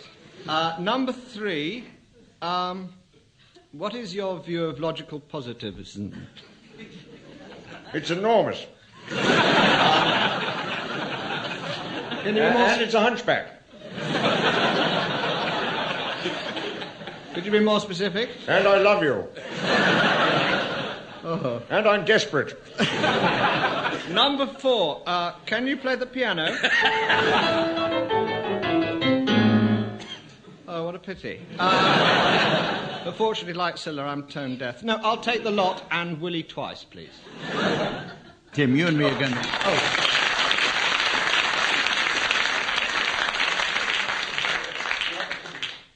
Lucky old Tim. Now then, our next game is one we thought we'd just try out. It's called Mornington Crescent.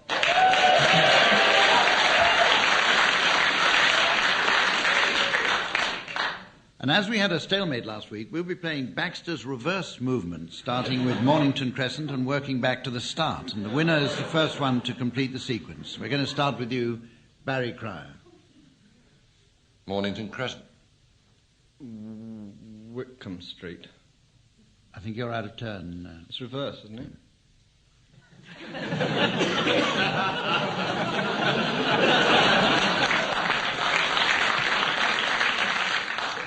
Never again. Right. Never. Circus Piccadilly.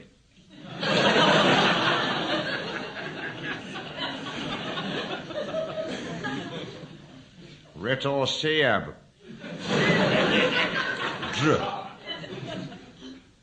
That's Bayswater Road. Bayswater Road. Honeywell Street.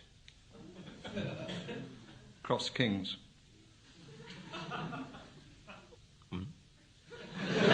Euston. I wasn't going to do Euston.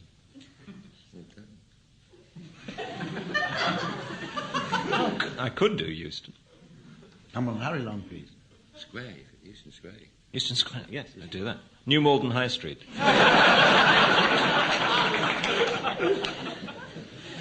Pall Mall. The Mall.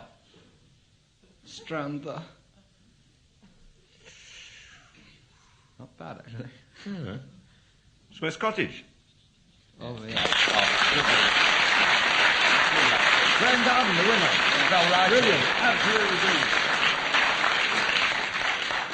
We did slightly go out of order, actually. Yes, but it doesn't really matter. We'd have got there in the end, I think. The next stage in the competition is called Bad-Tempered Clavier. The aim of it is to see how much of a song the team can sing when accompanied by a dreadful pianist. And we're very lucky to have Colin with us here today. Barry and Graeme, you're going to sing the Lambeth Walk.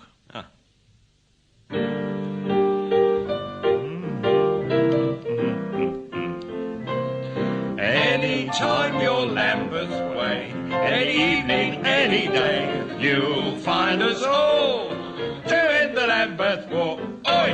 Every little Lambeth gal with her little Lambeth pal, you'll find them all doing the Lambeth Walk. Oi! Everything free and easy, Do as you're done well pleasing. Why don't you make your way there? Go there, stay there. Once you get down Lambeth Way, every evening, any day, you'll find yourself doing the Lambeth Walk.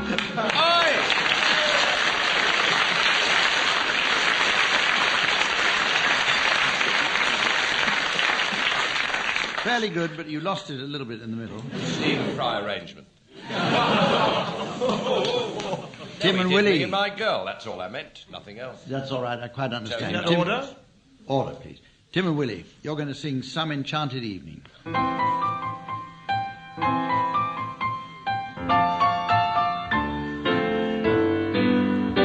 Some enchanted evening, you may see a stranger. You may see a stranger across a crowded room, and somehow you know even then. Can we have your glasses, please?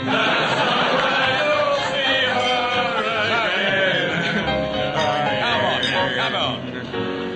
Some enchanted evening, someone may be laughing. You may hear laughing across a crowded room, and night after night, as strange as it seems, the sound of her laughter will sing your dreams.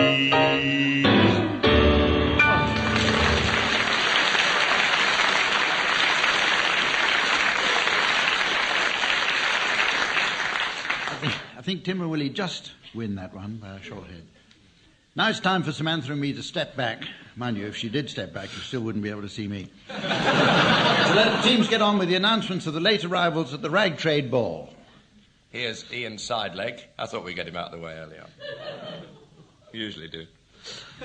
Will you welcome, please, Mr. and Mrs. Parker and their friend, Annie Rack. They get worse. Like the Duroys and their daughter Cora. They do. She's with John Stride. The 5-shilling tailors. There's a modern ring to it. The 5-shilling tailors have now been decimalised, even better value. They're now the 3p suit. Here's Right. Here's a relic of the 60s. He used to measure busts for a very famous designer in those days. He's a sort of quantity surveyor.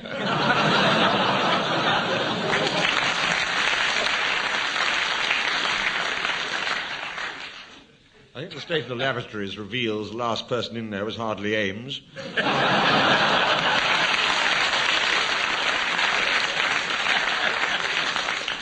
Revenge at last.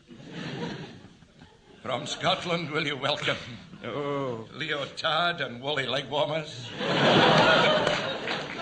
Here's John Cleese and his doppelganger. What an amazing pair of long johns. Jockey Shorts and his wife, Runts. Oh, there's Mr. and Mrs. McIntosh and their sow, Wester. Mr. and Mrs. Odd Your Waist Measurements Gone Up.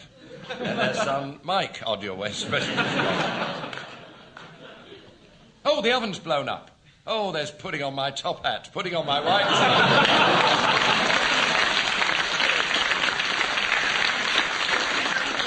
shirt. There's that evil crone. Which side do you dress, sir? Which side do you dress?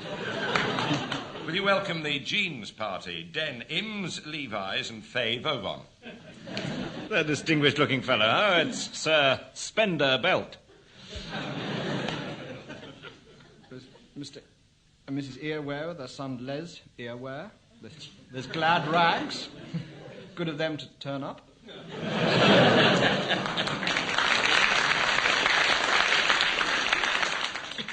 My God, he's wearing a smoking jacket.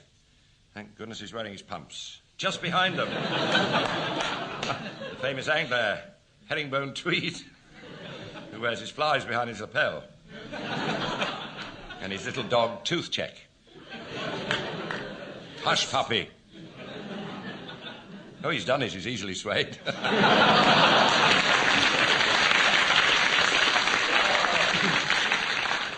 Mr. and Mrs. Mind the quality, feel the width, and their son Neville. Serge suit. A man's just walked in with Ray Allen in the back of his jacket. He's got a vent in the back of his jacket.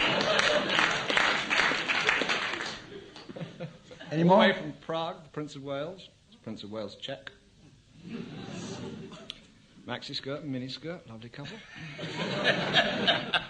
Ladies and gentlemen, it's very hard to believe that we've come to the end of our show. It's even harder to believe that we shall be back again at the same time next week. So from all of us, goodbye.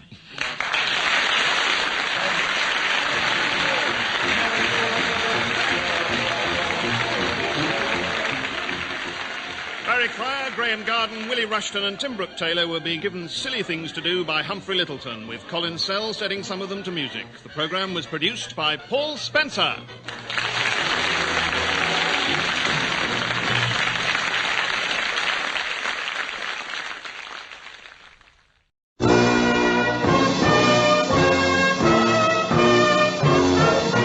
We present I'm Sorry I Haven't a Clue, the antidote to panel games.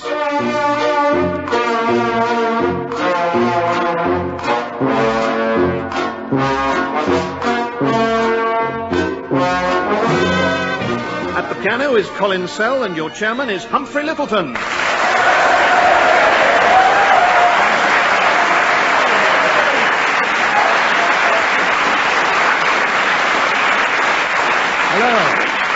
Hello and welcome to I'm Sorry I Haven't a Clue.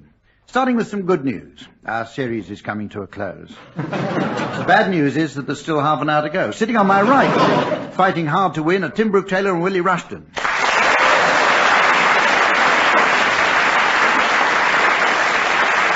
Sitting on my left, fighting hard to get out, are Barry Cryer and Graeme Garden.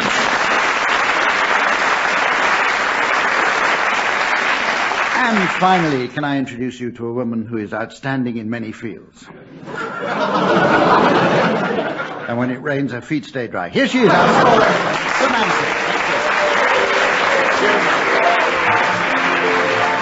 Let's head straight into our first round, which is wittily entitled Foreign Phrases. I will ask the team to translate phrases given to them in a foreign language.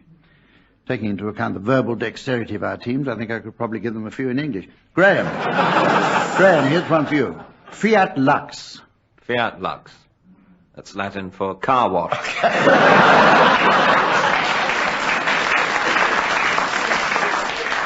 Tim, here's one for you. Cannelloni al forno. Al's fallen in the canal. Barry Cryer. Magnum opus. Magnum opus. It's Tom Selleck's Irish cat.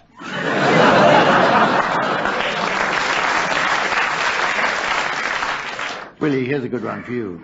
Requiescat in pacem. Requiescat in park. It's Tom Selleck again. Our cat was totally ruined in the park. I've got a feeling you've cleaned that up. Most of the cat. Right, we go around again. Graeme, another one for you, Graeme. Ah. Toujours la politesse. Toujours la politesse. If I'm not out in 2 days, send for a policewoman. Toujours la politesse. Yeah, very good. Tim. Very good. Tim, c'est la guerre. C'est la guerre. Jumble sale. C'est la guerre. C'est la... That's good. Thank you. Thank you very much. Barry. It's a bit like I'm sorry I haven't a clue, actually. Sang-froid. Sang-froid, that's a cold song, as in I'm dreaming of a white Christmas. That's right. Give us another example. Willie Rushton, here's your foreign phrase. Weeks ago. Have a nice day.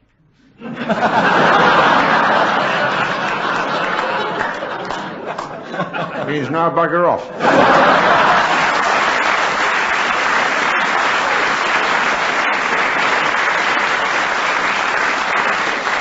Well, here's the point in the show where, for the last time in this series, I shall give the teams advance warning of the late arrivals that they'll be announcing at the end of the show. This week I'll be asking them for the late arrivals at the Doctor's Ball. The Doctor's Ball.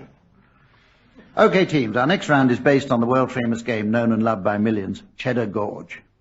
I'm going to say a word, and in turn each of the team members will say another word following on to make a sentence. I will stop the game by pressing my buzzer.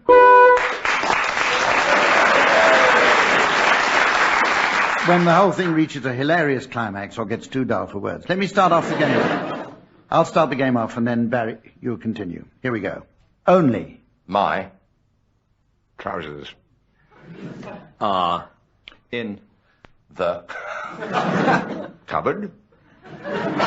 This. Is. My. Cupboard.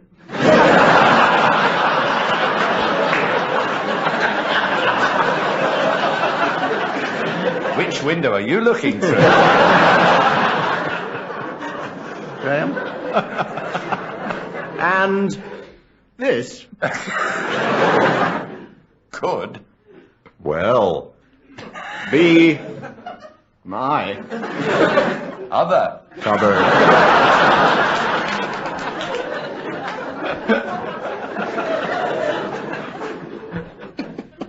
What. Is. It. Doing. Next. In. Line. In what? Next in line was the sequence. Yeah. What is it doing next in line? I. Ask. You. Swiftly. I. Don't. Want. To. Say. Which. Of. Them. Is. Trouserful. However. You. No. Very well. That. My. Trousers. Are. Inflammable. So. Be. Very. Careful. Otherwise. They. Explode. You're. Joking.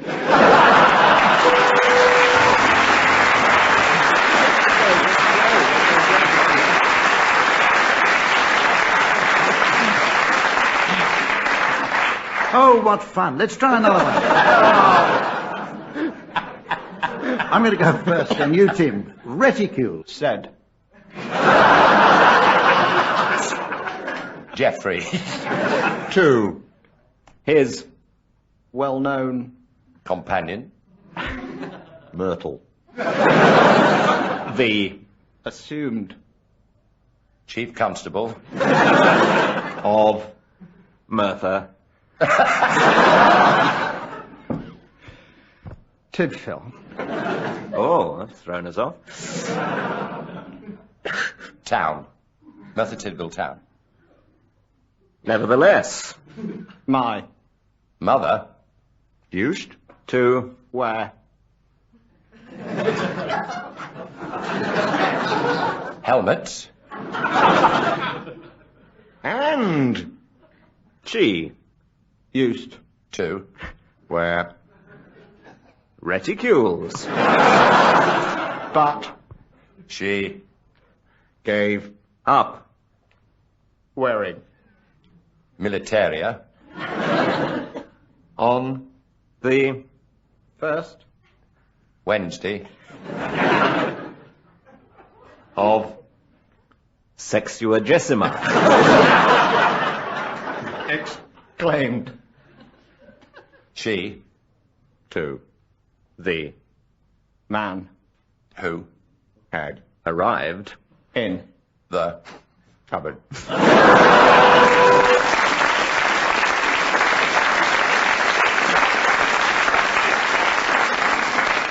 Having gone full circle, we'll now go on to a music round called Blues or Madrigal or Calypso. This is where each team must improvise a song for members of the team singing alternate lines. The subject for the song will be provided by the other team, so as you can see, it's very difficult and demands complete silence from the audience. They must be used to that by now. Musical assistance will be provided by the man who thought that a semi-brief rest was something you use in snooker. Colin Sells.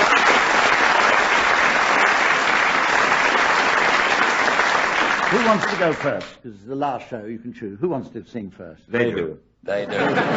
Sense it. OK, will you give them a subject then? Ian McCaskill. Calypso. Ian McCaskill. Calypso. Oh, Ian McCaskill is a weatherman Who entertained you whenever he can. He does a rain dance beyond compare. As good as Ginger Rogers and Finisterre.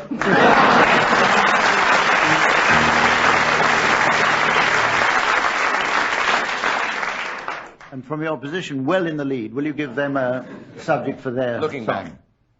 Brian Gould.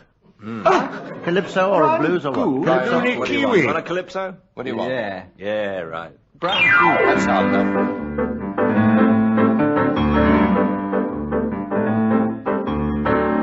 We said a calypso, Colin. Labour's hopes lie with Mr. Brian Gould. He sees the electorate is easily fooled. That's how the Tories won the last 3. So now whatever Maggie says is Labour policy.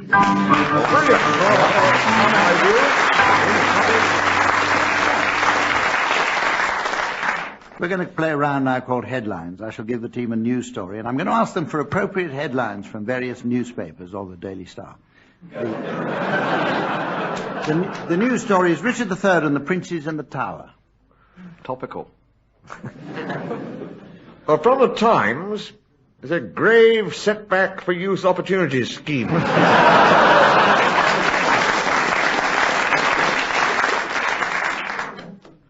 Banner headline in the Star. No more It's a Royal Knockout. Daily Mirror. Mystery of Prince's disappearance. King says he has a hunch. The Yorkshire Post. Yorkshire annihilate Lancashire.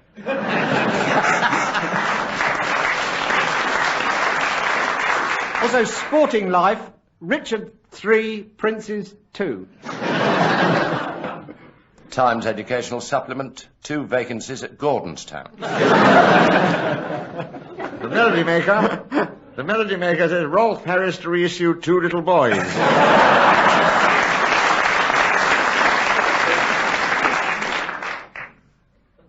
The Telegraph, royal plan for inner city unemployed. Same copy of the Telegraph and the court circular. Yesterday, His Majesty the King visited the Tower. No princes were involved. The Sun. Spot the princes and win a metro.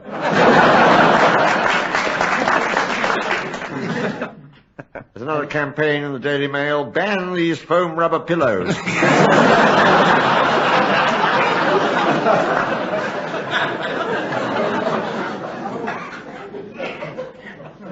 Son, royal kids snuff it.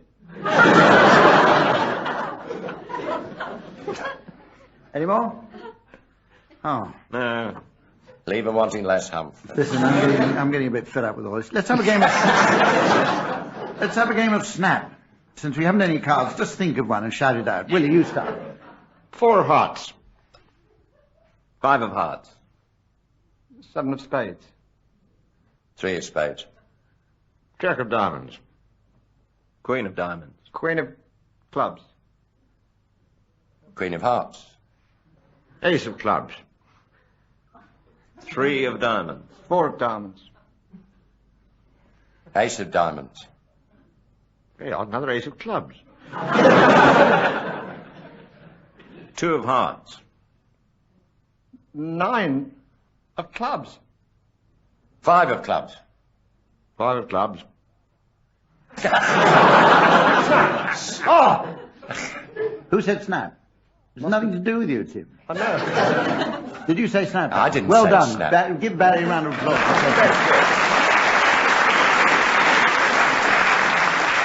Now, Barry, as you know, you collect all the cards that have been played now. Yes. Together. And you say them all in the same order. Just to prove. Right, starting with the first one. Oh, 7 no, of spades. 7 of spades. 7 of spades. Oh, that's all right. Paranormal messages. 5 of clubs. 6 of diamonds. In the wardrobe. Ace of diamonds. Ace of hearts. 5 of clubs. Did you bring your own pack? 5 of clubs. 5 of clubs snap. Hey, listen. Let's play limericks. Oh, let's play. I'd rather play snap. I'm going to give the team. I'll give the team a first line of a limerick, and then they'll have to make up the rest of the line with a line each. Right. Here's Graeme. Here's your first line. Michael Jackson's a bit of a card. I'll say that again. Ace of spades.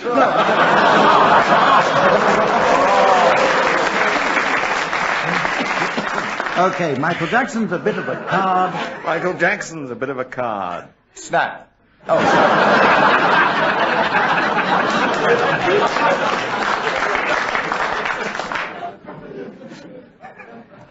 Right, we're going to play now, Hump.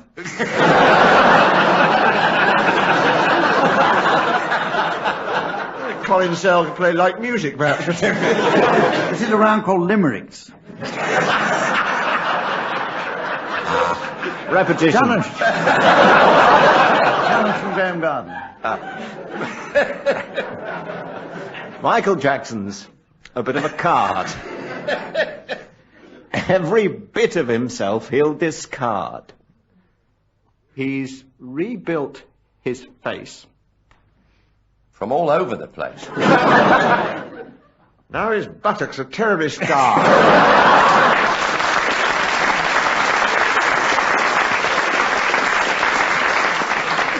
Okay, here's a line for you, Tim. Barry Manilow's rather a freak.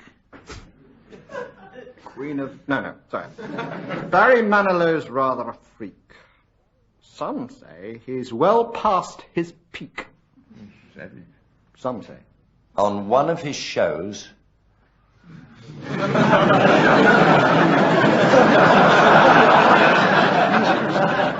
unblocked his nose.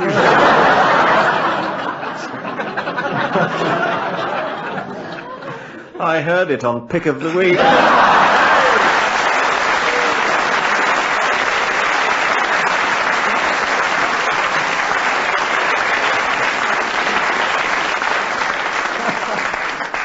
Okay, Barry, your turn. Geoffrey Howe's in a bit of a tiz. Since I found some French drawers that were his. He claims that he's butch. He protesteth too much. He says that he isn't. He is.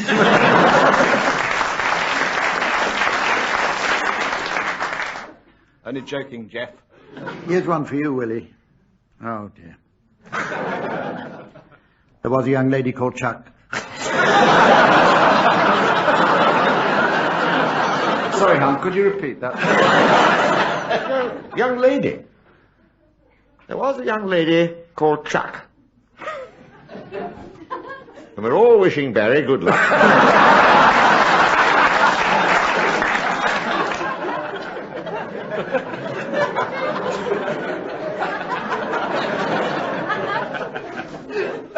'Twas an old merchant banker.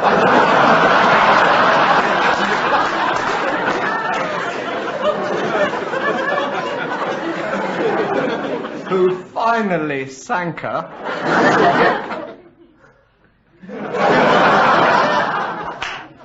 With a highly trained Muscovy duck.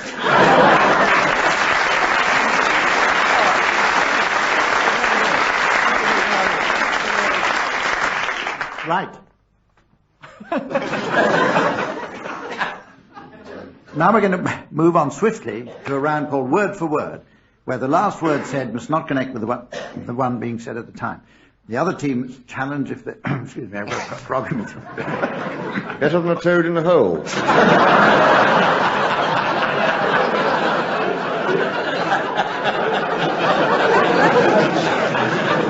No, it's word for word. The last word said...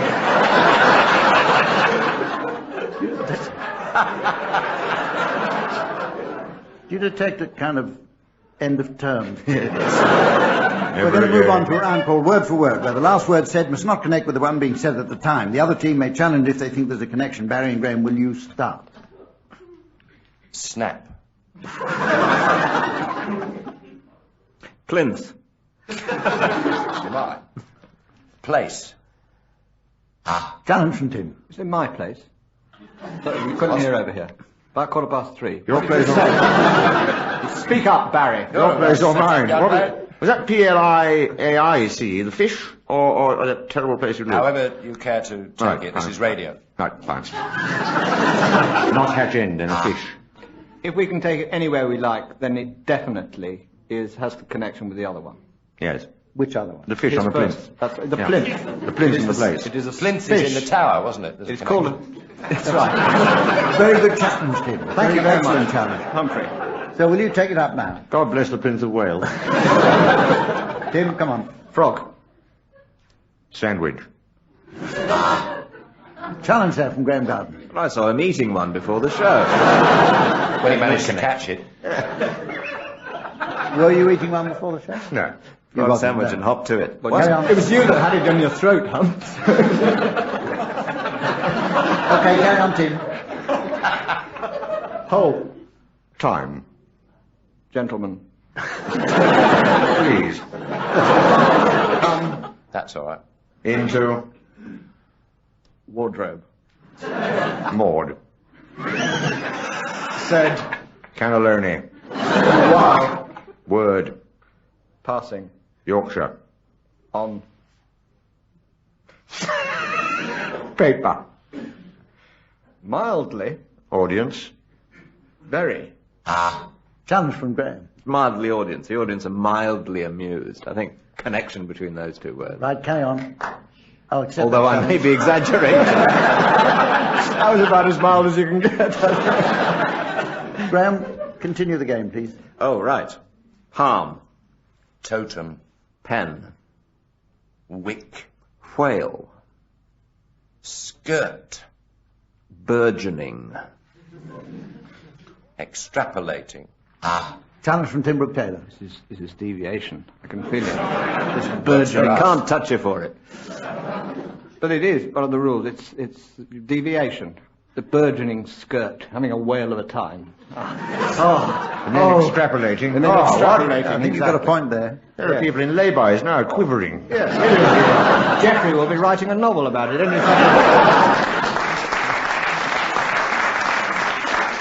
Using the word Cain in and its Mabel. loosest sense. We have a choice between going on with this game or continuing to the next one, which is called Sounds Peculiar. I'm going to be playing a few bizarre sound effects, and I want the team to tell me what they are. The winner will receive a round of applause. Tim, here's your sound.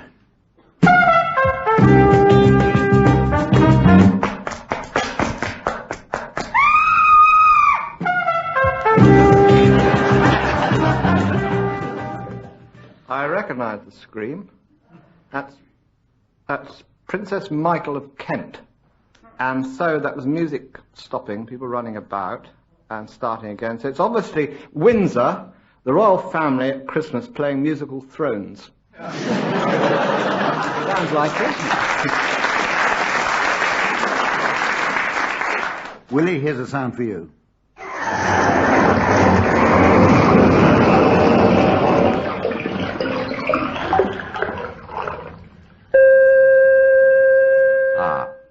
That's Derek Jameson's answering machine.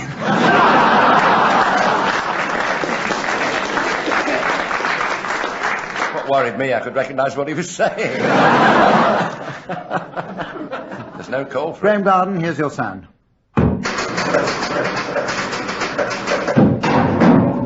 That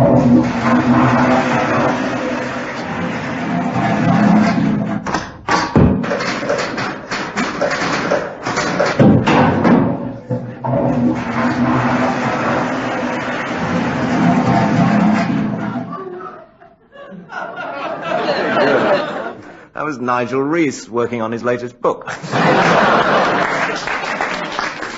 Here's your sound, Andy.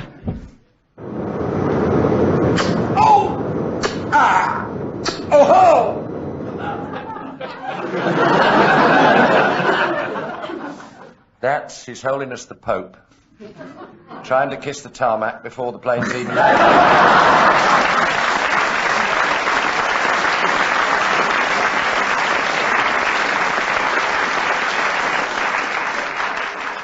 And so, with only a few seconds of the series remaining and Samantha in a frenzy, it's time for me to ask our teams to announce their late arrival at the Doctor's Ball. From Ireland, will you welcome... Never again.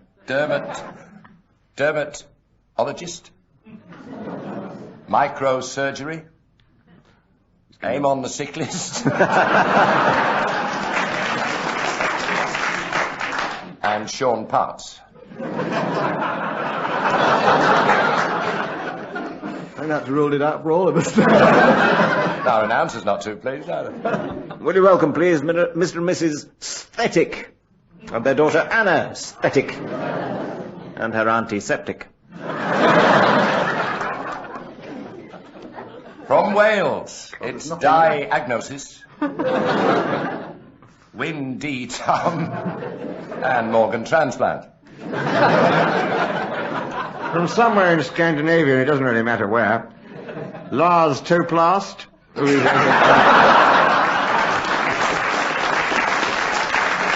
He really like maybe persuade to sing us Ole, I Am a Band-Aid. Ole, I Am a Band-Aid.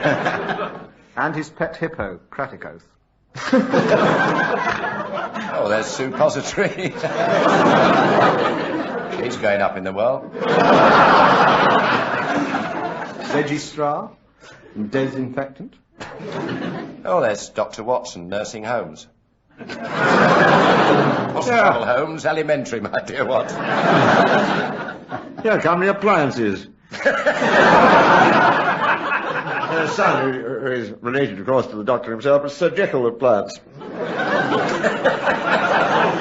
And his collie Wobbles. Don't leave those aspirins near the bird cage, the paracetamol.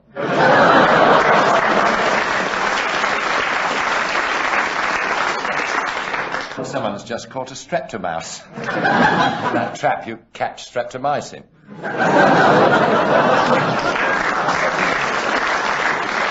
Give him mouse to mouse immediately. And there's Mr. and Mrs. Amenema. And their son Barry Amenema. And there's cirrhosis of the liver. With Sir Jerry Hours and prophylactic. I'd like to talk, Willie. Mr. and Mrs. Royds over there.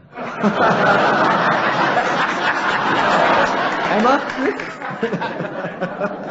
Welcome, Emma, yeah. With their friend Farmer Giles.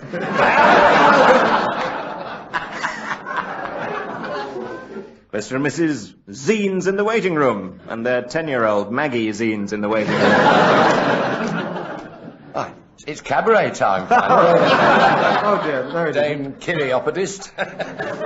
And some Tunisian balancers. They're a sort of aphrodisiac.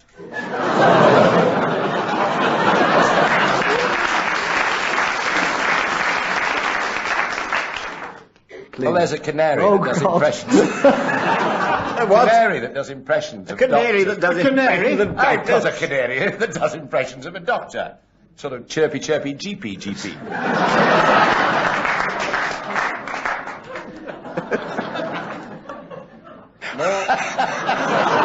Very hard to express the feeling of sadness. Comes over us all when we think that this is the end of our series. And we hope to see you again, but from all of us now, goodbye.